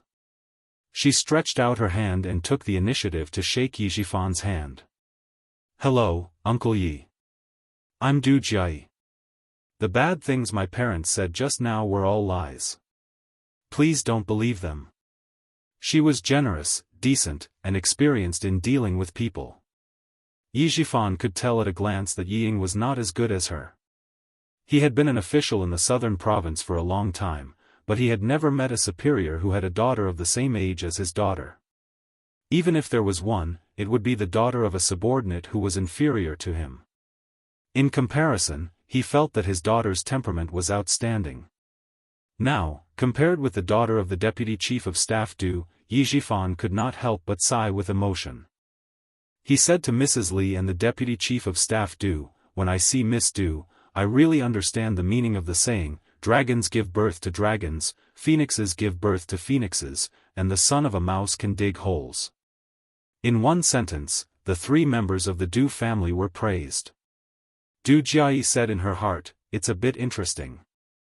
Then she took the initiative to talk to Yi Ying when Mrs. Li introduced her. She's really well behaved. I don't dare to speak loudly. Besides, she's even more beautiful than my mother said. Yi Ying was a little flattered. She quickly got up a little and said in an anxious tone with a little admiration, Miss Du is more beautiful and very handsome. You're quite honest. Yes, although you're very beautiful, you're indeed a little worse than me. Jia purposely said with a smile. The pair of eyes that looked at Yi Ying were as bright as diamonds, shining brightly. Her eyes were obviously sizing her up. She was very presumptuous and calm. Yi Ying was a little nervous because of her words. Now she was sizing her up, which made her even more nervous. Moreover, as a girl, her intuition told her that although Jia was smiling at her, there was unfriendliness in her eyes that made her tremble. She didn't like her. Chapter 2103.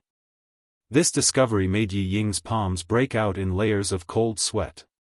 She did not even notice that the phone in her bag had been vibrating non-stop. Yi Ying's intuition is correct. Jia really doesn't like Yi Ying. Obedient, well-behaved, honest, and beautiful. Yet another one who wants to establish a relationship with the Du family. If it wasn't for her father saving Big Brother's life, I really wouldn't have come over to entertain this father and daughter pair who came from God knows where. Mrs. Li doesn't show up, letting her daughter look at Yi Ying wantonly. She wants to find herself an obedient daughter-in-law. If her future sister-in-law can't stand it and gives her a hard time, she won't want such a daughter-in-law. The little wife Mrs. Li chose for you this time is really good-looking. You can come up. Jia doesn't care about Yi Ying's feelings. She sends a letter to her brother Li Yuan, who is 1 year younger than her downstairs. Under Mrs. Li's knowing eyes, she starts to chat with Yi Ying enthusiastically. Li Yuan takes Mrs. Li's surname. After he was born, Mrs. Li made the decision directly. The Du family didn't say anything and let Mrs. Li make all the decisions. When Li Yuan comes up, the real master is here. Li Yuan, who has just turned 23, is tall and handsome. He has been studying abroad for many years and has an unruly arrogance. But Mrs. Li has taught him well. He is tall and straight, with the noble air of an aristocratic family. When Mrs. Li sees her youngest son, she talks more than before, especially the sentence, "My son has never had a girlfriend." "Director Yi, how about we be in-laws? What do you think?" Li Yuan's half-joking words made Yi Ying's heart beat like a little deer. When Li Yuan smiled and said, "Miss Yi is very suitable for the image of a girlfriend in my heart," Yi Ying's cheeks were so red that Li Yuan could not help but cast sidelong glances at her. Yi Zhifan knew that Madame Li would not speak without thinking. She only said this because she really meant it. For a moment, even someone as calm as him was a little excited. The father and daughter are so excited that they don't care about the vibrating mobile phones in their bags. After 3 rounds of drinking and talking happily, the vibrating mobile phones in their bags are directly turned off by Sun Dongqing. Sun Dongqing heard that both phones had been turned off. She sat weakly on the sofa like a frosted eggplant. It's over, it's over. The days that I finally had hope for are over again. Her disappointing daughter, this time she was really going to be angered to death. He had sent her abroad to study because he wanted her to study hard and start from scratch. But what about her? But as for her, Ioyo, she was so angry, so angry.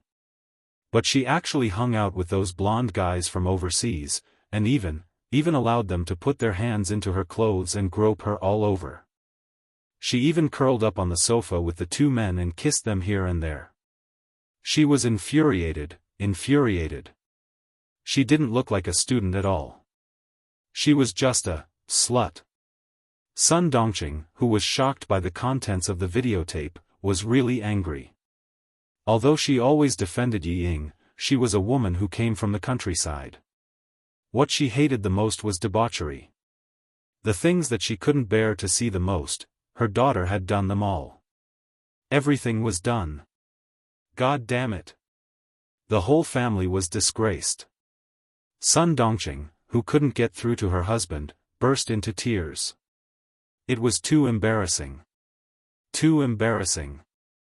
After such a shameful thing happened, she wanted to take a rope and strangle herself to avoid being criticized behind her back. Sun Dongqing called the phone again and again, but it was always turned off. She was so angry that she screamed and jumped. Suddenly, she rushed back to her room and rummaged. She wanted to go to the capital, Chapter 2104. Sun Dongqing didn't think about anything else. She just wanted to bring her daughter back from Jing City as soon as possible. It was okay if her daughter was humiliated at home, but she couldn't let her daughter embarrass herself outside. That was all she could think of. The most important thing now was to bring Yi Ying back from Jing City. She didn't think that Yi Ying was about to enlist in the military, nor did she think that the videotape might have been sent to more people. Sun Dongqing found her ID card. She only brought her wallet and mobile phone. She didn't bring any other luggage. She locked the door and went to the airport. She didn't dare to ask the driver to send her home. She was afraid that the driver would notice something wrong from her face. She even covered her face with a thick checkered scarf to take a taxi. On the way to the airport, she was so anxious that she kept calling her father and daughter, hoping that one of them would turn on his phone. Yi Zhifan, who was chatting happily with Deputy Director Du, didn't even look at his phone until they returned to the hotel room. Yi Ying was even more so. Facing the handsome and rich Li Yuan, who had a good family background, her heart was pounding like a deer the whole night. She didn't care about anything else. She was not attracted to Li Yuan, but to the Du family's family background and wealth. She didn't expect that her mother's words would come true. She would really find a husband who could be a general in the future. No, Li Yuan said that he didn't want to join the army. She didn't want to find a general as her husband, but a general as her father-in-law. And a mother-in-law from a famous family. It didn't matter whether Li Yuan was handsome or ugly. Of course, she would feel more comfortable if he was handsome. Although Yi Ying was excited the whole night, she didn't become impetuous because she was always calm in front of others. It was as if Mrs. Li was just joking. After a short moment of shyness, she returned to normal. Mrs. Li was more and more satisfied. Before leaving, she held Yi Ying's hand and said with a smile, "Tomorrow is Jiayi's birthday. There will be a birthday party at home. Remember to come with your father." Not only did she need to be obedient, but she also needed to see how good her social skills were. She then turned to Yi Zhifan and said, "Director Yi, remember to come tomorrow. Don't forget about it." Yi Zhifan was stunned for a few seconds by the sudden good news. When he finally recovered, he slapped his forehead and said apologetically, "I didn't think that tomorrow would be Miss Du's birthday. I didn't make any preparations at all. It would be rude of me to go over there." How could Yi Zhifan forget about this kind of good thing that could help his daughter integrate into the upper-class circle as soon as possible? He still had to put in 120% of his effort, but he still had to say some polite words. How could Yi Ying compare to Du Jiayi when it comes to speaking? Du Jiayi, who secretly curled her lips in disdain, smiled like a flower in the blink of an eye. "Do I still lack a gift from you? It's fine as long as you're here.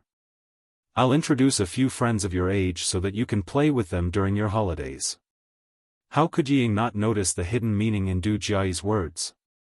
She was disdaining her for not having enough status to give her a present. She hadn't done anything to anger her, but she had been saying such harsh words the entire night.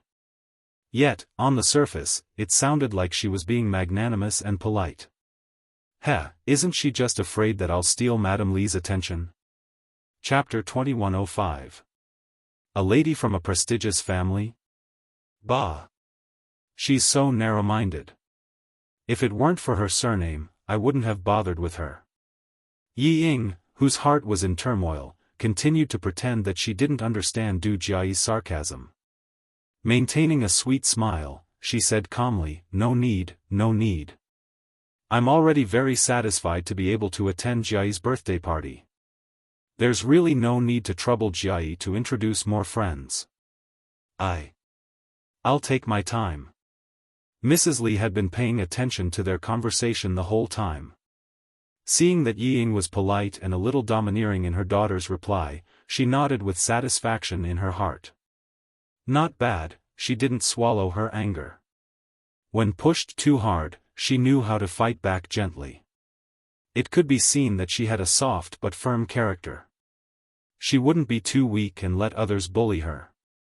She had observed enough for tonight and was satisfied with the result. "Jiayi, you take advantage of Ying Ying's gentle temperament to be aggressive. Mom saw it all tonight. You're the most dishonest." Mrs. Li, who had let Yi Ying pass another hurdle, finally spoke and stopped her daughter from continuing to suppress Yi Ying. As soon as she spoke, Du Jiayi seemed to have changed into a different person. She held Yi Ying's arm affectionately and said with relief, "Oh, I'm so tired tonight.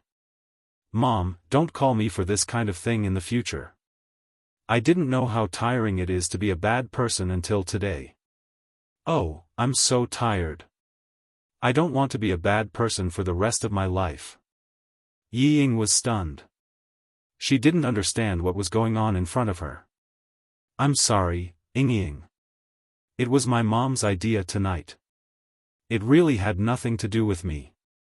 Du Jiayi playfully blinked her eyes and explained, "When my mom told me about it, I was really in a difficult position. When I saw you again, I almost wanted to throw away my responsibilities and leave. But I couldn't help it. It's my mom.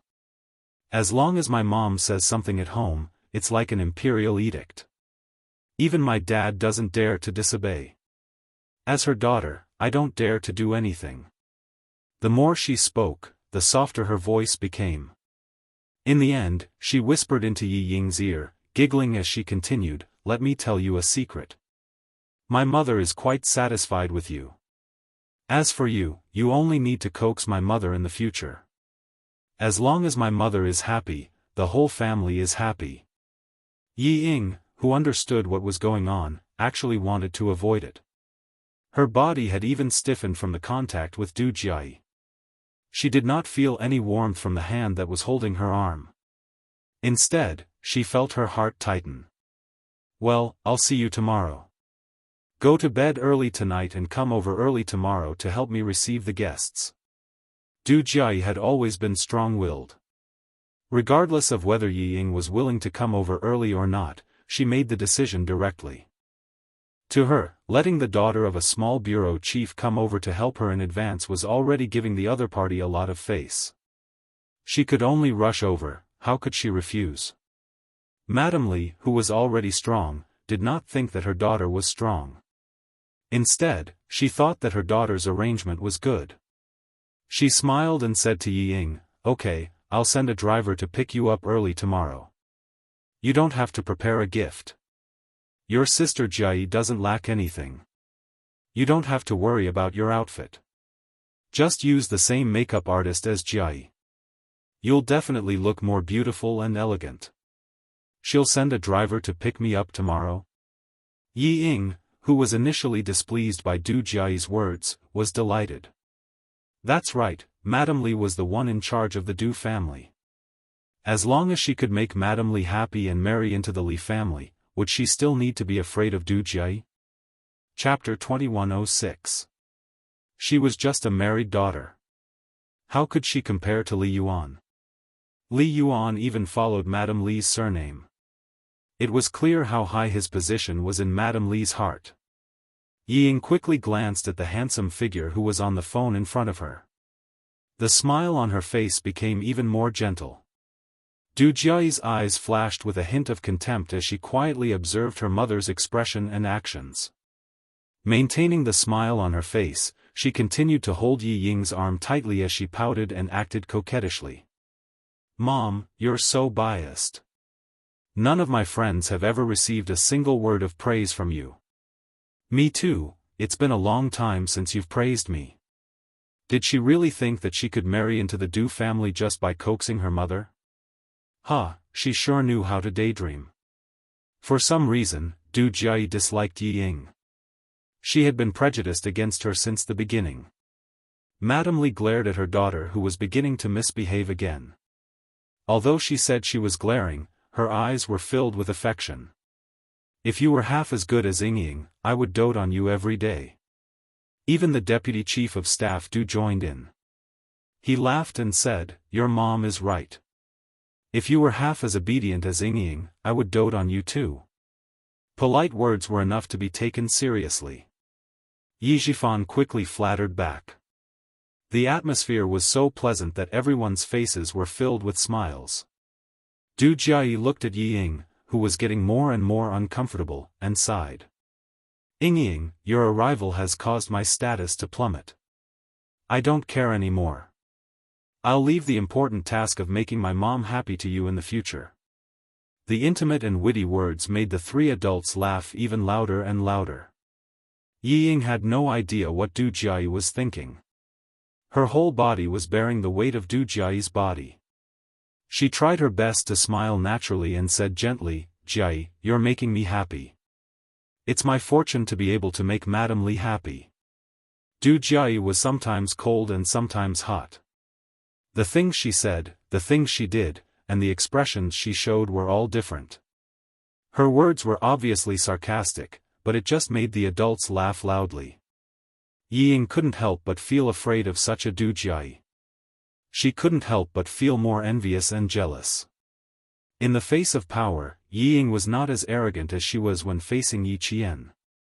Even if Du Jiayi was rude to her, she was willing to endure it. After the Du family of four got into the car and left, Yi Ying gritted her teeth as she stared at the back of the car. Her fingers were tightly gripping the corner of her shirt as she silently vented her anger. Yi Zhifan, who had appeared out of nowhere, looked at his daughter's fingers, which were fiddling with her clothes. His eyes were dark as he said, "This is Du Jiayi's confidence. She dares to do this because she has the ability to look down on you. The reason why you don't dare to talk back is because she has enough reason to look down on your identity." Yi Ying, what does it mean to be above others? A person above others dares to say what they want to say and do what they want to do. Even if others feel uncomfortable, they can only accept it. Yi Ying, whose eyes were red, bit her lower lip tightly. She looked up at her father and reluctantly put down her pride. She gritted her teeth and said, I know. That's why I can only endure it for now. I can only endure it until I can marry into the Li family. Madame Li was just joking. Did you take it seriously? Yi Jifan's cold voice interrupted Yi Ying's beautiful dream. What kind of family is the Du family? Are they afraid that they won't be able to find a daughter from a prestigious family to be their daughter-in-law? Yi Ying, stop dreaming. You should think more about how to make use of Madame Li's love to fight for a place in the military. See if it's possible to transfer to a military academy and become an officer with a military rank. Chapter 2107. Yi Ying's beautiful dream had just begun, and before she could get to the right place, Yi Jifan poured a bucket of cold water on her. Yi Ying almost shed tears. Although she thought it was possible, she did not dare to say it out loud. She could only think about it in her heart.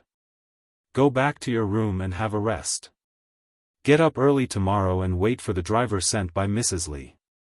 It's good to go to the Li family early. I think Mrs. Li will introduce you to the wife of the governor who is close to her. As long as you can rely on the Du family, Yi Ying, your marriage will not be too bad. Yi Jifan did not dare to think about his daughter marrying into the Du family. He only wanted to get Mrs. Li's help. Thinking that Mrs. Li will send a driver to take her to the Du family tomorrow, Yi Ying felt a little better. Yi Ying went back to her room and took a bubble bath. It was not until she went to bed that she found that her phone was out of battery. She plugged it in but did not turn it on. She went to bed directly. Yi Jifan was afraid that something would happen in the bureau, so he charged his phone and turned it on.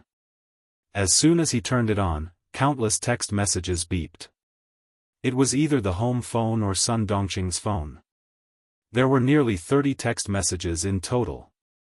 Yi Jifan, who seldom received continuous calls, calmly called home. No one answered the home phone, and the phone was turned off. He did not have much patience with his wife, so he ignored it and went to sleep.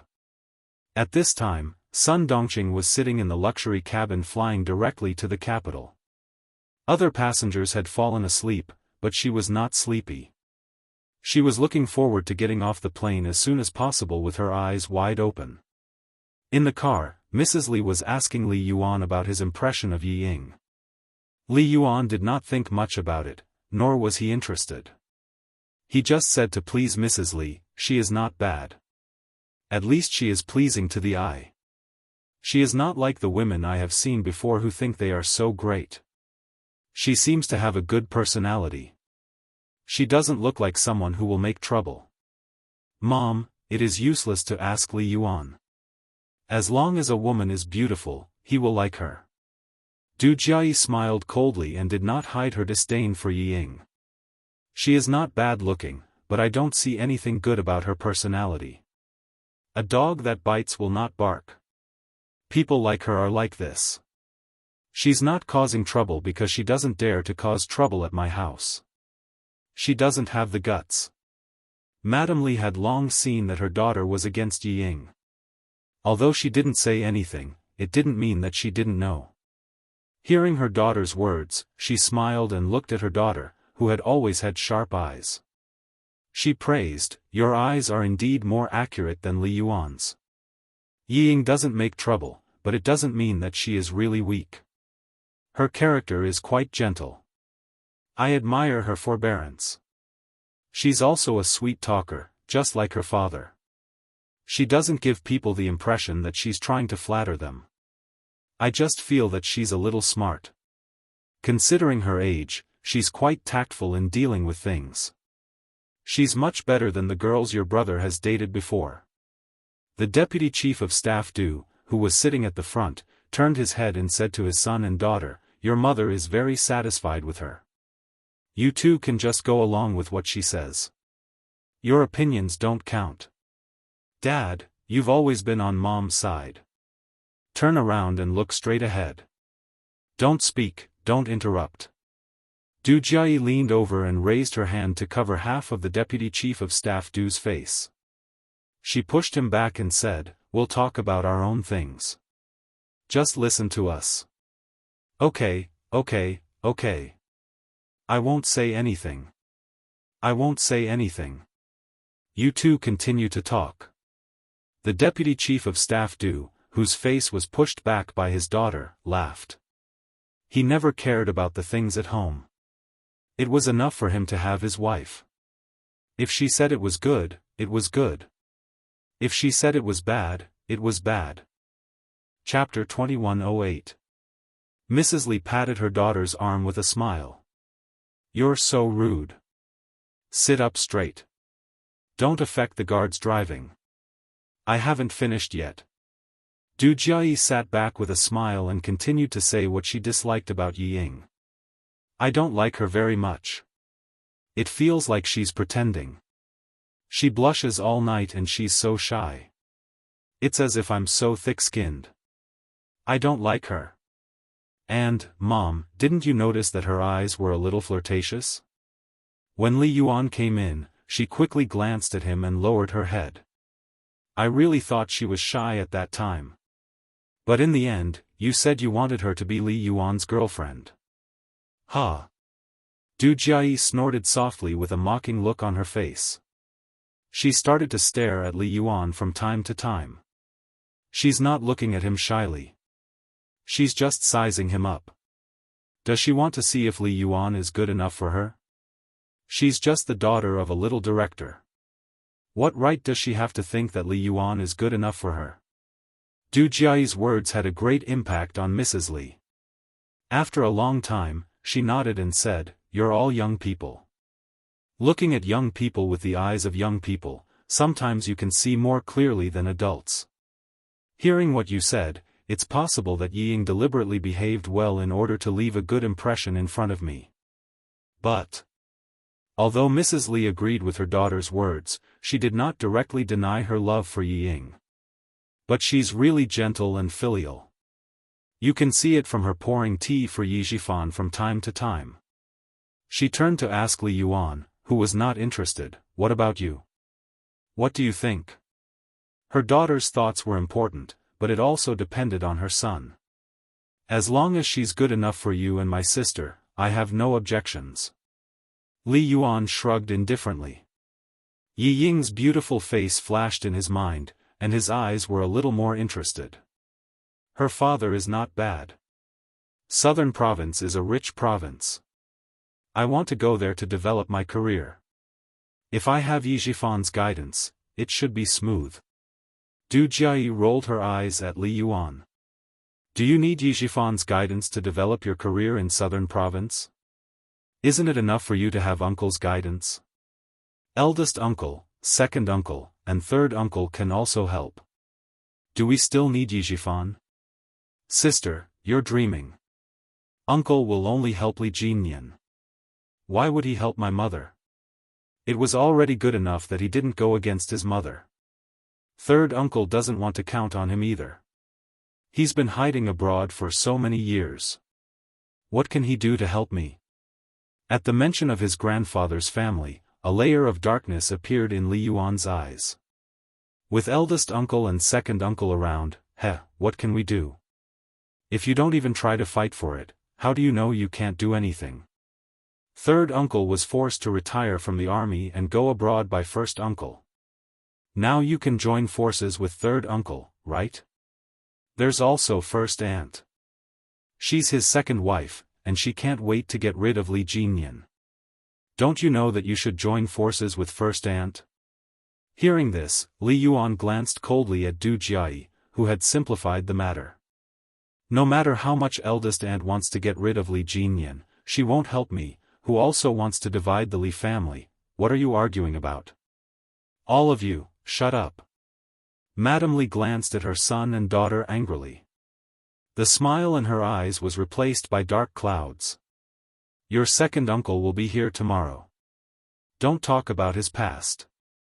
Also, spend more time with your grandmother. She loves you too the most. Chapter 2109. Du Jiayi doesn't dare to make trouble when Mrs. Li is angry. She secretly glares at Li Yuan, who caused her to be criticized, and feels depressed. Thinking of her grandfather's family, Du Jiayi purses her lips and holds Mrs. Li's arm gently. She says softly, "Mom, don't be angry. My brother and I know what to do. We won't embarrass you and third uncle in front of eldest uncle and second uncle." Why was it said that daughters were considerate? In fact, it meant that daughters were attentive. Her daughter immediately comforted her when she saw that she was angry, but her son didn't. Men were not so attentive and cared about personal gains and losses. Mrs. Li sighs and pats her daughter's shoulder gently. "I'm relieved that you are sensible.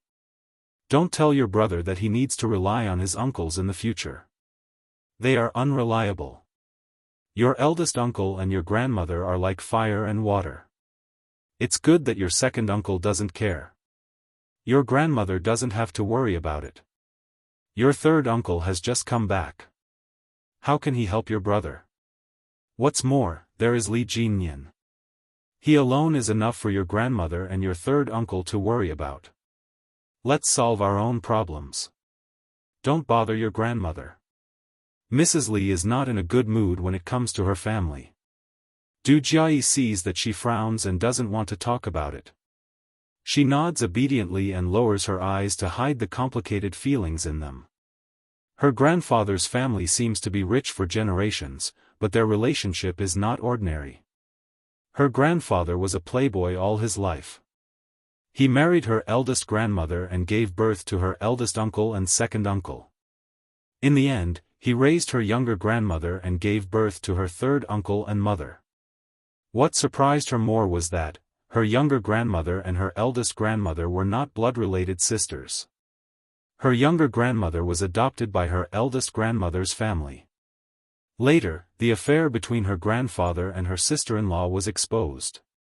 Her eldest grandmother, who was strong-willed, slapped her younger grandmother in the face and the two sisters turned against each other. It was not until her eldest grandmother passed away due to illness that her younger grandmother was able to marry into the Li family and become her grandfather's legal wife. The two elders fought for her grandfather for a lifetime and let the resentment of the older generation continue to the next generation. Du Jiayi thinks that her grandfather's family is obviously prominent, but the resentment of the older generation affects her generation. She can't help but sigh heavily. It is very quiet in the car, so her heavy sigh is particularly obvious.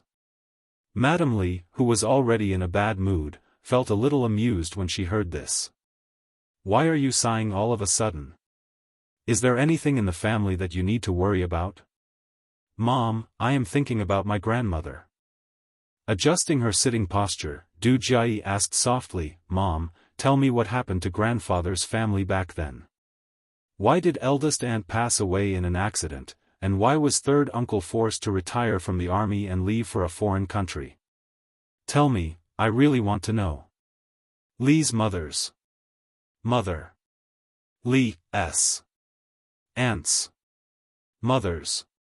Hearing this, Madame Li's face turned cold again, and she said in a low voice, "Don't ask about things you shouldn't know." "Why?" Deputy Chief of Staff Du interrupted Du Jiayi and said with a smile, "Jiayi, that's all in the past. Why are you, a young person, bringing up the past?" He is still as secretive as before.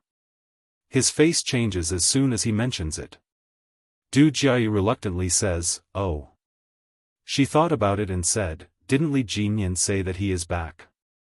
"Mom, do you think he will come to our house tomorrow?" Chapter 21:10. That depends on your first aunt's mood and his own mood. Madame Li's attitude was quite cold when it came to Li Jinyan. It's better if neither of them comes. She had no feelings for her eldest brother, not to mention that he was at odds with old Madame Li. Li Yuan, who was resting with his eyes closed, said with a faint smile, "Li Jinyan won't come, but cousin will definitely come. Because as long as it's something Li Jinyan hates, the two of them will like it." "That's right. Li Jinyan will definitely not come." Du Jiayi nodded thoughtfully. His eldest uncle's family wasn't complicated. The main reason was that his eldest aunt didn't like Li Jinyan, who was born from his first wife. She wholeheartedly wanted to fight for the family inheritance for her son and daughter. It was not that Li Jinyan was not sensible, but that first aunt could not tolerate the son left by the first wife. From time to time, he would make some trouble. As a result, the relationship between Li Jinyan and first uncle was quite bad. Fortunately, Li Jinyan joined the army and was stationed at the seaside all year round. He could not return home even once a year, so first uncle's family was quite peaceful so far. As if thinking of something, Madame Li's eyes suddenly became serious. She said in a low voice, "Li Yuan, since Li Jinyan is back, you should visit your grandfather's house more these days. Your grandfather still cares about his eldest grandson, Li Jinyan. Don't let him take all the benefits." Li Yuan twitched the corner of his mouth and refused. "No, it's boring. Let my sister go. She likes the treasures in grandfather's hands. If you don't go, I will go. It just so happens that I have 4 days off. I can go and accompany grandfather and little grandma." Du Jiayi agreed immediately. She also thought about the treasures in grandfather's hands. Those were all antiques. It was said that many of them were the palace treasures that great-grandfather swept when he was a warlord. Little grandma, who wanted to take out the treasures in grandfather's hands, would definitely be happy for her to go. Madame Li nodded. "That's fine. Don't provoke Li Jinyan in the future. Although your grandfather also wants to leave good things for me and your third uncle, Li Jinyan is the eldest grandson of the Li family after all. Although your grandfather dotes on you, he will never do more than his eldest grandson." The family whispered from time to time in the car and only stopped when they reached home. Li Jinyan, who had just returned home, was now sitting on an aged sofa made of yellow pear wood. He had a cold expression on his face as he chatted with the two elders. Although he said that he was accompanying Xianxia, he was actually just sitting by the side and listening quietly. "Tomorrow is that last Jiayi's birthday. Old master, now that third brother's child is back, why don't you let Jinyan bring his brothers over tomorrow? Let third brother's child recognize everyone. Otherwise, when he goes out in the future, he won't be able to recognize everyone. That would be too disrespectful." The one who spoke was Old Man Li. She was 15 years younger than Old Man Li. She took good care of herself, so her hair was still dark. She wore an old-fashioned modified cheongsam, which made her look particularly elegant and dignified. She spoke unhurriedly with a soft accent. Just by listening to her, one could tell that she had a good voice when she was young. Li Jinyan, who had been silent all this time, raised his eyes when his name was mentioned. He said indifferently, "My leave is limited. I still have a meeting tomorrow. Sorry, I don't have time." "Is that so? I didn't think it through," Old Madame Li said with some disappointment. She looked at Old Master Li and deliberated for a moment before saying, "Then I'll bring her over. There's no need to trouble Jinyan. As for the gift, Old Master, why don't you give Jiayi the painting that second brother drew? This lass has liked it for a long time, and I've never been willing to give it to her." Chapter 21:11. Among the descendants left behind by her elder sister, only her second son made her slightly satisfied. He didn't care about anything and didn't care about his family.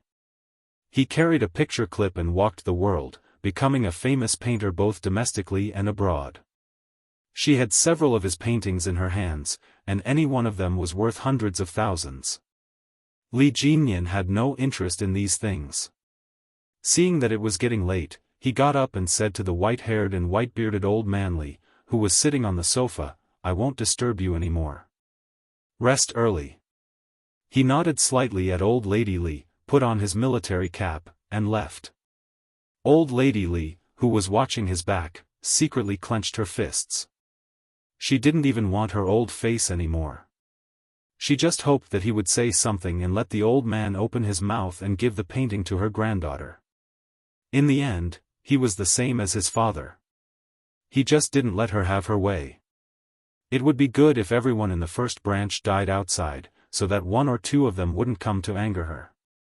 I have no objections if you want to leave the good things for third son. Third son's surname is Li. No matter who he leaves it for, it will be a descendant of the Li family. Old man Li's old but strong voice suddenly sounded. Old Lady Li was so shocked that she quickly loosened her fists and quickly adjusted her expression, making every wrinkle on her face appear benevolent. Forget about Jia. Her surname is Du, and she's not a descendant of the Li family. I will keep the things I give her, but they won't be good things. I won't leave them for her, but I won't treat her unfairly either. Inside the house, the gloomy old Master Li raised his voice as if he wanted someone to hear him. Jinyan is the eldest grandson of the Li family, and he's also the most promising one. Naturally, I have to leave the things in my hands to him. And the things I give you, you naturally have to leave them for third son's family. It's just a small birthday. What are you trying to do?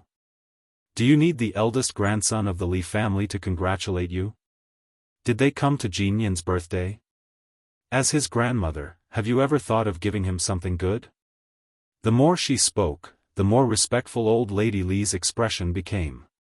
It seemed that her relationship with old man Li wasn't like husband and wife, but more like master and servant. Old Madam Li, who had lived cautiously all her life, did not dare to show any disrespect to this husband who could control her life and death back then. Hearing this, he smiled and nodded. You're right. The Li family's things naturally have to be left to the Li family's descendants. As long as old Master Lin still had third brother in his heart, she would naturally compensate Jia. The lights in the rooms of the mansion went out one by one. Soon, only the street lamps outside the house and the corridor were illuminated. Li Jinyan, who walked out of the mansion, looked back at the mahogany door plaque, and a faint sneer appeared in his cold eyes. Li Mansion? He really did not have any kinship with the Li residents. The only kinship he had left was with his maternal grandfather's family. As for the things left for him... Li Jinyan raised his head and rubbed the left side of his face. His eyebrows were cold. Would a person who had once yelled at him to get out of the Li family suddenly treat his so-called eldest grandson well? He wouldn't wake up early if there were no benefits, and he deliberately said those words loudly. He was probably plotting something again. Li Jinyan walked out of the Li residence with a cold look in his eyes. When he was outside, he took out his phone and dialed a number that had been turned off for the past 2 days. Surprisingly, it actually went through this time. Xia Jinyuan was also very surprised. He deliberately looked at the caller ID before saying, Demon King? Yes, in the capital? In the military? He sat in the car he drove and did not start the engine. He asked Xia Jinyuan calmly, come out for a visit in the capital. Forget about the military. Xia Jinyuan, who was still in the military, smiled and said, I'm in the capital, but I can't come out for a visit yet. I'm still detained in the military and will only be released in about 2 hours. But if you don't mind waiting, you can wait for me at the military hospital. I still have to go there after I'm done with my work.